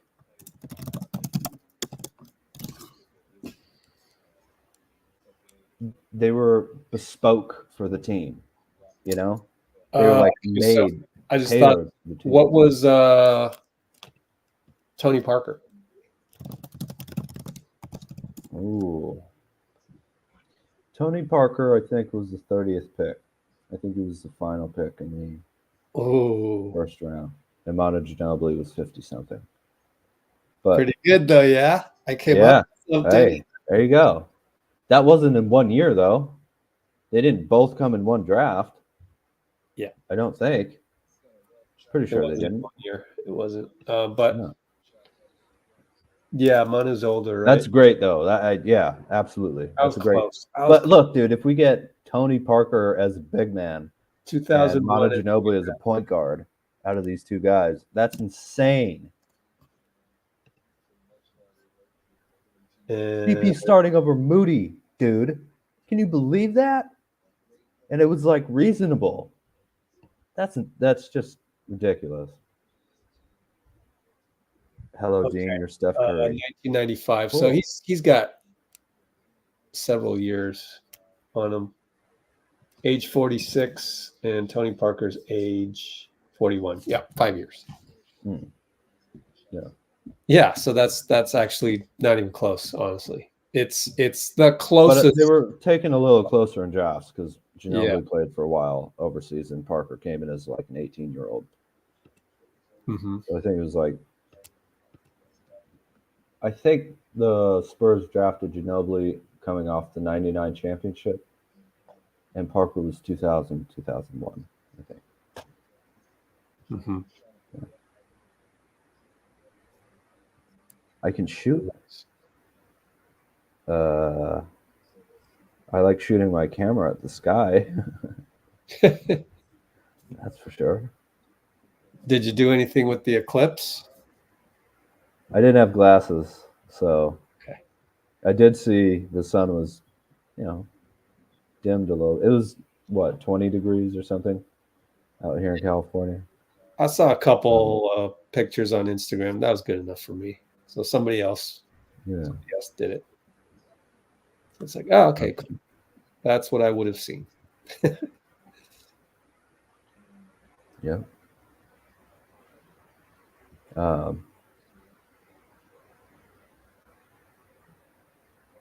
right. That's, man. Yeah. April 8th, 2024. Crazy. I like how big of a news that was, though. It's nice to see everyone going outside to look at something happening in nature. And, seeing a full eclipse and feeling the wind. There's something that happens to the wind when it's in that path. Crazy. Yeah. I saw the one in 2017 with glasses and everything, and it going dark and everything like that. Yeah, eclipses are cool, man. Lining up in the universe like that, it's bizarre. It's really awesome. Oh, NRL edits saying Steph Curry's pass to B-Pod for the and one was crazy. Yeah, absolutely. Oh, I hope my neighbors don't hate me or anything. I yelled out "There you go, Rich," because he hadn't finished transition bucket the whole game, kind of. No, he had that nice 94-foot drive, but a transition bucket. Yeah, we were both like you were saying on the podcast, and I was thinking it oh man, those are some shots that I'm sure he'd want back. And then, in a big moment, came through. And did he miss the free throw? I don't remember. Yeah, I think he made it. Either way, big time. Still got a foul on the other player. Made the free throw. 1 for Hey, 1. there you go. In fact, we were 16 for 20. Hey, Not bad. Trayce not bad. Jackson-Davis, 4 for 4. Yes, sir. Jonathan Kuminga, 4 for 4. Yeah. Moody. Wiggins, 2 for 2. Moody. I never would have thought it would be Moody who missed Yeah. free throws. But hey, there you go. All right. Someone's got to take it for the team. Just like BP. Oh man. I can't believe he recovered that quickly. But, you know, Dad's a military guy, right? So BP's just a natural. He broke the press. Very natural. Hesitation dribble just got you up. Oh man, that was just beautiful. And then another time he pushed the action and found JK on the baseline for a dunk. Man, impressive. I like it. Like it in the open floor. He just makes things happen. There was a corner pass to CP, and I don't remember what happened after that. But one of the unsung plays was BP kicks it to CP, 3-ball good. Yeah, right. Okay. It didn't make the unsung list because it happened too early, third quarter. All the ones on the list here. I still felt like him being able to get into the paint and drive and kick like that was a real momentum shifter. Yeah. And CP3 is a pretty good scorer, dude. That high arching floater. It was no CP3. Yeah, 2-ball fadeaway. Yep. Yeah, the fadeaway. 3. No, it was 2. Yeah, that was beautiful. That was at the end of the buzzer. Is that right? The shot clock buzzer, something like that. That was ooh, you know what? I kind of obviously you're not running the offense to get Chris Paul to score a lot of points, but as a bailout clutch time option, it's Chris Paul, man. That's insane. He just, I need to shoot this. And this past few months, I felt like CP3 has just been delivering on that type of stuff like crazy. And he's a Hall of Famer. That's why he's a Hall of Famer. Yeah. Without Draymond, it was scary. Well, we're just a little disheveled offensively, if I can say that. Yeah, disheveled. DVD's gone podcast mode. Very cool. PNW. I don't know what PNW is, Pinky. Pacific Northwest. She lives in Portland or Seattle. I can't remember. Oh, by the way, I'm gonna mute my mic. I gotta go do some work. Yeah, cool. It's super cloudy in the Pacific Northwest. Very cool. Yeah. Better find out if it's Portland or Seattle though. See if she was rooting for or against the Trailblazers tonight. Just kidding. Yeah, we're still on, Shavanch. What do you expect, man? It's a win. It's only 4 hours, 10 minutes, something like that. You had to get some breakfast. A lot of international audience here. Good to see you too, Shavanch. Oh, here's DVD. Speaking of Chris Paul, did he overall have a good game? Because that's not really impressive this time. Oh. No, I think he was a real stabilizing force, and he hit a bunch of momentum shifting shots. Played really good defense when he was out there. Yeah, he started too. It was CP, Steph, Wiggs, Kuminga, TJD, I think. So yeah, I think Chris Paul had a really good game. Really good game. Sure.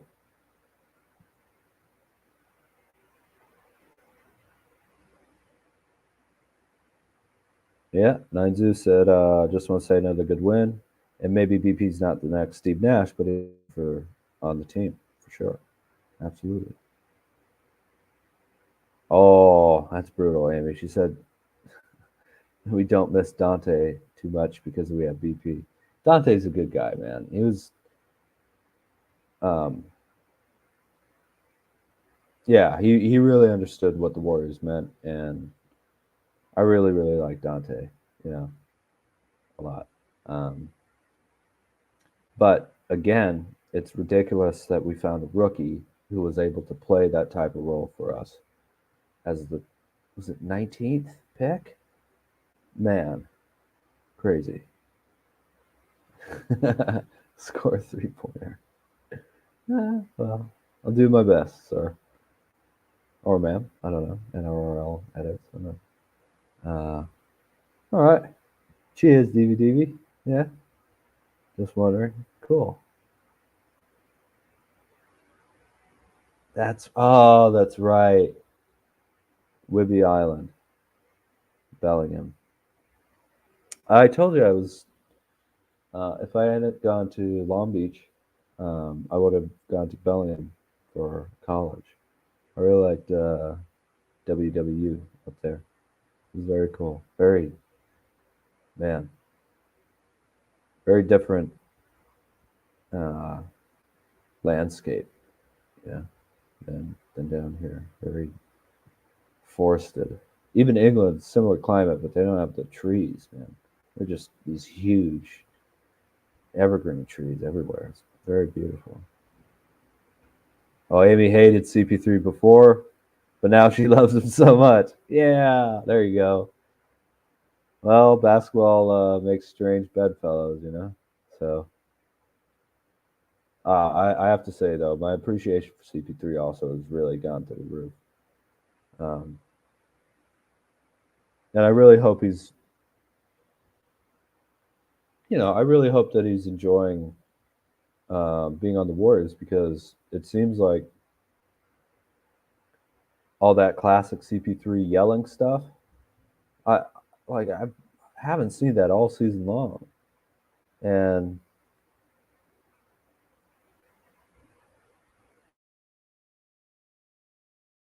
it does make me wonder a little bit about,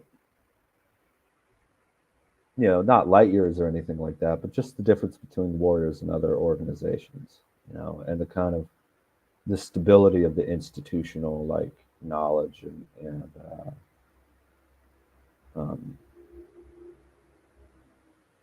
just obviously with the championships and everything, the respect, but also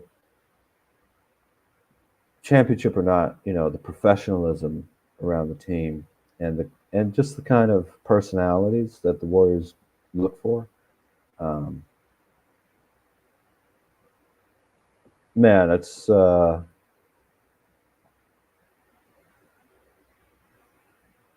I'm glad I chose the Warriors, man. I'm really glad. I say that sometimes, but it's because I keep realizing it. Like, of all the teams in the NBA at this moment in time, to really be rooting for, of course, the Jazz. From my birth, and the Lakers. I know you guys don't like this, but my dad's from LA. Grew up watching Jerry West and Elgin Baylor and all that. But Warriors were totally my choice, man. Speaking of the Jazz, so Danny Ainge is not the GM, right? Well, he's the deciding head of all that stuff. I don't know what his title is. President. Oh, look it up. Executive something. I don't know, but he's, as far as I know, he's the head. He's the head honcho. Do you know where that term comes from, Rich? By the way, head honcho. Nope. It's Japanese. What? Mm-hmm. Oh, wow. Yeah. Cool. Honcho. It's a great term, head honcho. Yeah. There it is. Utah Jazz executive. CEO of basketball operations. Oh, wow. That's a hell of a title. Yeah. Okay. Well, so they didn't fire Justin Zanuck when they hired Ainge. He remained in his position. They just brought Ainge in as, is Ainge in the Hall of Fame? I think he probably should be. Celtics I know. finals, right? Blazers finals, Suns finals. One of the most impactful executives ever. So, guess it doesn't say career highlights and awards. No, but he will be. Yeah. Actually, he was an all-star even. Yeah. And what was I going to say? Jordan golf buddy. Come on now. The Utah Jazz executive, he's been sick, right? Oh, I hadn't heard that. Justin Zanuck? How do you? Oh, there it is. Yeah. Really? At least let me put my feet down. Sorry, just doing my video here. Mark Wahlberg, The Family Plan. Oh, cool. I don't get any commission for that, though, do I? Oh no, it's a kidney transplant. That's it. Yeah, kidney transplant. God, that's terrible, man. And it looks like on the industry. Well, I hope it's year. operable. Oh no. Yeah. And I think there's all three children suffer from autonomic neuropathy. Oh, neuropathy. Jeez. Terrible. During Zanuck's wait for transplant, all three children were also diagnosed with PKD. Each child will likely require a kidney transplant before age 30. Oh my goodness. Oh man, that's terrible. Oh my God. Yeah, that's frightening. It's not like getting organ transplants is easy, Wow. Thanks for telling me that, Rich. Yeah, I'd heard it somewhere, and then I didn't even know that at all. I thought Danny Ainge was the GM. I just, didn't ever look into that. Yeah. Well, now we know.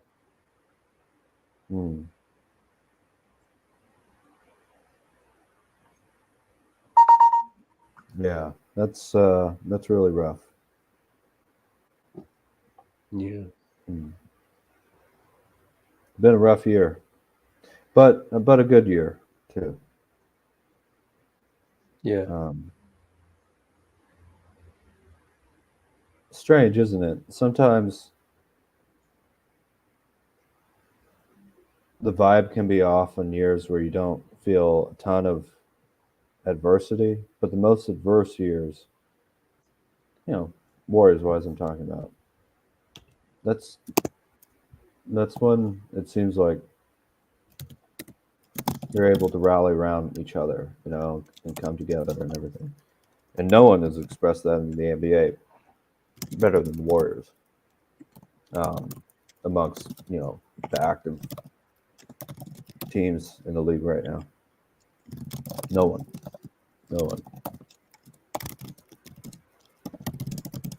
On a lighter note, Shivanch is asking if we saw Malika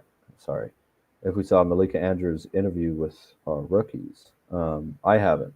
Yeah, it's on YouTube. Go search Malika Andrews' channel, and it's pretty good. They had clips on Instagram, all that. So, yeah.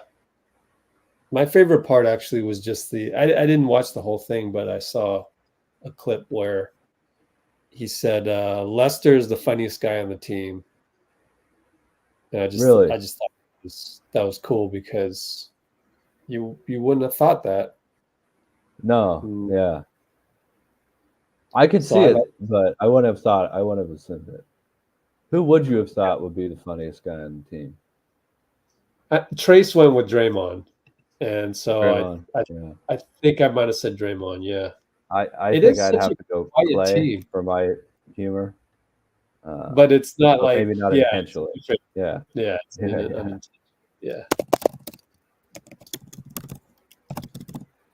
Three-headed goat. Yeah. Oh, hey, going back to that ancient Greek stuff, man. How about the Hydra? Yeah. Ooh. Yeah. Pre-game, Steve was only 3 minutes. All right, so we have some content here if you run out of stuff to talk about, but like, no, go ahead. Steve, pre-game. I'm just having a party here, Rich, man. We're 9-1 on our last 10. We have the chance. Yeah, but I mean, sometimes just talking about random stuff is better than listening to a pregame. But I mean, maybe we should cover our bases and check the pregame. But I don't know. Oh, I'd love to hear it. Yeah, there's also a BP postgame here as well, just in case something gets said of that nature. Trayce Jackson voice. DVD said Cerebus. Maybe they're more like the Cerebus, which is good because that's a three-headed dog. It is in hell though. Arbel said Trayce called Dray, Klay, Steph three-headed goats. Oh, cool, man. Yes, sir. Trayce, man, he's crazy. I think, have I said this before? I think BP on the podium sounds like he could be Joe Mazzulla. Oh, really? Yeah, I think so. The voice is similar, and also just the way they talk is similar. I think BP, this is way, way, way too early for me to have any kind of certainty, but be a coach. Yeah, I can see it. Maybe I can see it. Yeah. He's got that coach-like and the military background from his father, the military school. That has that certain level of command, of the language. Yeah. Crazy. Who knows? Maybe.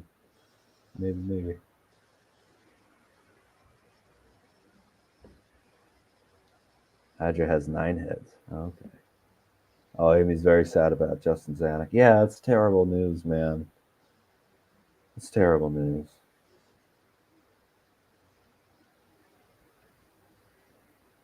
Oh, there you go. Ninezu said, yeah, you're right. Is bad.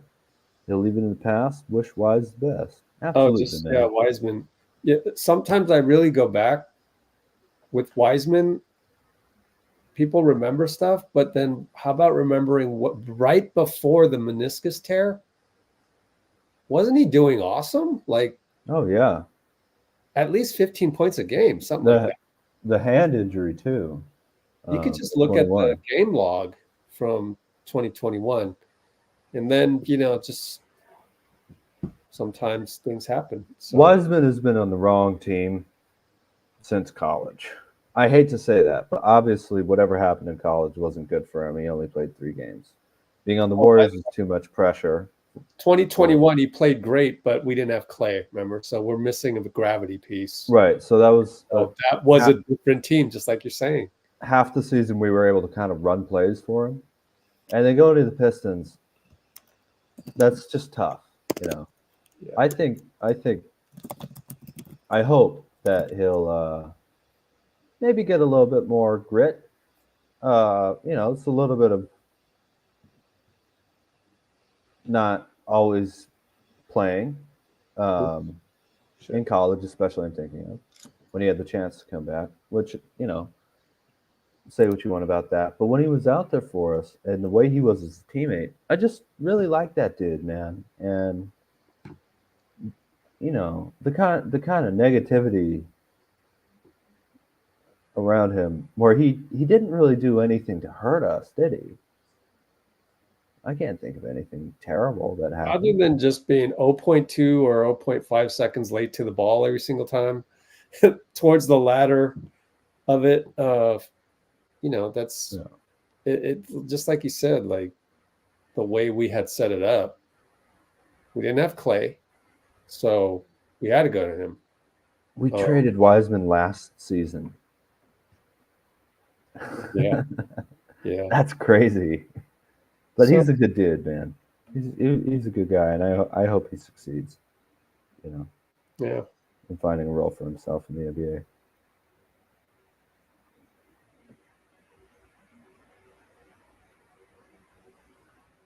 Not an easy Yeah, thing well to done. really evaluate.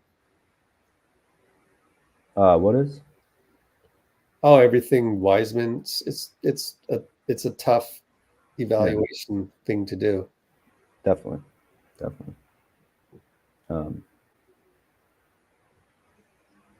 I did enjoy watching him celebrate the championship, though. You know, he was going nuts. Why not? You're champion. Do the Brian Scalabrine thing, you know? 60 years from now, I'm going to tell my kids I was the best player on the team.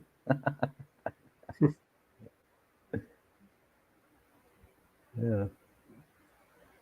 Although something tells me that championship season won't be forgotten.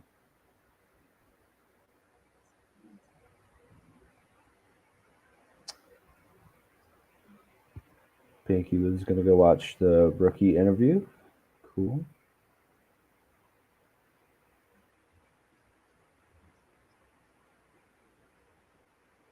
Yeah. Oh, hey, let's check. Yeah.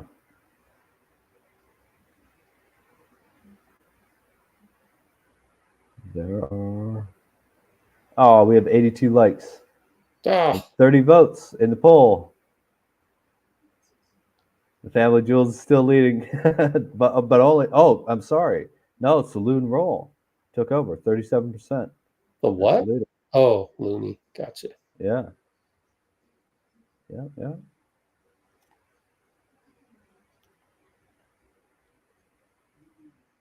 Oh man, Looney today.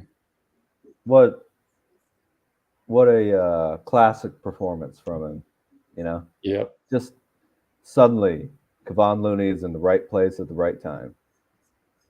You know, unlike Dr. John. Yeah, Looney is like who? Dr. John. Who's that? He's a musician. Had that song. Oh, cool. Always in the right place at the wrong time, wrong place at the right time. And, you know. But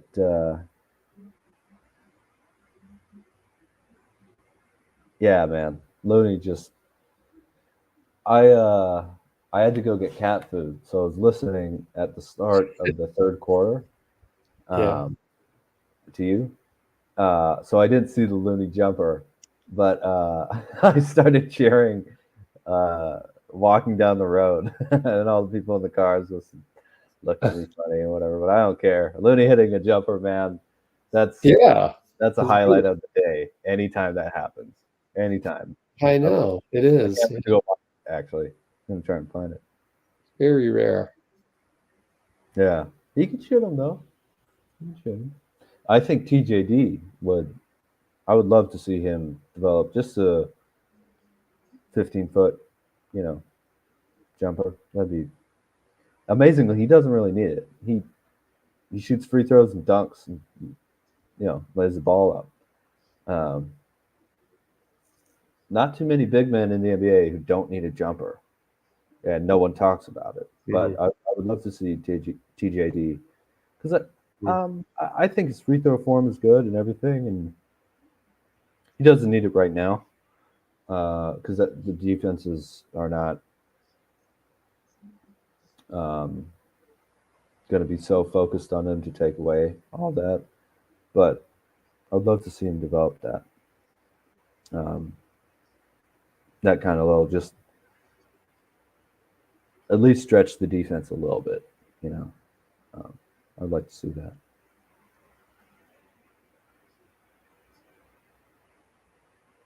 Oh, Nigel was saying when we traded Wiseman, he thought we could have stolen Jalen Duren. Jalen Duren. That was. I don't know about that. I think I'm happy with the Wiseman for Bay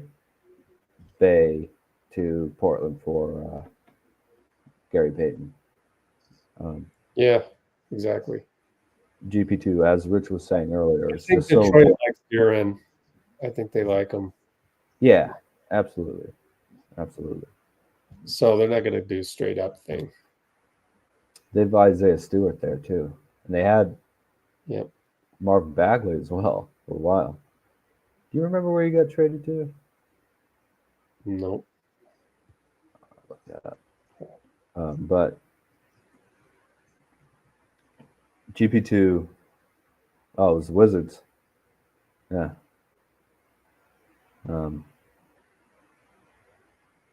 GP2 is so huge for this team, just emotionally, and the relationships he has with everyone.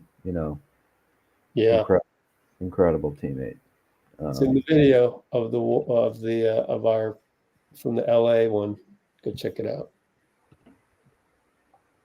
Absolutely. Oh, we owe Will Ferrell, by the way, for his Jackie Moon thing with Klay. That really, really helped. I know. Klay was he's getting real frustrated not being out there. And I think that surprise. Yeah. I do think that really helped a lot. So and he emailed Steve Kerr. It was just so funny. Did you ever hear that story? I don't remember it, so please tell me. Either way. Yeah, it was like on the podium, so it's somewhere on our channel. But probably search "Let's Go Warriors" Will Ferrell. I don't know. And so basically, Will Ferrell emailed Steve, and Steve's like, "Wait, is this really Will Ferrell?" Yeah. It turned out it was, and so the rest is history, as they say. Beautiful, man. Does that mean Will Ferrell offered the Warriors to do it? I wonder. I think it was his idea. Wow. Oh, wow. See, I thought the Warriors contacted him. That's even more amazing. Yeah. Wow. The Warriors did not contact him. What a dude, man. Yeah. Crazy.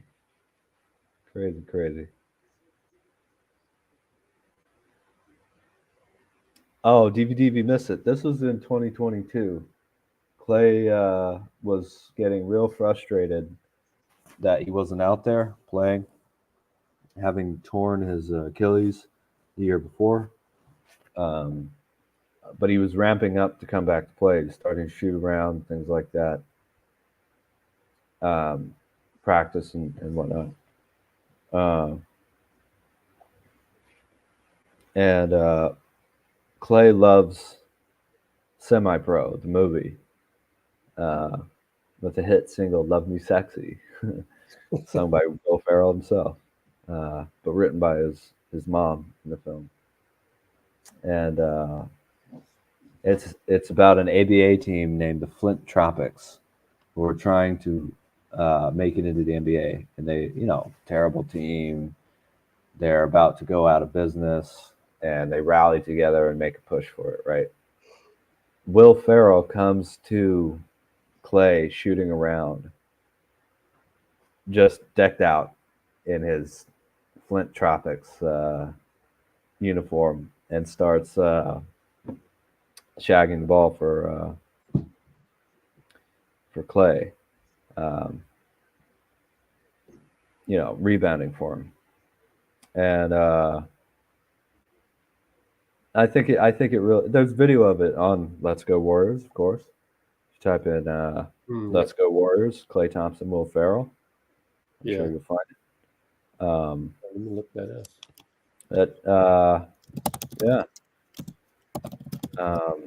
It was just a beautiful moment of support, and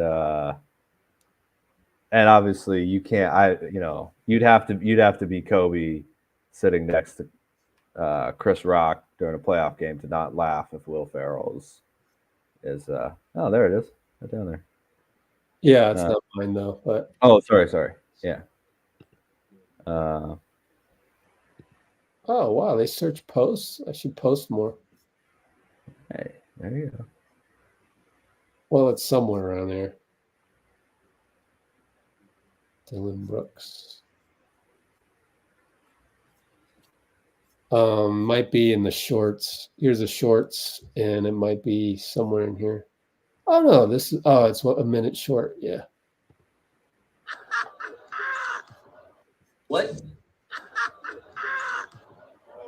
He came out here like super locked in.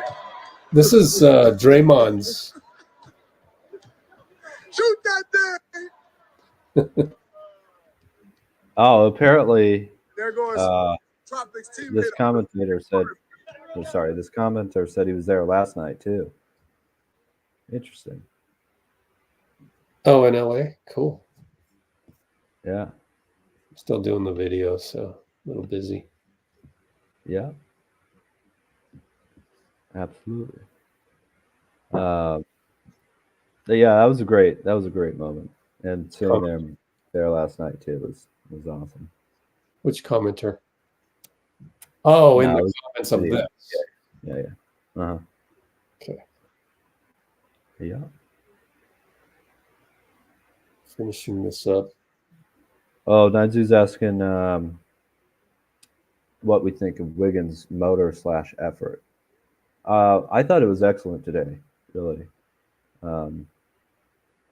Let's see. I wonder what Wiggins bring up the box score here real quick. Wiggins had 15 points, 1 assist, 2 blocks, a steal, 5 rebounds, 3 of 8 from 3, as Rich mentioned before, 2 of 2 from the line, and 2 of 4 from 2. That's kind of a lot of 3-pointers, but they were totally in the flow of the offense. So I didn't even notice that he was shooting more 3s than 2s, which normally stands out, honestly. If we're talking about Wiggs, that stands out. But it didn't tonight because it's just totally in rhythm, totally in the flow.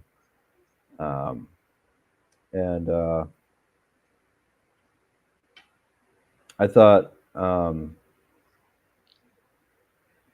Wiggins has just really been confident. He's just been playing with a lot of confidence during this 9 wins out of 10 games type win streak.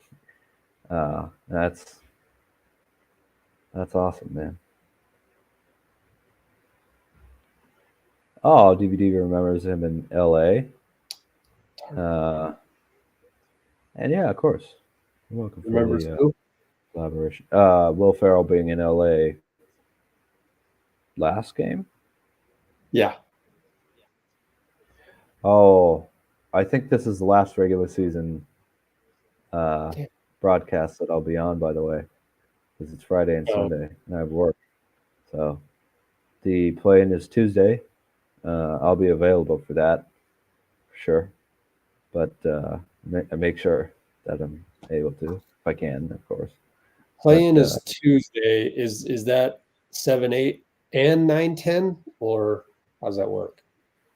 Steph said Tuesday, so okay. Hope you didn't jinx it. Well, I'm just going based on what Steph said. Yeah, so hope you get it right.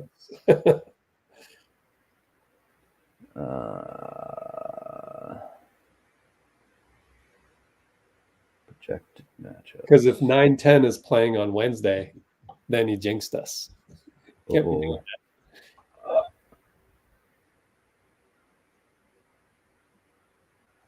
But that's what we do here. We unjinx the jinxes. So don't worry. If you did jinx us, that's what I'm here for. I'm here to appease the basketball gods. Each conference's number 7 will play number 8, with the winner entering the number 7 seed in the playoffs. Okay. Wednesday, each 9 and 10 will play. Losers eliminated. And then Friday, April 19th is So if we end up playing the 9-10, that's why. No, just kidding. Well, you also said you don't want to see us next year, and that wasn't a jinx. So maybe he's just speaking into existence. But I will also make sure to be free on Wednesday too after class. for that. But this is the last game of the regular season that'll be able to come on here. Man, crazy. We just started a few months ago, but it's also been it's not the season I would have picked, if I'm being honest. But it's the one of the most fun seasons I've had watching a basketball team. These guys are crazy.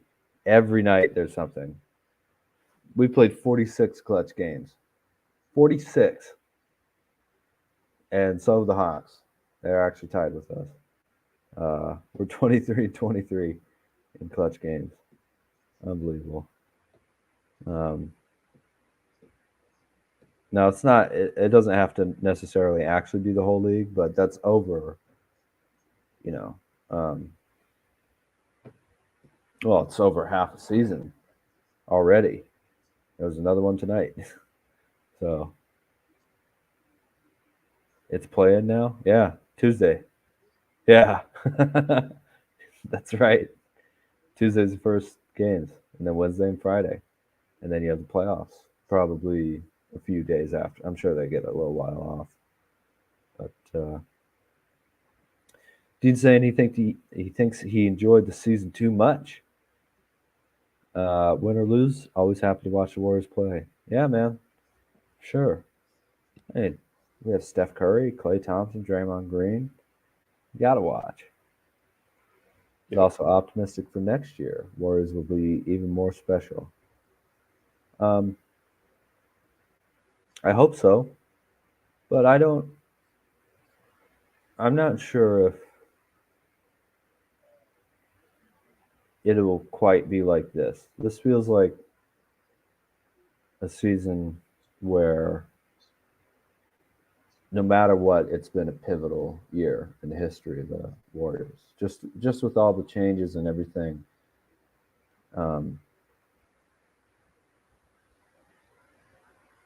Man, did we moved JP, Ryan Rollins, PBJ,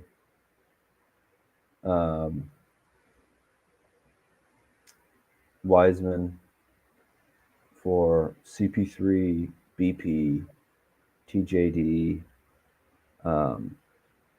and getting GP2 back. And kind of Kuminga and Moody taking huge strides. Obviously, Kuminga is going to be a starter for the team, in the playoffs. So we just have to do that. But whoa! Depends.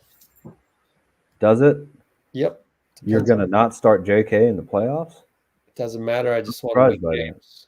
Yeah, I know. We might not play. We might not start JK tomorrow. That's not the playoffs, though. It's just a matchup. Yeah. It's not that I'm like JK's coming off the bench. No, I'm not like that. I'm just saying slow your roll. Like you can't really put that in stone.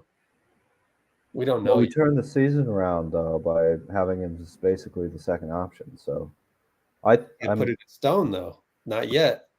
Something has to happen, and it hasn't. Yeah, happened. Well, we have to see what the coach's decisions are in the playoffs.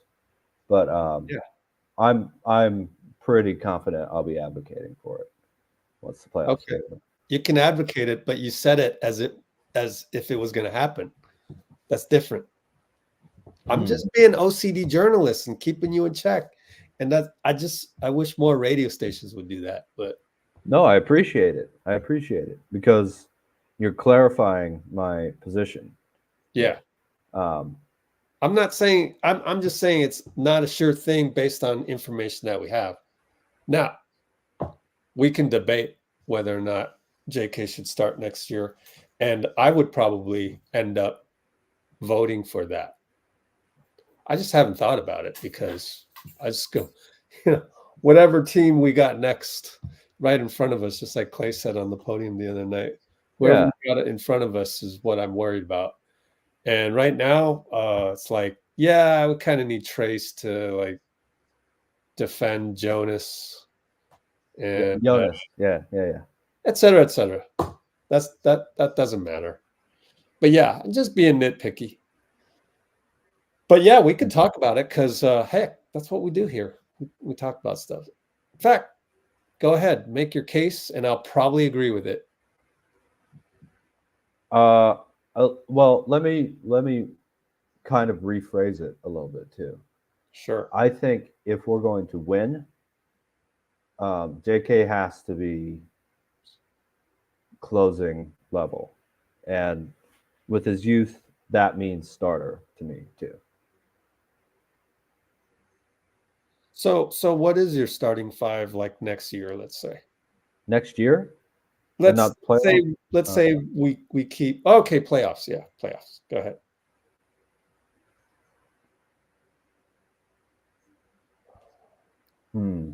Yeah, the TGAD thing with Draymond.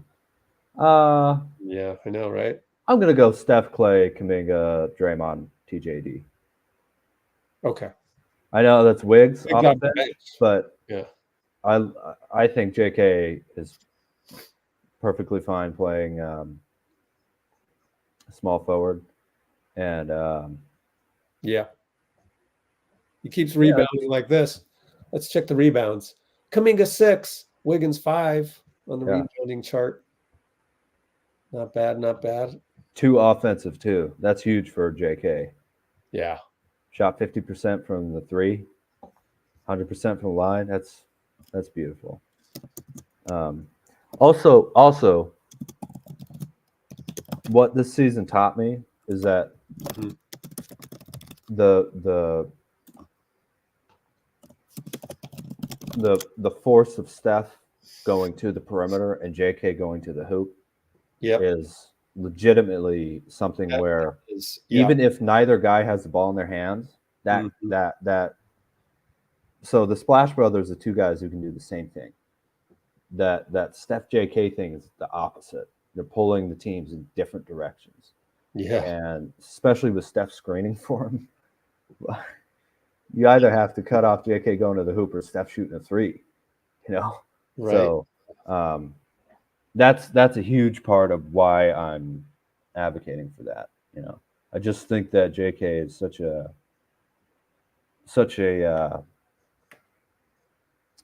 force that he's already helping to create a lot of plays for other guys on the team, and we haven't had him for a little while. He's been out, so the team has been rolling without him. But earlier in the season, that's where I gained a lot of confidence. Of like, oh, give JK the ball, Yep.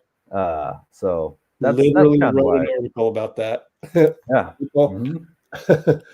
Remember, it was like after Christmas. Honestly, it was the Christmas game.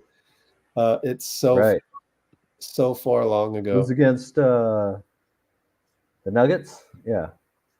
Yeah, when it was like, all right, we need to get the ball to JK. So how are we going to do this? Is the problem that you need Steph's buy-in? So I phrased it as maybe Steph should tap Steve Kerr on the shoulder and just kind of go, yeah, it's okay to not get me and Klay the ball. It's okay.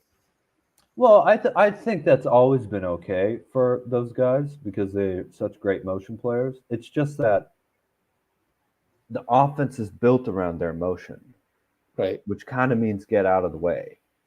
Whereas JK, he's able to do that, but JK played the best on Christmas. The post-ups, the going down the lane with either Steph or Klay, who's also a good screener, screening for him. Just the kind of conundrum of trying to keep JK in front of you without fouling him and having those 2 shooters out there is crazy, And I love Klay coming off the bench. Just if you ask me what my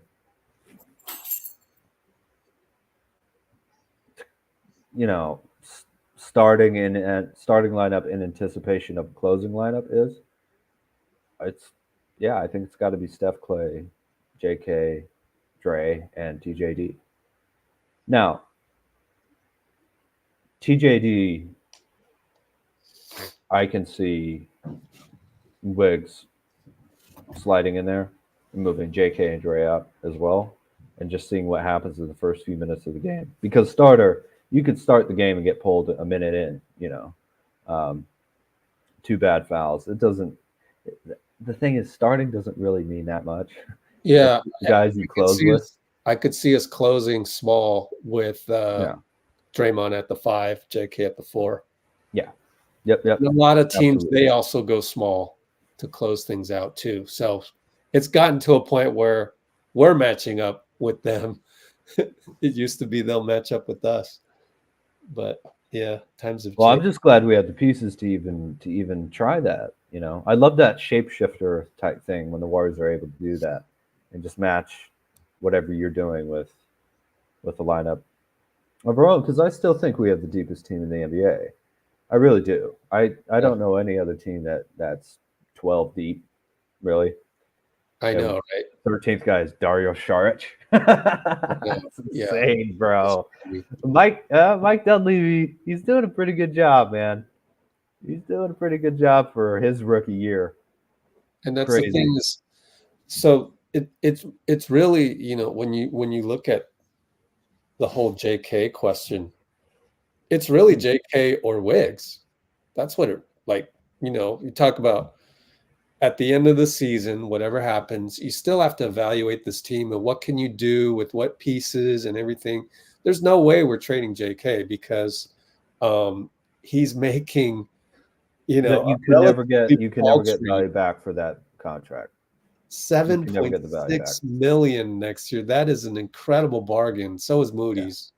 Maybe combined, but not straight up. Yeah, you have to keep JK. So but the thing is, the cool thing in terms of sort of being forced to keep JK is that the ceiling of the impact of JK. Now, don't get me wrong, Wiggins, 2022 Finals Wiggins is the perfect complement to Steph, Klay, Draymond. But Kuminga's ceiling is just so much higher, actually, than Wiggins. And that's not a knock on Wiggs. No, it's the difference. Sorry, just real quick. It's the difference between Wiggs being the perfect complementary piece and JK potentially being able to be the lead singer of the band. Yeah, I know, right? It's just like lead guitarist. You're not going to come around and find a guy like that all the time. Like, that's difficult to acquire. And so, if you're Dunleavy in the summer and you're looking at, okay, what's our rotation going to be? And it looks like, you end up having to choose between the two because they occupy the same spot. Maybe not. Who knows? Then I can see where it's like, okay, let's shop Wiggins around, see what we can get and stuff like that of that nature. But it's just more doable. I think they can play together. I'm more confident in them playing together now than the beginning of the season, though. Yeah, there's that too. Yeah, I think so too. JK is he can really be a 4. Like, he's even kind of old school, is close to being not skill, a lot more perimeter, but just his body, his build he hasn't filled out yet, by the way. Yeah, he hasn't. That's crazy. He's going to fill out when he's like 25, 27, whatever. And oh my God, bro. Nice one, obviously pray for health for everybody. But I love the depth lineup. Yeah. Might be a little hard to hear, but typing it, the depth lineup. Put in CP, put in BP, put in Steph, put in Klay. Put in Gary at center. Yep. It's just so funny to me, like all the times that we've heard Steve get thrown under the bus, and here we are talking about how just deep this team is. It's just like to maximize the value of so many guys. That's And what coaching is about. he does it slowly enough where guys don't get put off their game or get upset too. You can make all these changes. As you say, Rich, it's not 2K, but a coach could come in and make all these different types of changes that have happened this year. But if you just do it and say, oh, you know, this is what's happening, I don't care about your opinion, you're going to lose the locker room, you know? Kerr knows how to help these things develop organically. And that's, you know, look at JK, man. Mm-hmm. He wanted minutes because he sees all these other peers getting minutes on teams that, you know, don't have the pedigree of the Warriors necessarily. But now he has to feel like I earned all this time. I earned it. I got it for myself. And the emphasis on defense rebounding, you know, all that type of stuff, that really knowing that he can critique Kerr in the media and Kerr's not gonna, you know, lash out at him and it's okay, all that type of stuff. If you just implement it without people being ready, it will backfire. But Kerr knows how to get something that, if it's done quickly, won't work, and if it takes too long, will be too long. He knows how to do that in 3 months, and people just don't appreciate it because it's kind of a slow burn. You know, I want to remind people that based on what I remember now, in the off season, I'll go back and I'll probably, you know, try to do a video and have, you know, a recap type deal. But I recall that Nuggets Christmas game. Yeah. And JK played the best. I literally wrote that in an article on here. It was on here. JK played the best on Christmas. We took him out of the closing lineup, though, too, didn't we? Took him out on the why? Why did was it Moody as well? Or no, that was the Kings. Yeah. Nope, we kept somebody in there. Just by saying that. Yeah. Just by saying that gives it away. But the reason why is Kerr didn't want to give up on Wiggins just yet. And so it's just that balance. You could look back on that and you could say, you know what? He saved both. It's like, you know, the Captain Kirk impossible things. Like, yeah, you can't, this is a no-win scenario type of deal, or this is a zero-sum game. It's politics. And he got out of it. Like he made it a non-zero-sum game. He made it such that Wiggs wouldn't be mentally lost completely, although, you know, he's been up and down. Who knows? We'll never know. It's a what if. But choosing Wiggs over Kuminga in that moment, yeah, we lost the game and so on and so forth. JK did the thing where, you know, I don't trust him, or I lost faith, or his camp said that. Somebody in his camp said that. Anyways. I think it was JK. Turned out okay. Well, also just like one game. Think about that. How many other coaches would have really become a problem? Yep. And Kerr just brush it off with, you know what? I understand it and I kind of like it. Yep. Like, oh, okay. Yep. Coach isn't doing this to punish me. He's doing this to look, as a basketball player in the NBA, you don't actually have that long to learn, do you? To actually learn what it's like to be an NBA player. Now, you keep developing and growing. But, you know, by the time you're 25, you're established, you know? Let's say going into the second contract, hard for the coach to really teach you what he wants, more working with where you're at after that. And I can't think of too many players that have had a better education in the game of basketball than Jonathan Kuminga and Moses Moody too. You know, rookie year championship, then 2023, and now this year. They must feel like they're 10-year vets and they've been through everything, you know? And again, they actually earned the trust of Coach Kerr and the team. Now Steph Curry's coming up and saying, Coach, he's right. You should play him. And now you're beaming, right? It's not a media war. It's like Steph Curry going up to Steve Kerr like, we need him. And that's brilliant, man. That's brilliant. So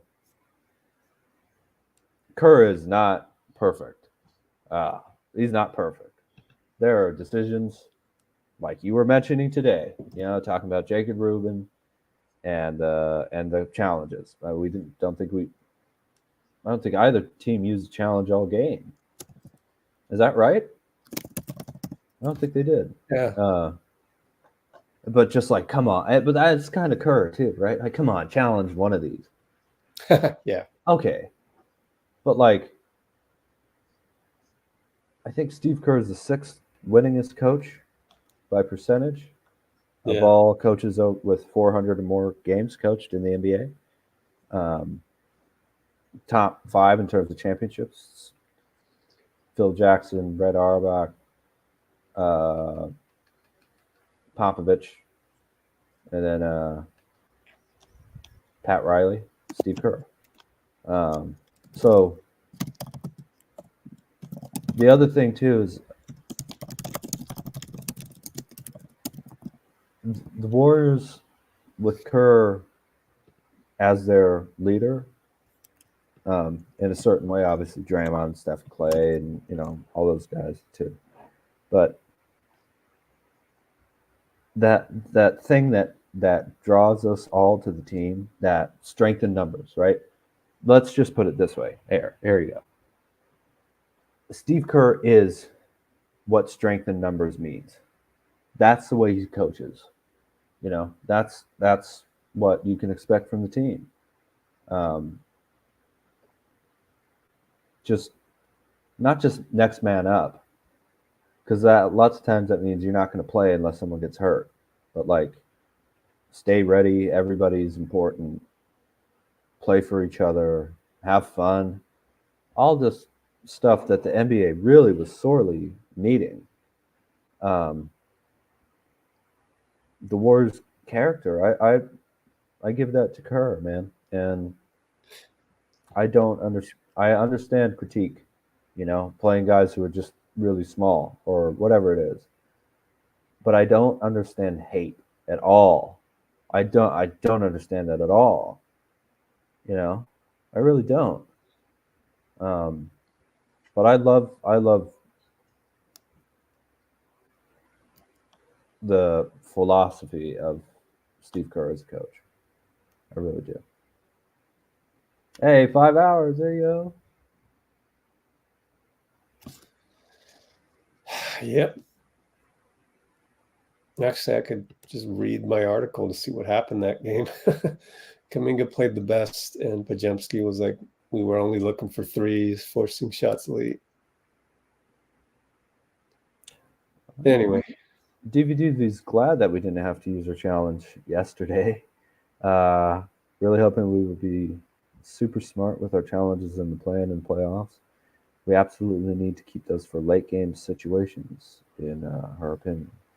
Except when it's 100% certain you'll win it, like a clear mistake. No more hedging in the middle of games, like in the second quarter, for instance. Keep those challenges no matter what.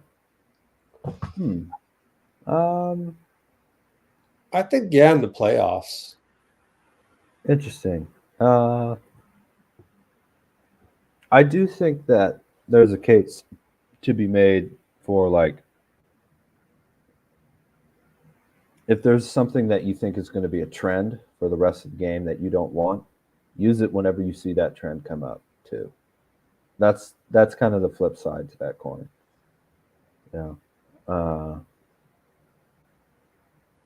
On the other hand, I would love to have a challenge available in the fourth quarter, in a game.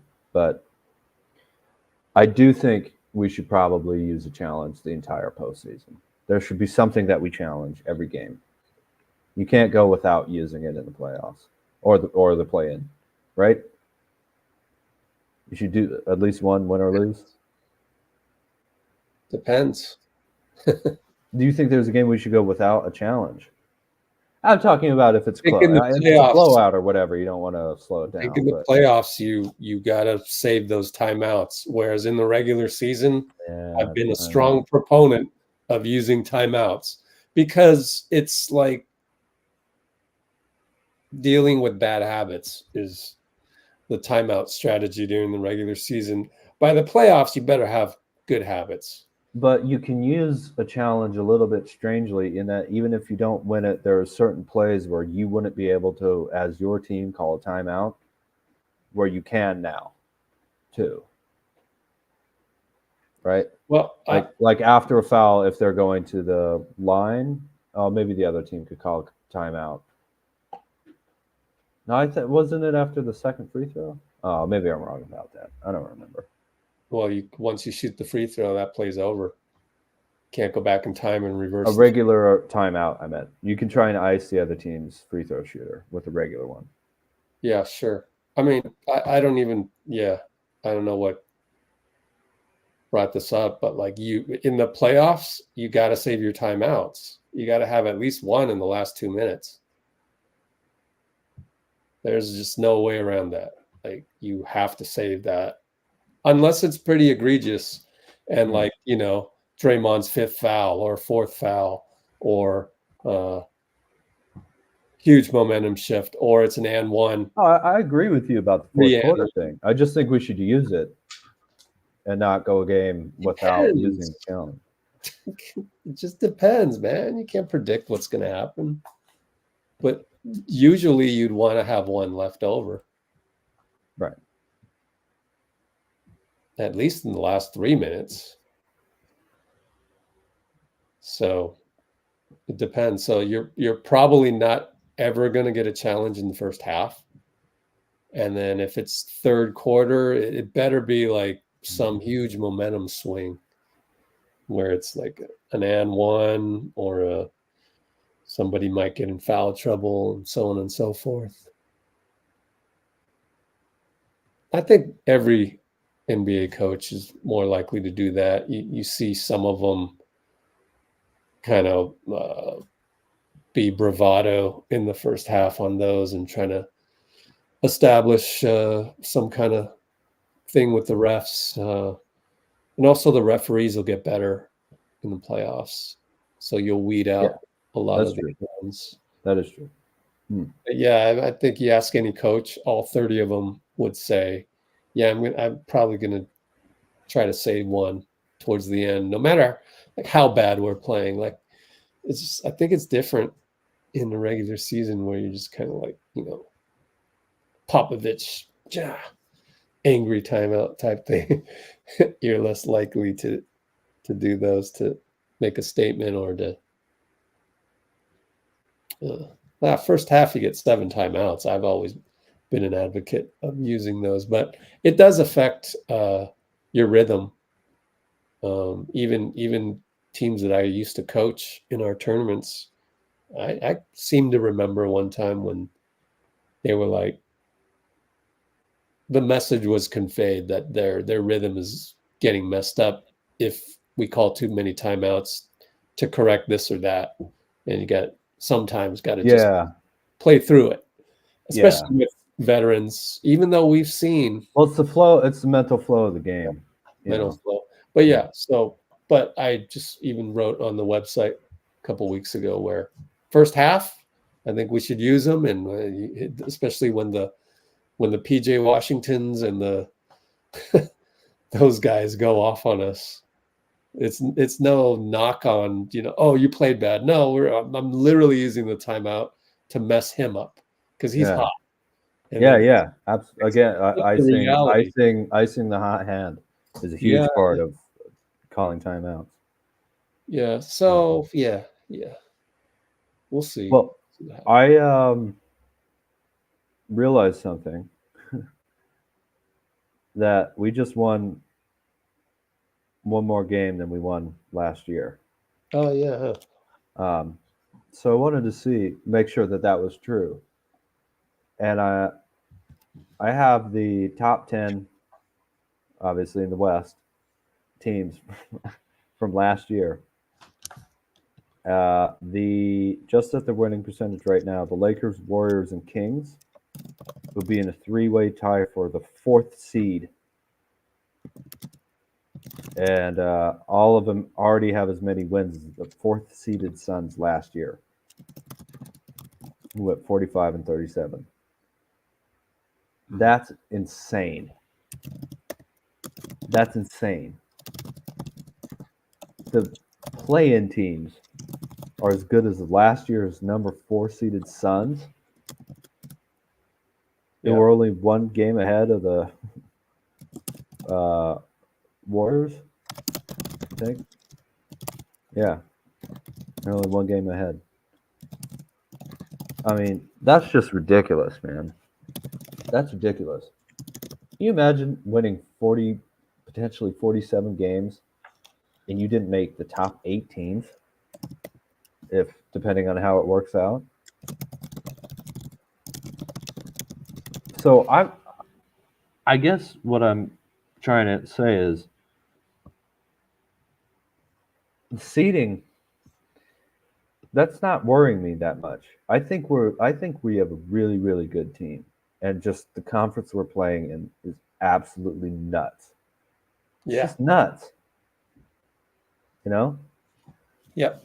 It started to make me think though that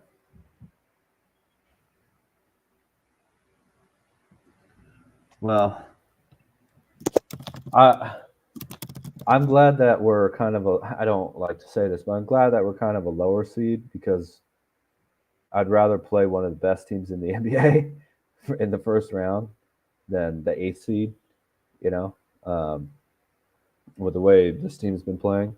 But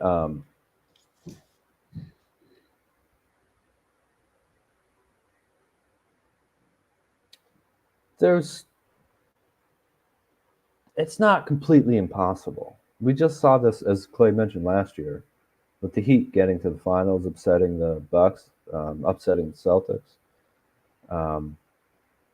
playing a hard-fought series against the Knicks in the second round, obviously facing the Nuggets in the finals. I'll see you, DVD. Have a good one. No, and Dean, too. DVD's got us on podcast mode. Oh, she's saying see Dean again. Right. Gotcha. Yeah. Gotcha.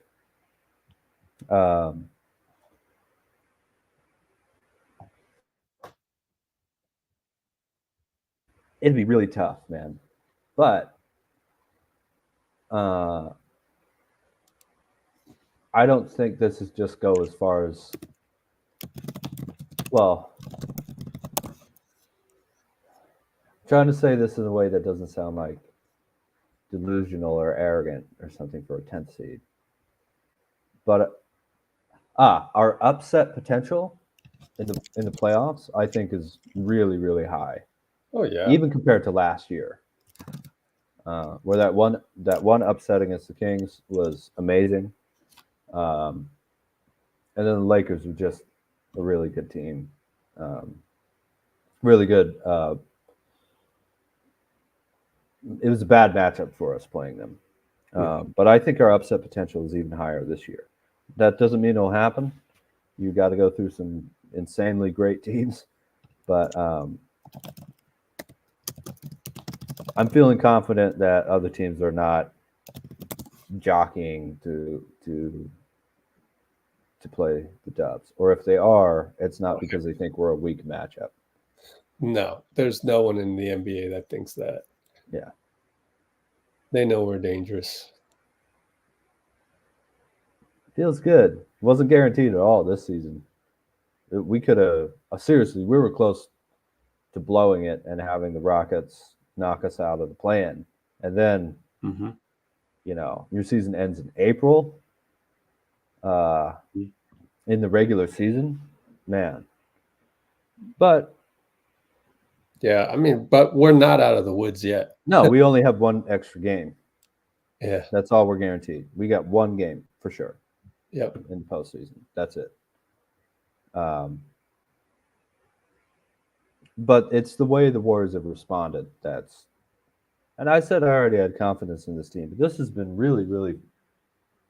It's just been really fun. I know it's because they're winning, but they're winning in a way that's just very exciting in terms of, oh, I can see that working in the playoffs, you know? Oh, this guy. Yeah, ratcheting it up on defense.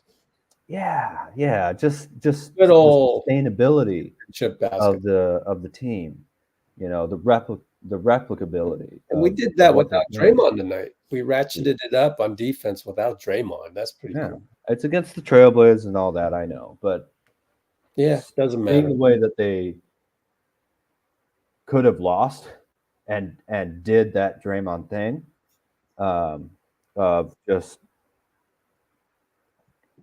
flipping the switch, man. What else can you call it? You know, that was beautiful. It really was, because flat-footed, hands down, and all of a sudden they're on their toes and their hands are up and they're just suddenly swarms of, I don't know how many guys it seemed like we had out there on the court when they tried to attack the hoop. We just shut down the hoop. In fact, let's look that up. I want to see what the points in paint was tonight. Let's see. Trailblazers. It was 40 to 42. A lot of those must have been points off turnovers too. Yeah. Oh, we got out rebounded as well. Bizarre. Oh, 10 to 20 offensive rebounds. Rough. And how we many? kept another team under 100, as DVDV mentioned. Golly. Yeah, that's been a real nice streak. Impressive. That's been a really nice streak. Or I don't know if it's consecutive streak, but there have been a lot of games recently under 100. Yeah. Or our defensive rating when we with Draymond coming back from the suspension was near the top of the league at about 108. So anything even under 108, if we're averaging around 118, 19, whatever. Oops, this doesn't have the scores here. Oh well. Yeah. So the defense and everything like that, it's just the entire. This team has had good vibes all year long, and it's starting to finally show. Right at that, let's call it the opportune moment. Yeah. At the end of the season, I just think that's. I'm so glad for that, man. Whatever happens, got to trust the team. Yep.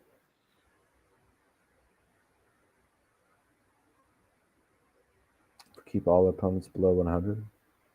Yeah, especially if we score at least 51 field goals. Yeah, absolutely. Ah, crap. It's going to rain after tomorrow. Saturday. Tomorrow is Friday. Yep. Or today is Friday as it's past midnight. Ah, man. Saturday is going to rain all day. All day. Here in the Bay.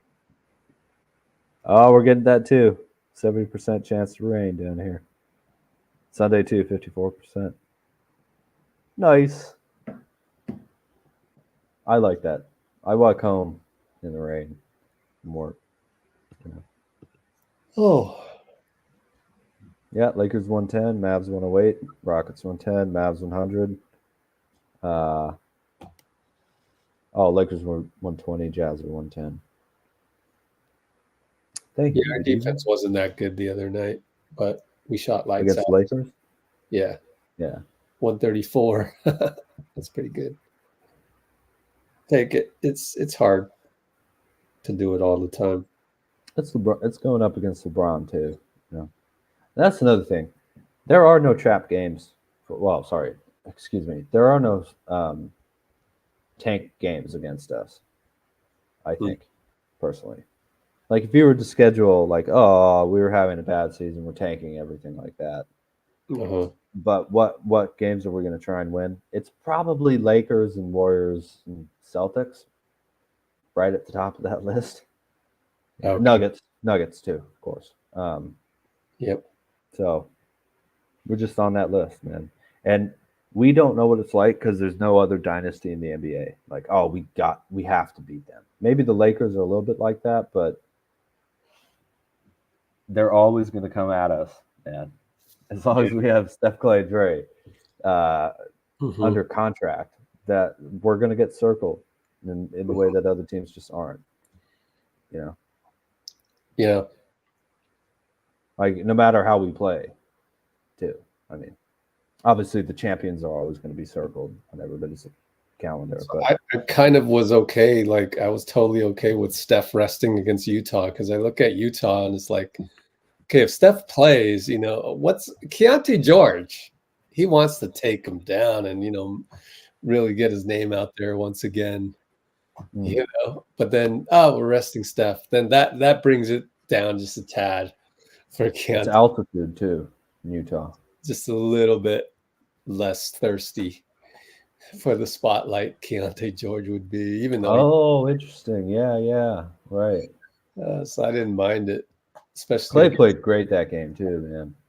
Klay played. Yeah. I watched the highlights and obviously was listening to as much of the live stream as I could from work, and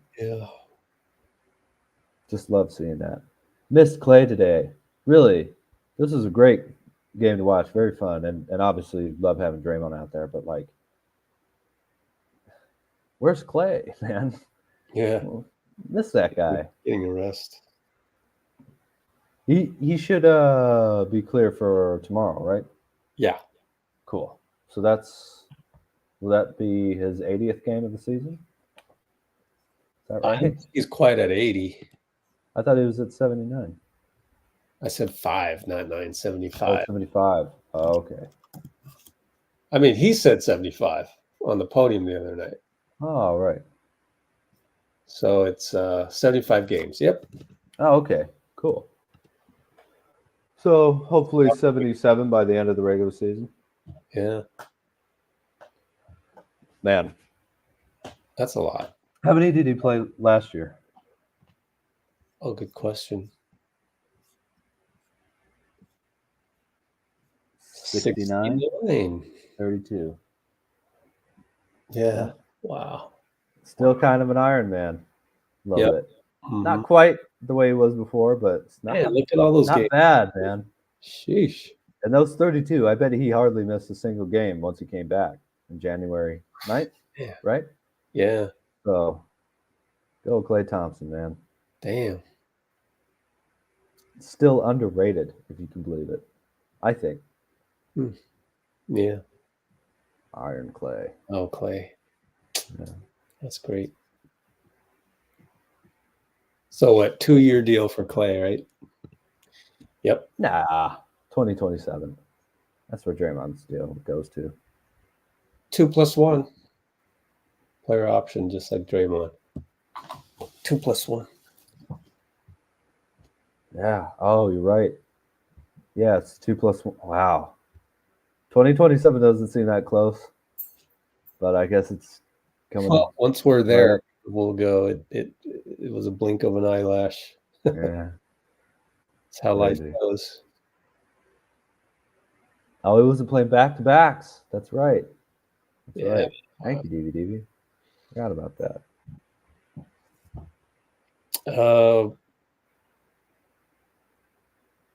I don't know whoever's left here. Still got 28 people concurrence. What do you want to do next? Those are real fans, man. Let's vote. Let's end that poll. So Looney, unsung play of the game. Looney roll with Steph. Oh, pretty good distribution. Mo got some votes. BP got some votes. And even with the family jewels sacrificed. Wow. Anyway, And JK put. Oh, he wasn't writhing on the floor. Yeah, exactly. Sell it more, BP. Come on, man.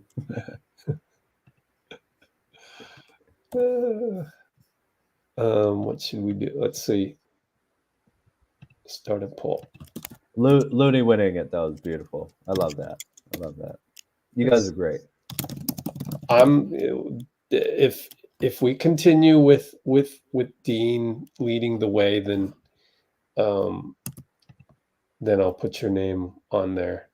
Let's see, or we can do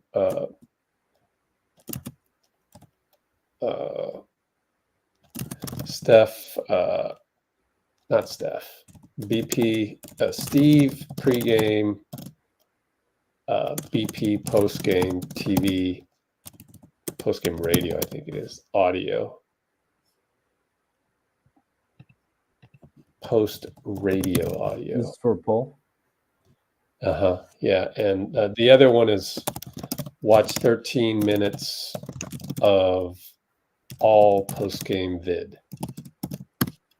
And I didn't fit that in there. 13 minutes there. Video.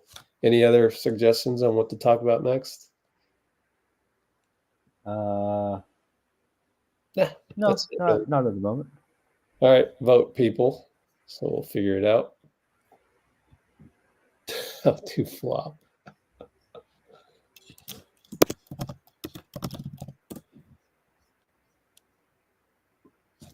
We're not getting any votes at all. No, I sent one in. Someone else did too. Okay. Can you see the poll on your end from StreamYard?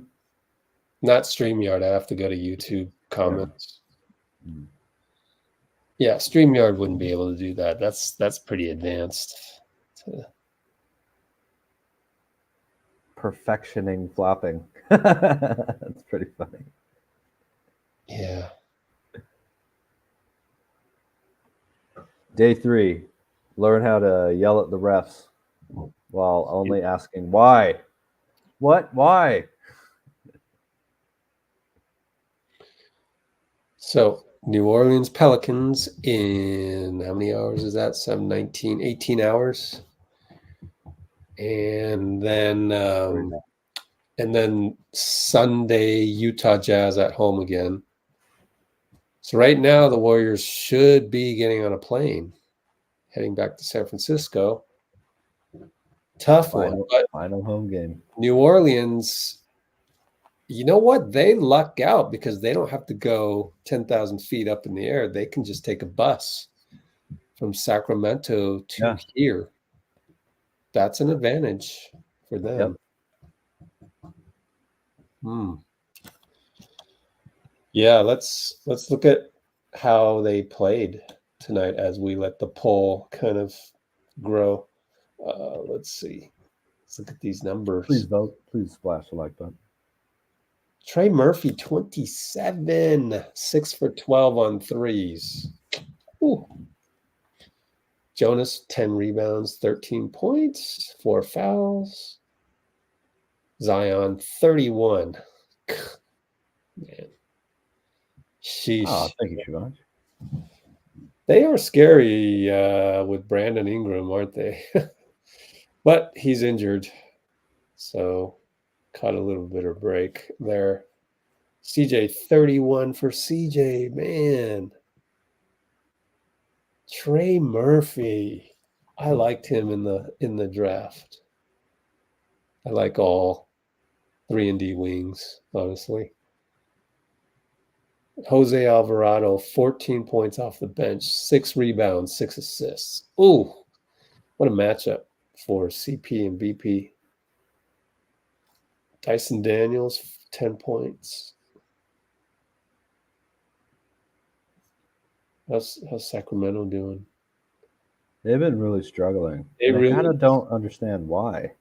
No, I'll tell you why. No Malik Monk, no Kevin Huerter. That ruins their rotation. Yeah, but they have Fox. The Malik Monk, that crazy. should tell you enough. I mean, he's literally their third player. Yeah, I like Keegan Murray a lot too, though. But I'd take Malik over Keegan. yeah, I can see that, especially right now this year. I mean, yeah.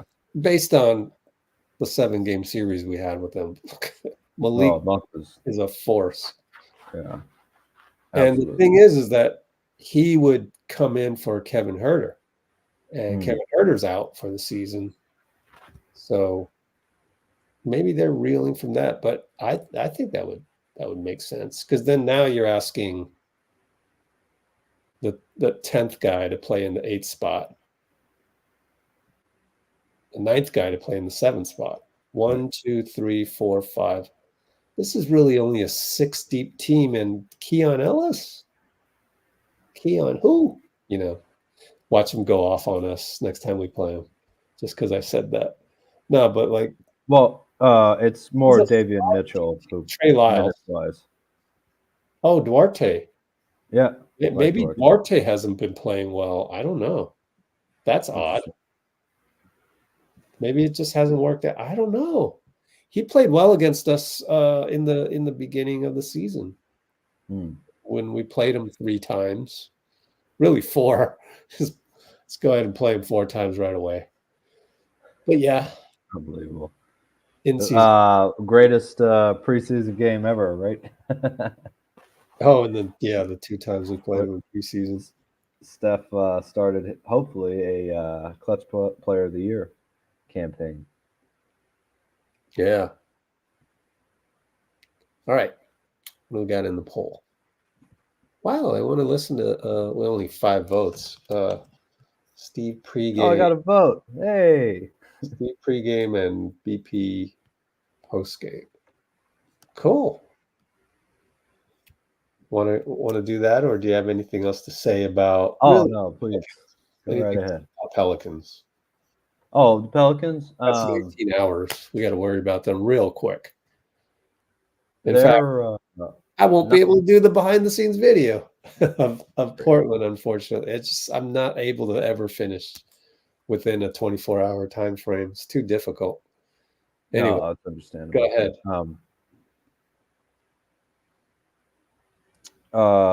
As far as the Pelicans go, they weren't talked about a huge amount for a team that's been consistently 5th, 6th in the NBA.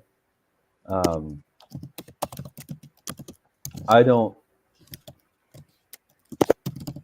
know if they're contenders this year, but I do think they're a real threat to knock off somebody and have a kind of much more. Just they have a lot of talent, a lot of professionals on there around their 2 young guys. So for the Warriors, I'm trying to think of the thing that they're most likely to make a mistake on. And well, let's see. I think it might be allowing Zion to collapse the defense too much, create open threes, and guys like Alvarado and CJ getting turnovers on our guards. That'd be what I'd be concerned about. Yeah, and they're long too, so they are too in their front court, definitely. Those swing passes, better be careful. Herb Jones, man. Please. Yeah. Long dudes. Long dude problem. The Warriors only do like 3 things wrong, right? They leave the corner 3, they jump, and they telegraph their passes too much. And it's like they can't stop doing it. There's maybe that's which we're doing less of, so that's good. Yeah, the reaching hasn't been as that much was a of huge problem earlier on. It was last year, really last year. Yeah. Anyway, but yeah, so we're doing better on. Oh, thank you, Amy. Yeah. Mm-hmm. But I think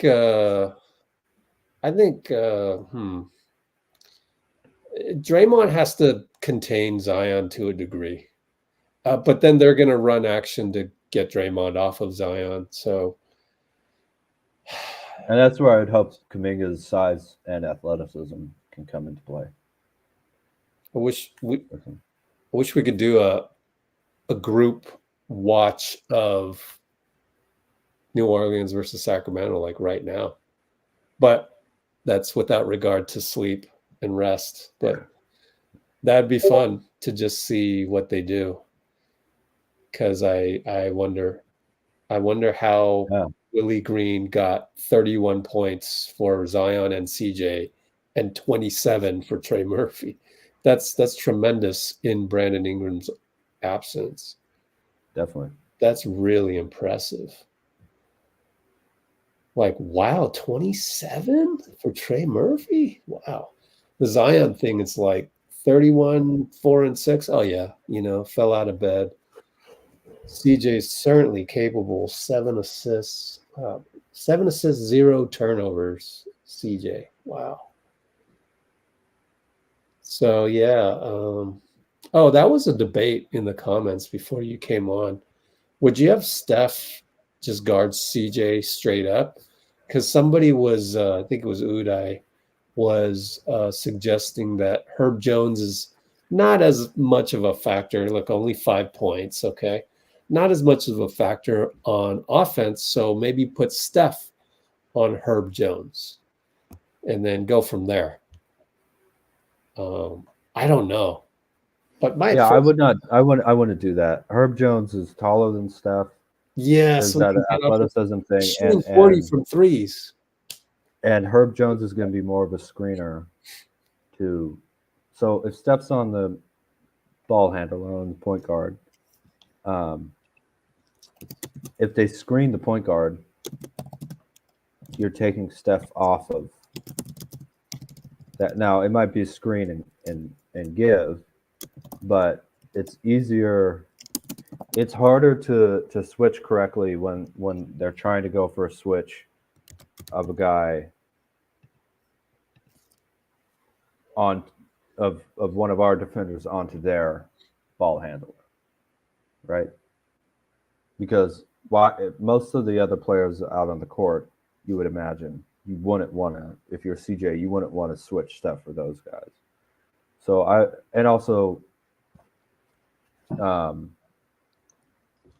don't know how good of a shooter Herb Jones is, but 40%. There's going to be a tendency to leave him in the corner. Sorry, yeah, what?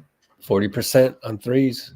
Yeah, so they're gonna want to try and get Jones some corner 3-point shots, and I'd just rather put Steph on CJ, in part because I think that's actually kind of a physical advantage for Steph. I think he's a little bigger than him, than CJ. So that's actually. Do you start Klay tomorrow or tonight? Same old. Wiggs, Draymond, TJ. You got to have Trayce there to guard JV, and you got to have Draymond on Zion. So it's the 1, 2, 3. You'd either do that or start Wiggs at the 2, which I think is too different for them to try at this moment. I don't see Wiggs playing the 2. Yeah, exactly. So yeah, it's going to be. I might do something like Moody or something like that, just because I think. Moody, ooh, okay. I want to see what their bench is like. Yeah, I know the bench. Robinson, Marshall, Zeller, Alvarado, Daniels. Yeah, so I would love to have Klay still solid. He is, but not quite the scorer that Klay is. So I think against the Pelicans, I would like to keep that on paper second unit advantage. Okay. I don't know about that in the playoffs, but against the Pelicans tomorrow. Today. Yeah. Today. That's you're right. It's today. I think I would go with that. I think I would start Klay. Really? Okay. I'm not sure. That's why then you kind of go, all right, fine. I don't get paid enough for this, so we'll leave it to Steve. Because whichever way you go has good ramifications. Whatever. There's good reasons for both. Siobhan saying 100% start Klay to match size to some extent. Yeah, I could see that. No, but Moody has the size. We're choosing between Moody and Klay. That's true. Yeah, Moody does have 7-foot wingspan and all that. I don't know that Moody is gonna wait. If you start Klay, then you're back to the rotation. I don't know that Moody's going to be in the rotation. Just because if GP2's back, but we don't know if GP2's back.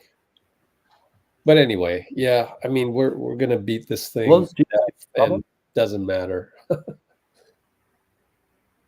But then the gravity, Siobhan's just saying the gravity. So yeah, I would probably lean towards starting Klay, just going with that, and we'll just see how the game goes, and then you close with whoever's playing the best. But I guess if the assumption is that everybody's playing their best, that just depends on what's happening, because there could be the case of sometimes you even close with CP3 depending on what you need. Yeah, and we don't really know their rotation completely. No, that's true. Yeah, interesting. I mean, it's a tough matchup, and when they have Brandon Ingram, oh my goodness, like that is they are a tall freaking team.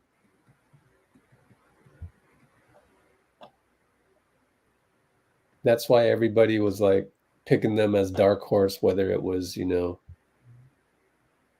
Lou Williams on the Shams Charania show or the whatever ESPN. Everybody's picking New Orleans as their dark horse.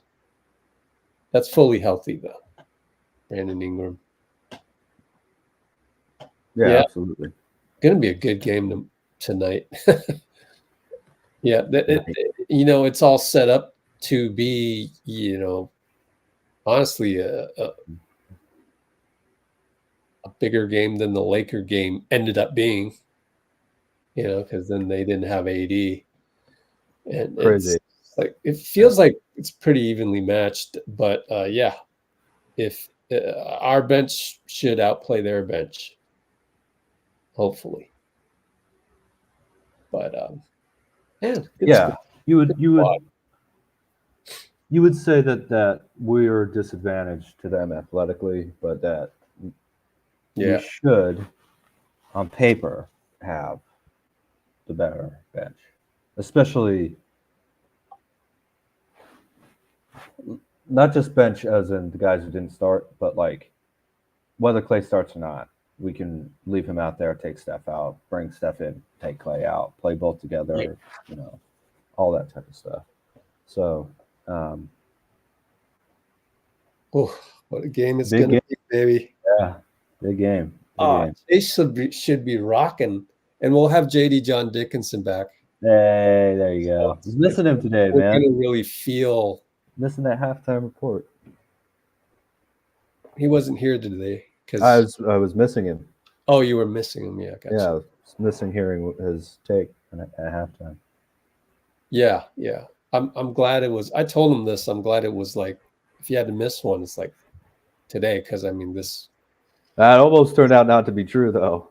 Yeah. Oh, the comments today would have been so bad if we lost. Yeah, and if we lost, then hey, look, then we don't deserve the 8th seed. So it is what it is. Exactly. And we probably deserve the 10th seed, It but came through, though.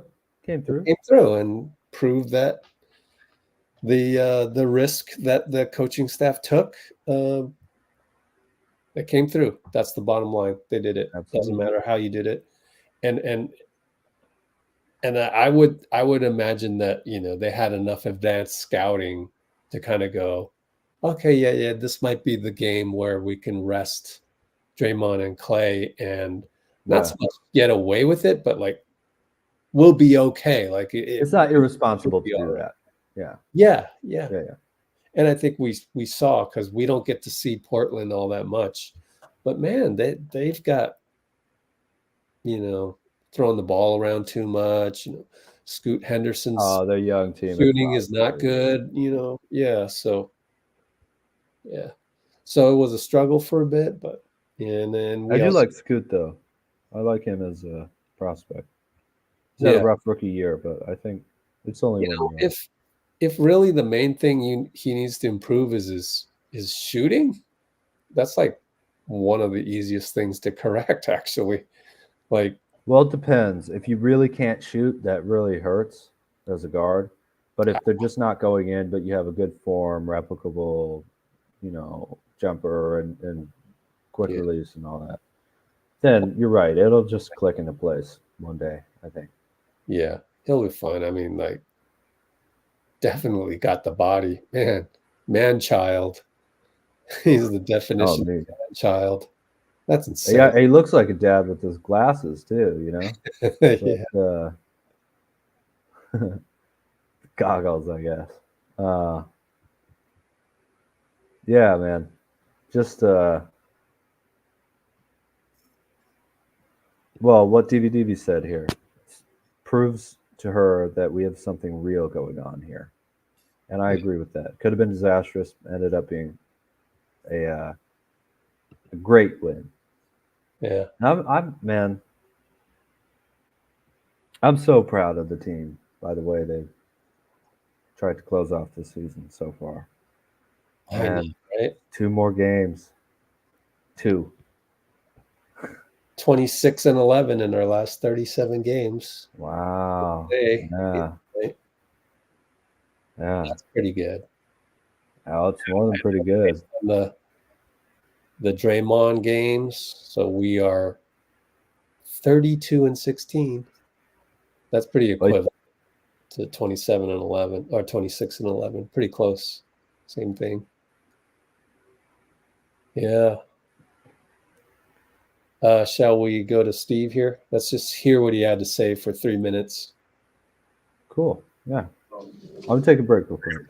Gary's out. Yeah. And then you know who's going to start for Klay and Draymond? We'll start Kris and Jonathan. And then if their injuries, is that something you expect them to be able to play tomorrow? Yes. I guess big picture, Pods and Trayce, coming close to the end of the rookie seasons. What have they meant overall, big picture, to the group this year? They've been huge for us. I mean, just to come in as rookies and be regular contributors night after night. That's pretty rare, on a good team. So we were lucky to get them. But at the same time, our front office did a great job identifying them and bringing them in, and they've really been a good fit with the way we play and the way our group has connected. That they've really fit right in. Steph this year, a leader in a number of clutch stats, one of the best fourth quarter performers in the NBA. Just overall, with kind of the trajectory of the season you guys have had, how would you kind of frame what he's meant this particular season to this group overall? I mean, it's hard to describe what Steph has meant to our team for 15 years. It kind of goes without saying. With everything's been built around him, and it's remarkable at 36 that he continues to play at such a high level and lead the way he does. And but that's why he's one of the all-time greats, not only from a talent and production standpoint, but from a culture and leadership standpoint as well. Coach, you've talked a little bit about this year's team being better than last year's team, and standings aside, with a win today or the next couple games, you have more wins than last year. How important would win number 45 be, just to have like that tangible proof that this is a better team? Honestly, I don't really care that much about that. I care about our seeding in the play-in. So we just really want to win all 3 and give ourselves the best chance to move up as high as we can. That's the only focus. But there's no question we're a better team this year. Problem is there's a lot of better teams in the West this year, and it's a loaded conference, and everybody's good, and it's just tough to make up any ground. Steve, Klay's really had a nice surge here the last 8-10 games.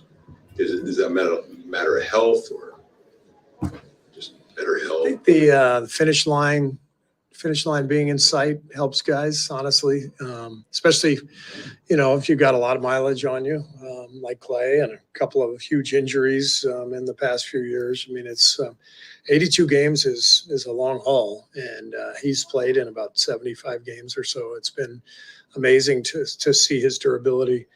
But I've always felt like there are stretches of the season that are more difficult and stretches that are easier. And the last 20 are always a little bit easier for everybody because,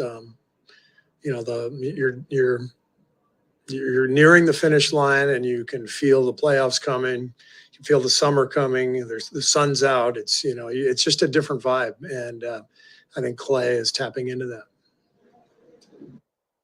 All right, it's that time of week again to talk a little. Wow, this one's always great to listen to because it's Tom Tolbert with Steve. But let's go to BP postgame radio with Kevin Dana. It seemed like he asked the question of if the 45 wins was tangible evidence that this team is better than last year. Probably with Kevin Dana. As it looks like we are going to get Brandon Pajemski on headset with us. Yeah, Brandon's come over, put the headset on. Good game for him off the bench. 9 points, 3 rebounds, and 4 assists. And Brandon, congrats on the win. This was a tough one. The Portland made you earn it tonight. What did it take down the stretch to pull this one off? Yeah, just execution and focus. We came out flat. We were flat the whole game. And, teams like this where their best guys are sitting out. The other guys are just looking at it as an opportunity to prove themselves in this league. You've seen they had a bunch of two-way guys, G League guys, all playing. Obviously, Scoot and DeAndre are a good combo. But, we just got to come out locked in and focused. And I think maybe it was a little bit looking ahead tomorrow because it's a big game. But I think, those last 4 or 5 minutes, 6 minutes, we got stops. We only limited them to one shot. And, we let Steph and JK and Kris do their thing. But you mentioned limiting them to one shot. Over the last 10 minutes and 37 seconds, you held the Blazers to just 12 points. Outside of limiting them to one shot, what worked so well defensively for the Dubs down the stretch? If you think about it, DeAndre Ayton had about, I don't know how many points he had, but how many mid-range jumpers did he hit? And we know Scoot, he's a great point guard, but we knew they were just playing, two-man basketball. And either Scoot was going to get a shot or DeAndre was. So a big emphasis in that last quarter was to just pull in weak side and make them skip it to those other guys who, aren't really comfortable making a play. Talk about the work of Kevon Looney tonight. 9 points, 11 rebounds, 4 blocks. Hey, that dude's insane. We're from the same city, so I love to see him succeed. He's the ultimate pro. You guys saw that he's been out the rotation lately because, Trayce has been doing his thing. And, he hasn't played one time. He's been a pro about it, been in all the 3-on-3 low-minute games with the guys. And, you know what you're going to get from Kevon Looney, and I think that's what makes him a pro's pro. And, that's the level I'm trying to get to is where Coach knows what he's going to get from me each and every night. And finally, Pods, we'll get you out of here on this with the win. You move into 9th. How's it feel to be out of 10th, at least for the moment? It feels good, but we got 2 left. We sort of control our own destiny. We win both. We'll be guaranteed 9. And, I don't know. Do you guys know who lost between SAC and New Orleans? Last we checked, New Orleans was up 20. They're up 11 with 44 seconds to go. Okay, that's perfect. So, if we went out and SAC loses one more game, we jump into that 8 spot. So, we got to take care of business tomorrow and Sunday. Well, Brandon, thanks for your time. Congrats on the win. Thank you, guys. I appreciate you. We have Mully. We have Fezzi. Marcel Ponce Hill and joining the. We had Looney already.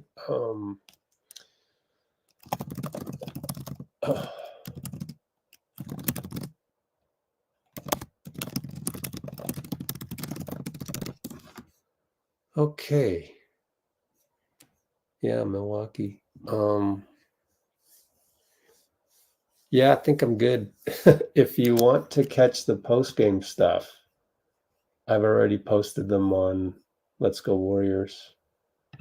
So that would be youtube.com, Let's Go Warriors, and you just go and videos, and there it is. All 4 interviews with Steve, BP, Looney, Steph. It's all there. And I'm going to check out at some point the Tolbert Kerr interview. Apparently it happened today, which is a little odd. I don't know if there's probably some scheduling difficulty because 95.7 and KNBR usually have Steve on every Tuesday. This one, if you're a low IQ low basketball IQ type of fan, listen to this and you'll learn a lot because some of the questions are really basic.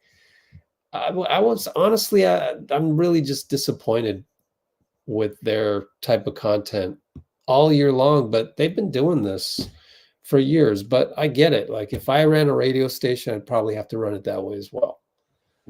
Just kind of basic topics and just, stuff that we can skip because we know better and we follow the team so closely. And I already had this long discussion with Arbel and Nikki in the offline, and Nicole brought to our attention some of the things that people were saying on that radio station, and it doesn't help anybody. On the other hand, the KNBR ones, because it's Tom Tolbert, always like to hit those up. So actually, I'm saying that this is not a bad one to listen to for 20 minutes if you want to get up to speed on the basics of the Warriors. This one, hopefully, with Tom Tolbert, will have more advanced stuff, as it usually does, because it's Tom Tolbert. And he'll talk about a guy, and he'll say some stuff about the guy that's just, insightful, like high-level IQ type stuff, like Brandon Pajemski topics and stuff like that. He loves Pajemski, loves him. And that's it. Shivansh timed out? Uh-oh. What happened to Shivansh? What did you do? Shivansh was timed out by Dean Chambers for 10 seconds? Sorry, I thought Amy put him in timeout, but she deleted the comment. I just didn't. What did you delete? She accidentally deleted. No, it wasn't anything bad. She just did it on accident. Sorry, Siobhan. Well, then why did you time him out? I thought she timed him out for like 5 minutes or whatever. And I changed it to 10 seconds. So, but that wasn't. And you ended up timing him out for 10 seconds from 0 to 10 seconds. Yeah, I thought it was 5 minutes. Made so, my bad, Siobhan. You're good, bro. Sorry. Sorry, man. Oh my gosh. Shivansh hasn't said Hey, it was a TV time, Rick. Sorry, man. Oh my God. In fact, Shivansh's comments have all been perfect, actually. Oh my gosh. Okay. Well, anyways. Nothing. You didn't do anything. All right. Well, I think. Oh, we got to stay on for a few more minutes here to get 6 hours, right? 2 more minutes. Oh, all right, fine. Then you got to come up with something to say for 2 minutes and 15 seconds. Go. 2 minutes and 15 seconds. So all of a sudden it's Nikki. Where did that come from? She did. Nikki. Yeah, but I wonder why. She explained it though. She said she's always been called Nikki. Oh, okay. Friends and family. So I guess we've graduated to friends and family for her. Hey, there we go. Good to hear. Yeah, man. Keep going. Okay. Minute and a half. Let's see. Oh, okay. So we're in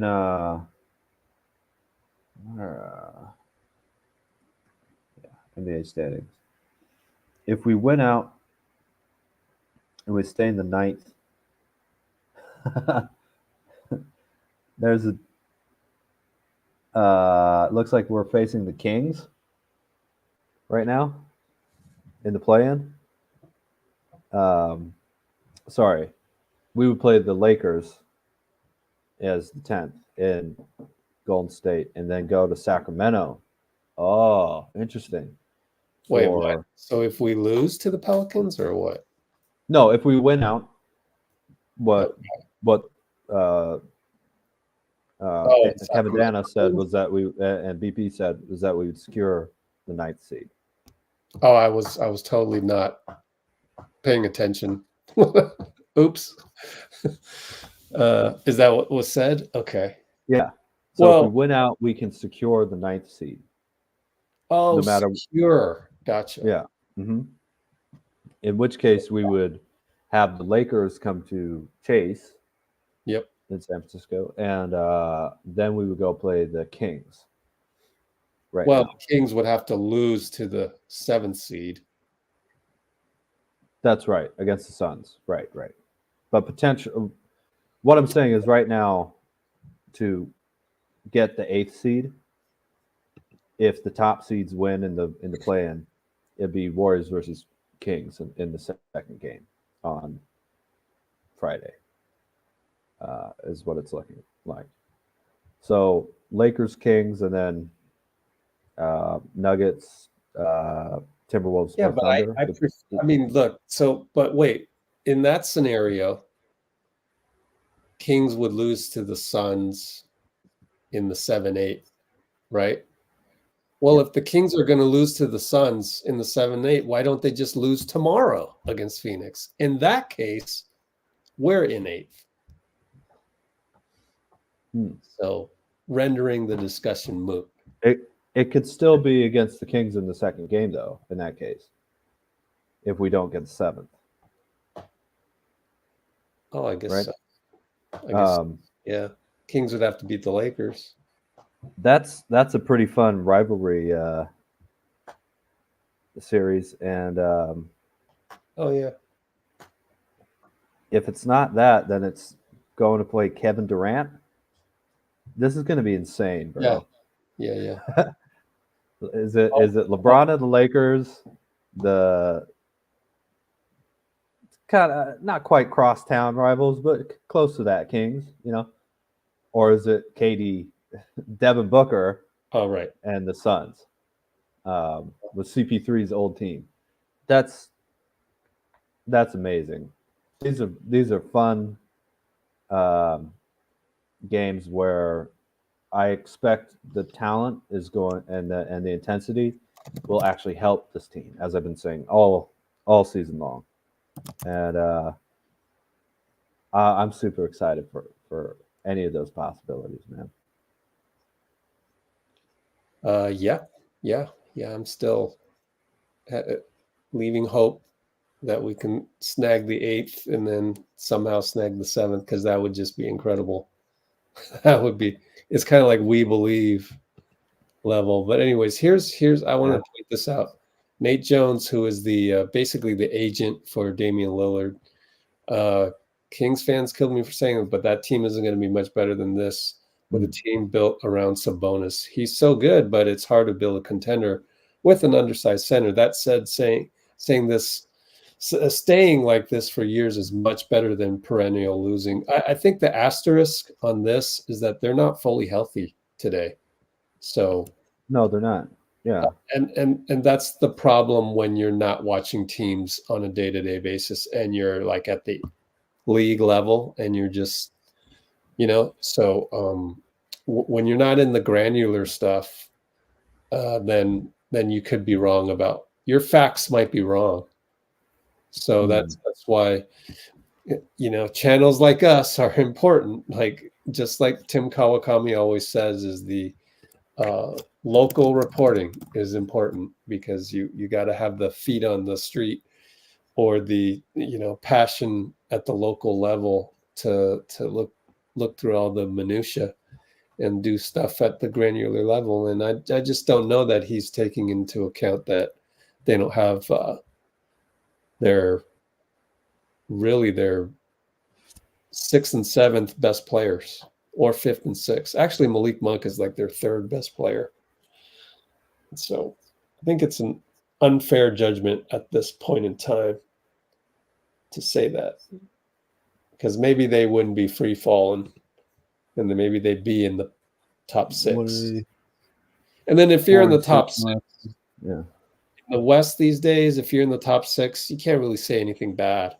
Like they're all. I mean, you've done what you can to get you into the top 6, and I know the Nuggets are the incumbents, but like on paper, all of these guys can beat each other. But of course, Nuggets definitely standing above. So yeah, so I see some stuff in here that makes sense, but at the same time, kind of temper that a little bit. The fact that kind of kicking them when they're down. Yeah, little early to assume that they're down too. Yeah. When they could eliminate the Warriors from the playoffs. But Monk is very, very important to that team. He's their Fox scores more than him, but he's their score first. Like? He's like their Klay Thompson. I was gonna say that. Oh, cool. Yeah. Or we could think the same. Nicky. Crazy. All right. Well, I'm ready to go because I'm gonna be right back here in less than 18 hours. Oh my gosh. Yep. I'm going to work and I will see you on my breaks. Okay. So next live, literally 18 hours from now. Less than. Oh man, that's hilarious. Literally less than. Can I type 18 hours from now? NOP at GSW.